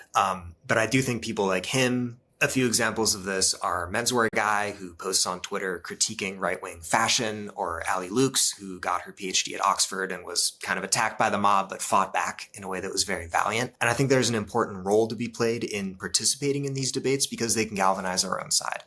People want democratic politicians to fight back more. And I think online, by, showing a strong voice, pushing back on this stuff, even if it is sometimes cringe, even if it does seem to not be pandering to the better angels of our nature, I think it is important to show up. And that's part of how you build a movement, is it is going to be adversarial online debates. A lot of attention moves there. Well, I think like what you just said is the key, right? It's about attention. And I think that I totally disagree with the whole like don't feed the trolls idiom, in the sense that I think it's so important to redirect attention. And we see that, especially on the right, these right-wing influencers are so good at leveraging attention and derailing conversations. And I feel like when you don't have strong responses to that, whether it is like a menswear guy or this random, British academic, it just creates this vacuum where like there is no like counter narrative, I guess. And so I think it's so important, like you said, to create that like appearance of resistance, even if you are going up against algorithmic like downranking because of it, because sometimes you can successfully kind of turn the conversation away from something bad. Yeah, and I think that's one of the things I really admire you for. I don't know if this is something you are, into receiving praise about, but I think like your coverage of libs of TikTok on X and stuff like that, it's reporting, but it's also a way of... Yeah, libs of TikTok is an interesting case in point, right? Because there you can find thousands of like smaller, trans accounts, queer accounts that have gotten absolutely dogpiled through an interaction with libs of TikTok, in which, like Emily French is saying, they're not getting supported in their fight against the not just libs of TikTok, but everybody that's directed towards that, right? Whereas Taylor Lorenz seems to have weathered the conflict with Chaya Raichek in a way that it was actually, overall positive. We do need like Keffels. We need to do like Keffels and L+ ratio. that's the whole thing, though, Simon Pierre. If I L+ ratio somebody, will you be there to retweet me? That's the question, because you don't want to be like, you don't want to fucking say ratio and then just have like, yeah, 5 likes, awesome. I didn't ratio shit there, right? But if you can sort of like, you know, train your following to ratio people, it can be pretty powerful. You know, I think just modeling that this isn't okay, people are paying attention to it and they're saying it's not okay. And I think just having that out there on the platform in whatever form it was, I think that did have an impact. Well, one thing I think that's so important to note with your work too is like you talk about this idea of like not logging off and being really online, and I think that the sort of underpinning belief behind it too is, which I agree with, is that the internet is very much real life, and this is like real. There are real stakes. Like I think hopefully in 2025. Nobody is arguing otherwise, but I know for years, and even now, I mean, you do hear it on Blue Sky sometimes, people will be like, just ignore these people and they'll go away. Or they have these sort of misguided beliefs about platforming where it's like, well, if you respond to these trolls, you're quote unquote amplifying them. And, that might be true. It's just someone with like 200 followers or something. But when you're responding to these big right-wing figures, it seems important, right? Like, I mean, I guess, like, can you kind of talk about that idea of like platforming or amplifying? Because to me, it feels like a very like dated view of the internet where it's like, well, if you just ignore this corner of the internet, it'll go away. When I think we've seen that when you ignore it, it doesn't. It often just creates a vacuum for those communities or those influencers to flourish. I'd agree with your take that it's sort of an outmoded way of approaching it. To me, that feels very like 2016, 2017, when the barbarians were still outside of the gate. Maybe that's a weird way of putting it. But now that we are in a media ecosystem where these people are more listened to than the mainstream platforms that are virtuous and true, I think that it's unavoidable. You know, you either push back against it or let them take up the power vacuum. Yeah. Given the ease at which online movements can be kind of infiltrated or derailed online and conversations can be derailed online, how do you suggest kind of protecting people's ability to speak truth to power on the internet? Like when you think of digital organizing, I guess it seems like one thing that it's very vulnerable to on the internet is infiltration or getting derailed by like bad faith actors. How do you see people kind of being able to fight against that? Well, yeah. Like imagine, you're on Twitter or Blue Sky or wherever, thread about Israel, Palestine, and then, somebody comes in saying something and combines something, anti-Zionist with something anti-Semitic, right? It's like that very well could be a bot. That very well could be somebody that is trolling in bad faith, is trying to make people in the thread look bad, is trying to associate you with anti-Semitism through that, right? And it's like, do you try to gently correct them and say, anti-Zionism good, anti-Semitism bad, or do you call them out as a troll? I don't know. If the internet is so crucial and should be sort of the hub of where a lot of activism is happening today, how do they protect or safeguard against that? I don't know, honestly. I mean, there are technical things you could do, signal VPNs, which, I mean, a lot of posters in countries that do have censorship regimes have used and innovated and done well with. I also think that in general, there's a weird paradox where I know from putting my face on TikTok and yapping and talking that you get some amount of influence on the internet by increasing your visibility and vulnerability to other people. And I don't know if there's really a way around that or out of that. And it's something I think about a lot, that, just in a literal sense, my face is out there for people to say, oh, I hate this guy. He's wrong. He has bad takes. And maybe I do, but it's also out there for people to say, oh, you have a bump on your forehead that I'd never noticed myself. And then I was like, oh, wait, I do have a bump on my forehead, And so in a way, I think it is like, it goes to the territory and it's something I haven't figured out. It's a major challenge to building these sorts of movements. And I think it's another reason why it is important to practice. It is important to build skills and networks. for dealing with it and protecting people. And in a way, I don't know. I haven't been in the trenches necessarily. Yeah, I guess like what I would think about that is that, like, I mean, if you can consider how easy it is for conversations to be derailed, it sort of goes back to that need of having a tight-knit community and having ways to connect in really deep ways online. Like, I think that movements that are able to get derailed quite effectively are usually really disparate movements without deep connections. There's sort of like loose connections online where things can, like, it can just break apart more easily. But if you have those more like deep networks, or like you said, they sort of come from these like tight-knit communities, it's harder to like force people apart, I guess. I mean, I also think of it and this overall thing we've been talking about in the context of like the 1800s and like the long 19th century, you know, this sense of French Revolution happened, you know, it felt so good. 1848 revolutions, there's, you know, more liberty, more rights, whatever it is. But then throughout most of Europe, throughout most of the world, with the colonial empires, with the monarchies, you have like a century where really it is autocracy that is in charge. And the whole time there's organizing happening. The whole time there's people fighting back.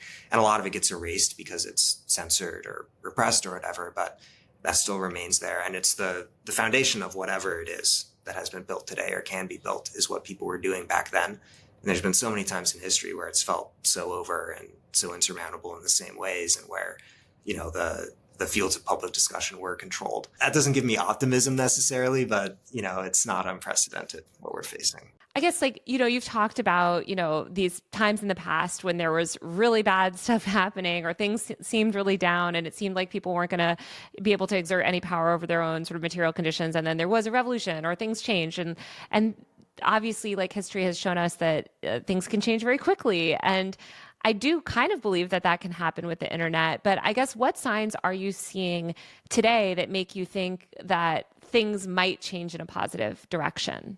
I see kind of the ineffectiveness of a lot of the algorithms, the enshittification of the platforms, as Cory Doctorow, the Canadian thinker, would put it, that they're getting worse at providing the services. And, you know, it's not that precise a tool in a lot of ways. I also have some optimism because there's still parts of the old web that are still alive and that people still care about. And then another cause for optimism is, you know, the contingency, the unpredictability of things.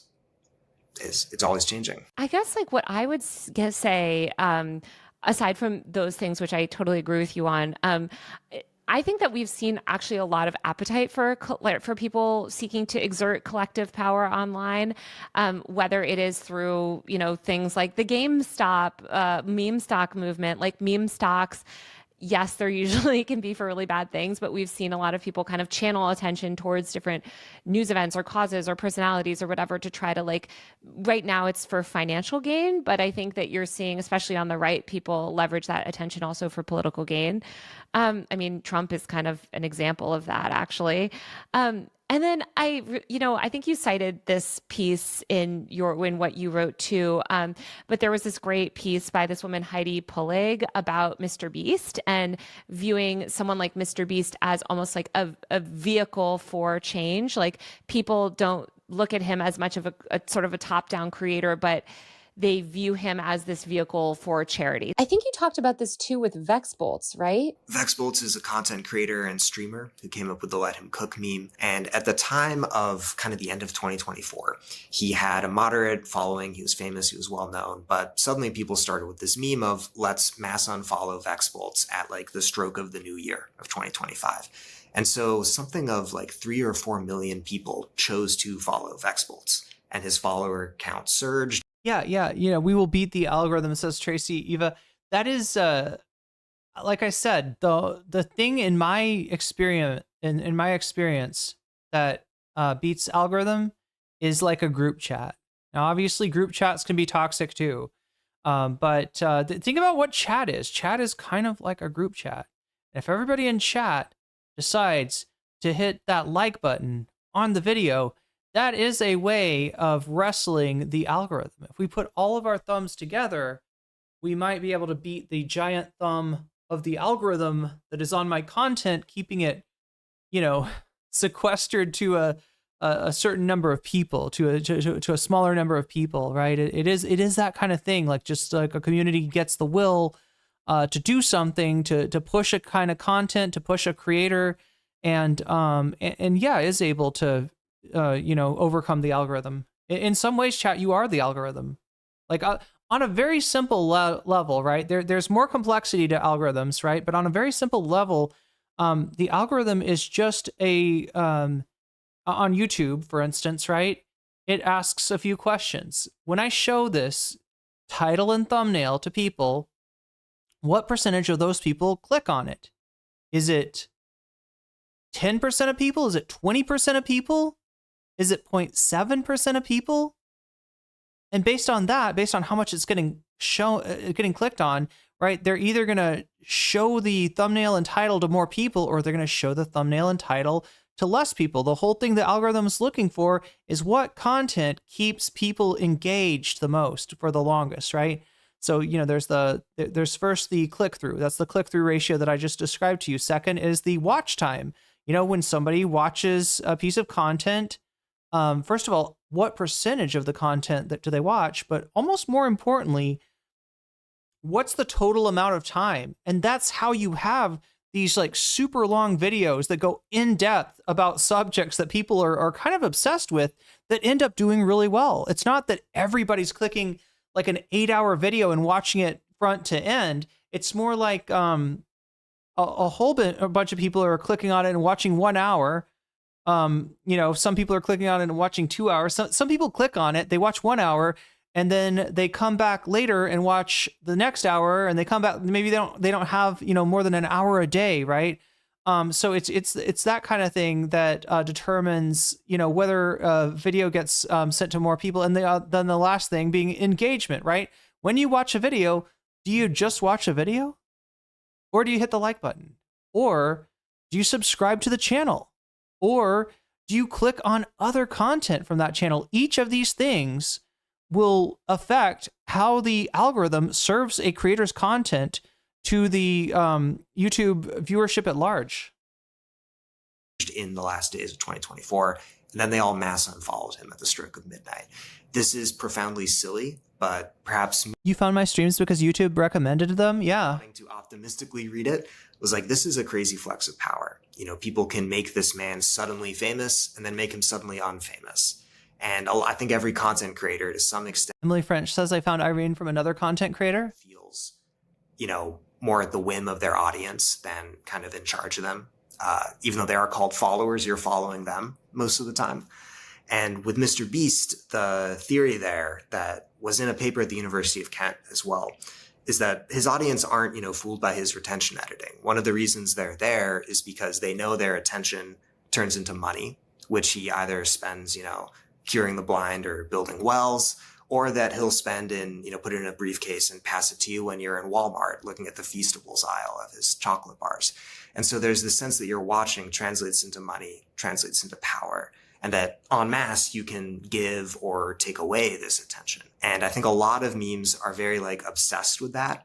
And you see it even in earlier stuff. Like you could say, what else was Harambe? What else is really any meme Well, trend? the world record egg, I think, is a good example of this, right? When people tried to they successfully did make this picture of an egg the most liked Instagram post, and it was sort of supposed to send this message to Kylie Jenner, who previously had the most liked post, that we have the power, we determine who gets famous. So, I mean, when you do see things like that, and I think we're seeing more and more of those types of memes. I don't know if there's a term for them or not, but I would say these sort of participatory memes and content creators where their fame is predicated on that kind of participatory fame. So I guess when you look at these participatory memes or participatory creators, do you see people being able... And, people were talking earlier about the L+ ratio, era of Twitter, kind of the Keffels ratioing people like Matt Walsh and Keemstar. And that is a participatory, that is a form of what Taylor's talking about, participatory meme. Now, it got kind of played out because Keffels just did the same thing over and over again. It was just people get tired of L+ ratio, rest in piss, just the same thing over and over again. But, it does illustrate a principle to replicate those dynamics and seize that collective power for political means? Well, that's how I interpret Brat Summer, as being kind of these same dynamics brought to an explicitly political thing. I think looking back earlier, that's sort of the right-wing 2016 meme magic alt-right thing. Whatever that was, it was a way of using these internet tools to organize and, create a movement and move stuff politically.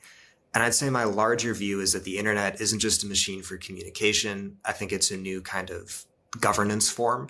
And as we spend more and more of our, free time being entertained by these platforms, as we spend our time working through them, if you want to find a job, you got to be on some platform that has an algorithm. If you want to find a date, you got to do that. If you want to make money, if you want to sell a product, everything's getting bundled into the. Anybody in chat got a job on Twitter? I know you can get a job like on LinkedIn. I'm sure you can get hired, through some shit on Facebook. I mean, those are two very cursed platforms, right? But these things. And so this space and these influencers who are both content creators, but in the case of Mr. Beast, the only example I can think of is that artists get jobs through Twitter. They also a business owner, also taking some, kind of administrative stuff. That's the political connection for me. The platforms themselves want to be governments. I think that's their aspiration. And so being on them and moving things around and moving attention becomes a way of moving money, of moving opinion, and I think also of moving the actual infrastructure to the extent that you can influence the algorithm a certain way or do a mass follow, mass unfollowing. You're changing the way that space is built. Roxy Amused, I'm assuming this is about Keffels. She's problematic because she's weaponized her audience against the Tinder queer community, which doesn't hurt anyone. Yeah, there's a whole bunch of shit with Keffels. I was friends with Keffels, not close friends, but we knew each other back in the day. We were friendly. I rated her, she rated me, and yeah, she just kind of went to a dark place. I blame Vosh, honestly. I feel like Keffels was pretty good before Vosh. And it was just like, I know how it happens too. Vosh showed up in my chat too at one point, right? If you are a trans girl with certain looks, then and your stream starts to pop off, at some point Vosh will appear in your in your chat, much like Shrek. The smell of onions will start to pervade the chat. And you're like, it's something, what's going on here, right? And yeah, like she just kind of, she took the poison apple from the White Leaf Network. And I sort of understand why. It is a weird thing, right? Because even when Keffels was being mean as fuck to me and my friends, I still had some compassion for her. Maybe because I had not rejected Vosh, right? It took me a little bit of learning to figure out, the downside to some of these creators. I was friendly, with Destiny. I didn't agree with him, but when he wanted to come into my stream and have a chat with myself and some people that I had, some friends of mine, I brought him on. I took a little while to figure out what exactly was wrong with the Debate Bros and why I did not want to be attached to that. And Keffels, she was really vulnerable. She joined Vosh's network, right, when she was getting massive harassment from the same, what sounded like the same kind of shit I was getting. What does she do now? Gaming streams? I don't even know. You'll have Vosh going for your short stack wigglers. Oh no, is Vosh total fucking chaser? I don't know. There's a few things with Vosh, but it was just like the debate sphere in general, right? Not that debating is what makes you mad. Not that I think you're a bad person if you do debates. Yeah, Keffel's also racist. Yeah. Well, I mean, like that's the Vosh effect. I mean, like, I don't know. Maybe she had, maybe she had some, so what do you call it? Like, implicit racism that she didn't really recognize before Vosh, but it definitely, see, like, she saw herself in Vosh too much, right? She was getting criticized by people in her own community that were trying to make her better, of like, hey, Keffels, when, we're when you've got a community full of trans femmes and you're constantly making fun of people for their hairline, like, can you think of your community a little bit? And for shit like this, for shit like that, right? People would get ostracized from the Cuffles community. And then she'd get, clapback on Twitter. And then Vosh was like, oh, yes, I understand. Please cry on my shoulder. Oh, no, the woke skulls are terrible. They're terrible. They're super bad to me. And like this weird kind of camaraderie of the accused developed between, Cuffles and the rest of the Vosh network. And who gets seen and how. Exactly. And I think that last part is so important of who gets seen and how, because we also see these movements skyrocket influencers to fame, libs of TikTok. And Short Jackson, since you asked, when I mentioned Taylor Lorenz not always being the best judge of character in my experience, I was referring specifically to the support that she extended to Cuffles, even after it was clear that Cuffles had kind of gone to a really dark place.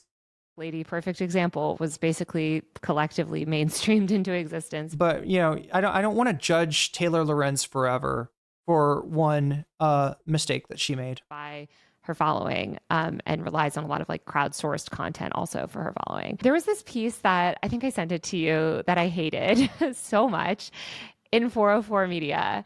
And the headline is, "You can't post your way out of fascism. Authoritarian and tech CEOs now share the same goal, to keep us locked in eternal doom scroll instead of organizing against them." I'm curious your response to this piece. I hated it so much because it completely ignored basically like all digital activism. I don't know, like some of the most important digital activism that like people have done over the past few years, and completely dismissed the way that the right has leverage these tools. Like it sort of just gave into this idea that the internet is dominated by the right. And so kind of we have to like log off and I don't know, do stuff IRL. How we would plan that stuff IRL, I don't know. I guess certainly not online. But what do you make of this argument of, that basically you can't post we can't post our way out of authoritarianism? Yeah, with that article, one of my biggest takeaways was it seems true to like an experience of being on Twitter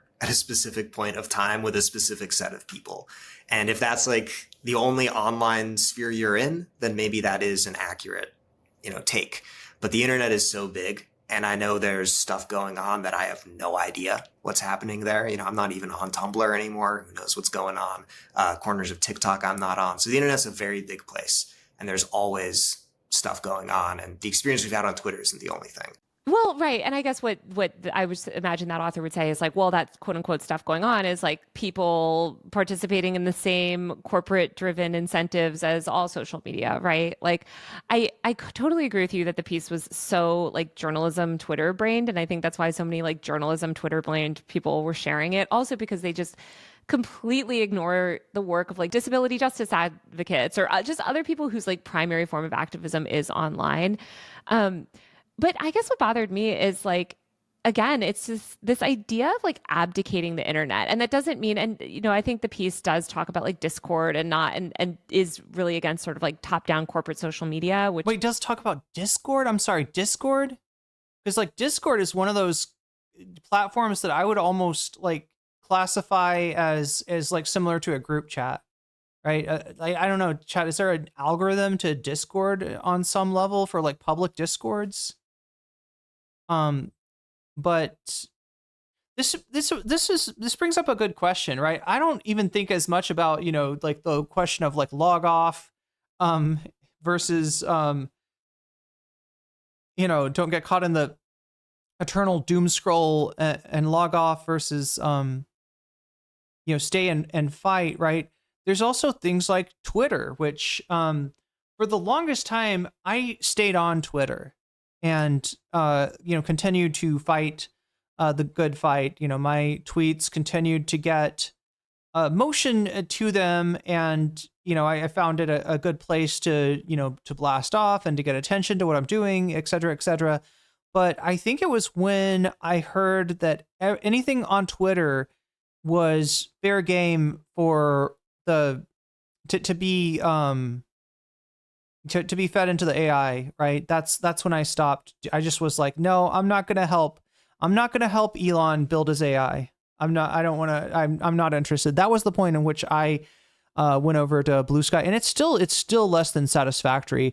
It's a weird thing too, because I feel like the people that got those invitations to Blue Sky first, they're pretty satisfied because they got in a situation where, there's almost a boost from them being there from the beginning, from them knowing how things work, from them, being in the right groups and stuff like that. But then, if you didn't get that and you came in, kind of like in the middle, then you're stuck in a place where it's like you make a tweet and, you get like 10 likes and that's it. You don't have the thing that you did on Twitter, where if you made a tweet that was about a subject that people are talking about a lot, that you got a lot more eyes on your tweet than you would have otherwise, and you could kind of build you could build your I'm not complaining, chat. I've gotten like 400 500 followers on Blue Sky without even trying, without even asking, just people mainly who follow me from the stream. So I'm not complaining too much. I also haven't found out. I know that it's kind of feed based. There's different feeds on Blue Sky that you can get into, and that's usually where you can find the interesting stuff. But like, it just felt like there wasn't enough of those, and I couldn't find ones that were specific to me. Sure, it's bad, but it does seem so stupid to kind of like abdicate this idea or to inherently fetishize like offline activism as opposed to online activism, and this idea of like, oh, you're just like keyboard warriors, because again, look at what the right has done.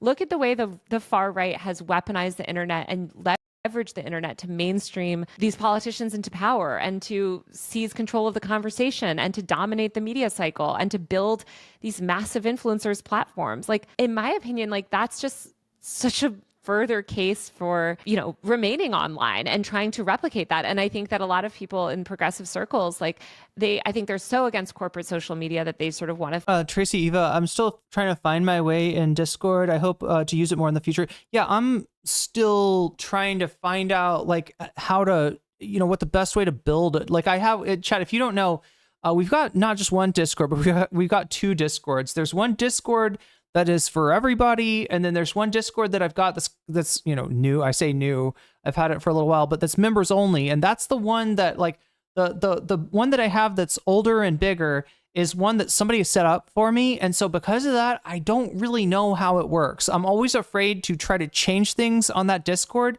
because I don't exactly understand how it's set up, and I'm always afraid I'm going to break something on it, right?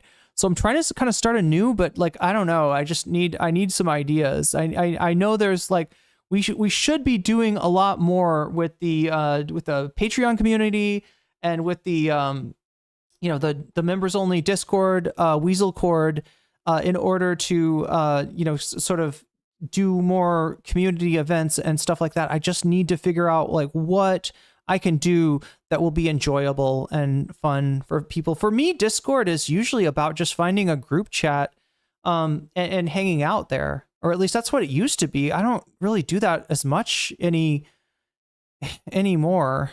It was easier to do when I was a smaller content creator. When you're a large content creator, it's just kind of, I don't know. It's hard to explain. Throw the baby out with the bathwater. I would agree with that. And I'd also say it is a bit of a false choice. Anybody who's doing in-person activism effectively is also going to be online and vice versa. And ideally you're doing both. You don't just pick one and not do the other. That might be part of the issue there, is that people kind of fetishize a certain type of activism, as you were saying, and then they don't engage in others. But yeah, the internet is such a crazy tool at our disposal. And we've seen it used in the past, used imperfectly, maybe didn't go far enough. If people really want big change. Well, yeah, Discord's got voice chat and, channel, like group chat, like text chat. Learn from the mistakes of the past in internet history, or not even the mistakes of the past, just the obstacles that existed that were put up by, authority or whatever. And, none of it is Like in one point in the essay, I said these obstacles they don't have to be walls. They can just be things you jump over. I think I need to just find a time of day and like spend an hour, spend a half an hour in Discord here, spend an hour in Discord there, something like that.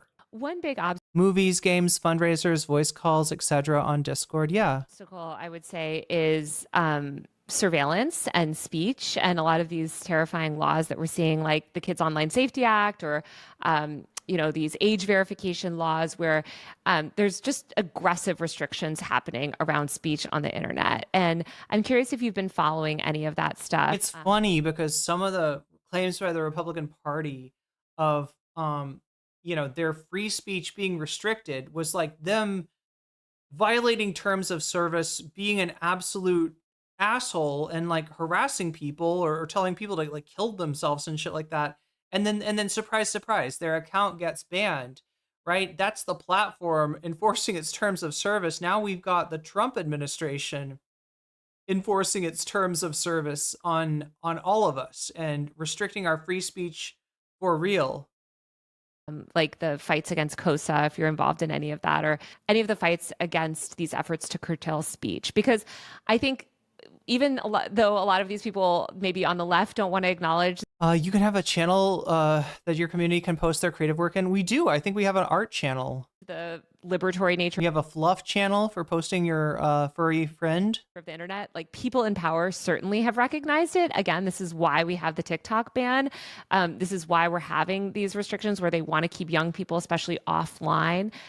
They don't want them to learn about things like reproductive justice or LGBTQ rights. So yeah, I guess, like, how do you see those efforts to curtail speech, and how can people fight back against them? I definitely agree there's tons of efforts to curtail speech happening. And it's both at the legislative level in these bills that, I've called my congressman and stuff and gone to protests and so on. But I think also just on the daily, that they're going to censor certain terms or, algorithmically promote one thing over another.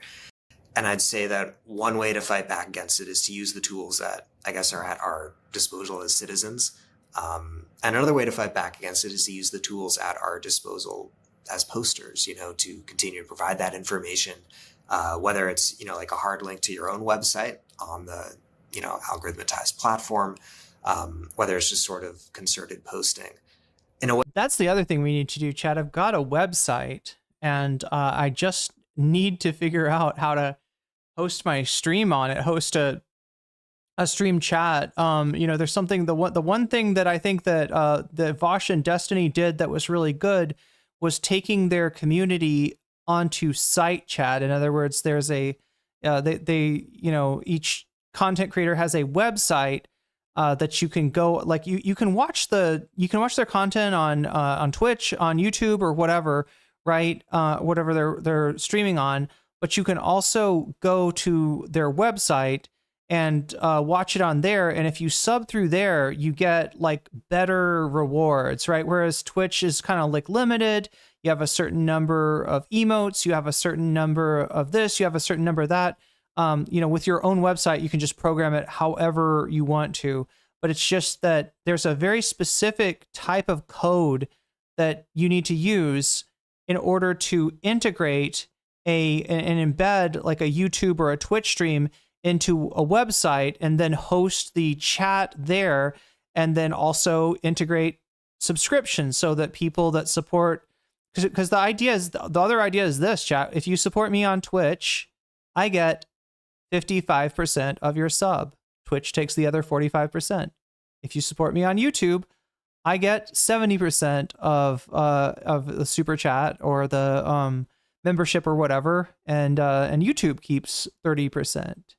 It's it's a little bit better in terms of Patreon or on Throne in terms of they take a smaller cut, but a website ostensibly would take about zero cut. It's how they isolate them and indoctrinate them into the cult. I don't know. It's also how they get around the platforms, taking a decent sized portion of the support that the community is trying to give to the creator. But yeah, I have always kind of suspected that that's how it works with Vosh and Destiny Snapping Turtle. I just think that it could be used for good. The way I feel unqualified to like talk about these questions of like tactics for like running an online protest movement. I think my interest is sort of in the level of this is. Yeah. The other thing is like, think about, I'm just kidding. Don't take me seriously. Well, I mean, I don't think you're entirely wrong though. Like, I think when you're talking about Vosh and Destiny, that's like maybe part of the thing.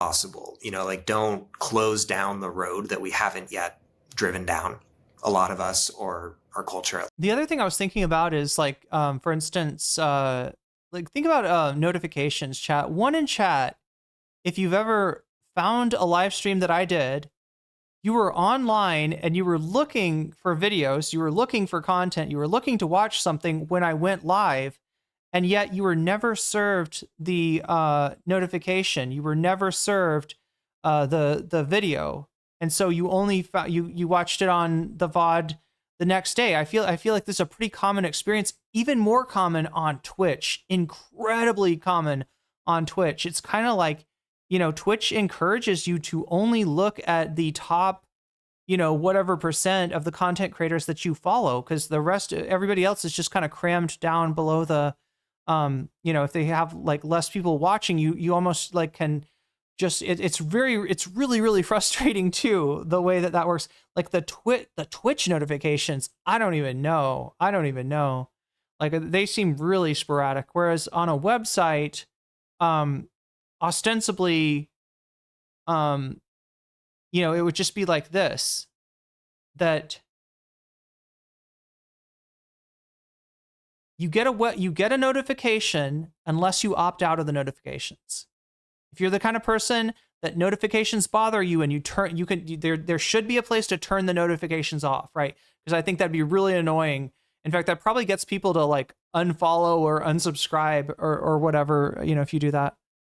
Twitch always does the thing when it only notifies you on one of your devices. Interesting. So if you're on mobile, you won't get a desktop ping. Oh, interesting. At large, you know, because it's there, you know.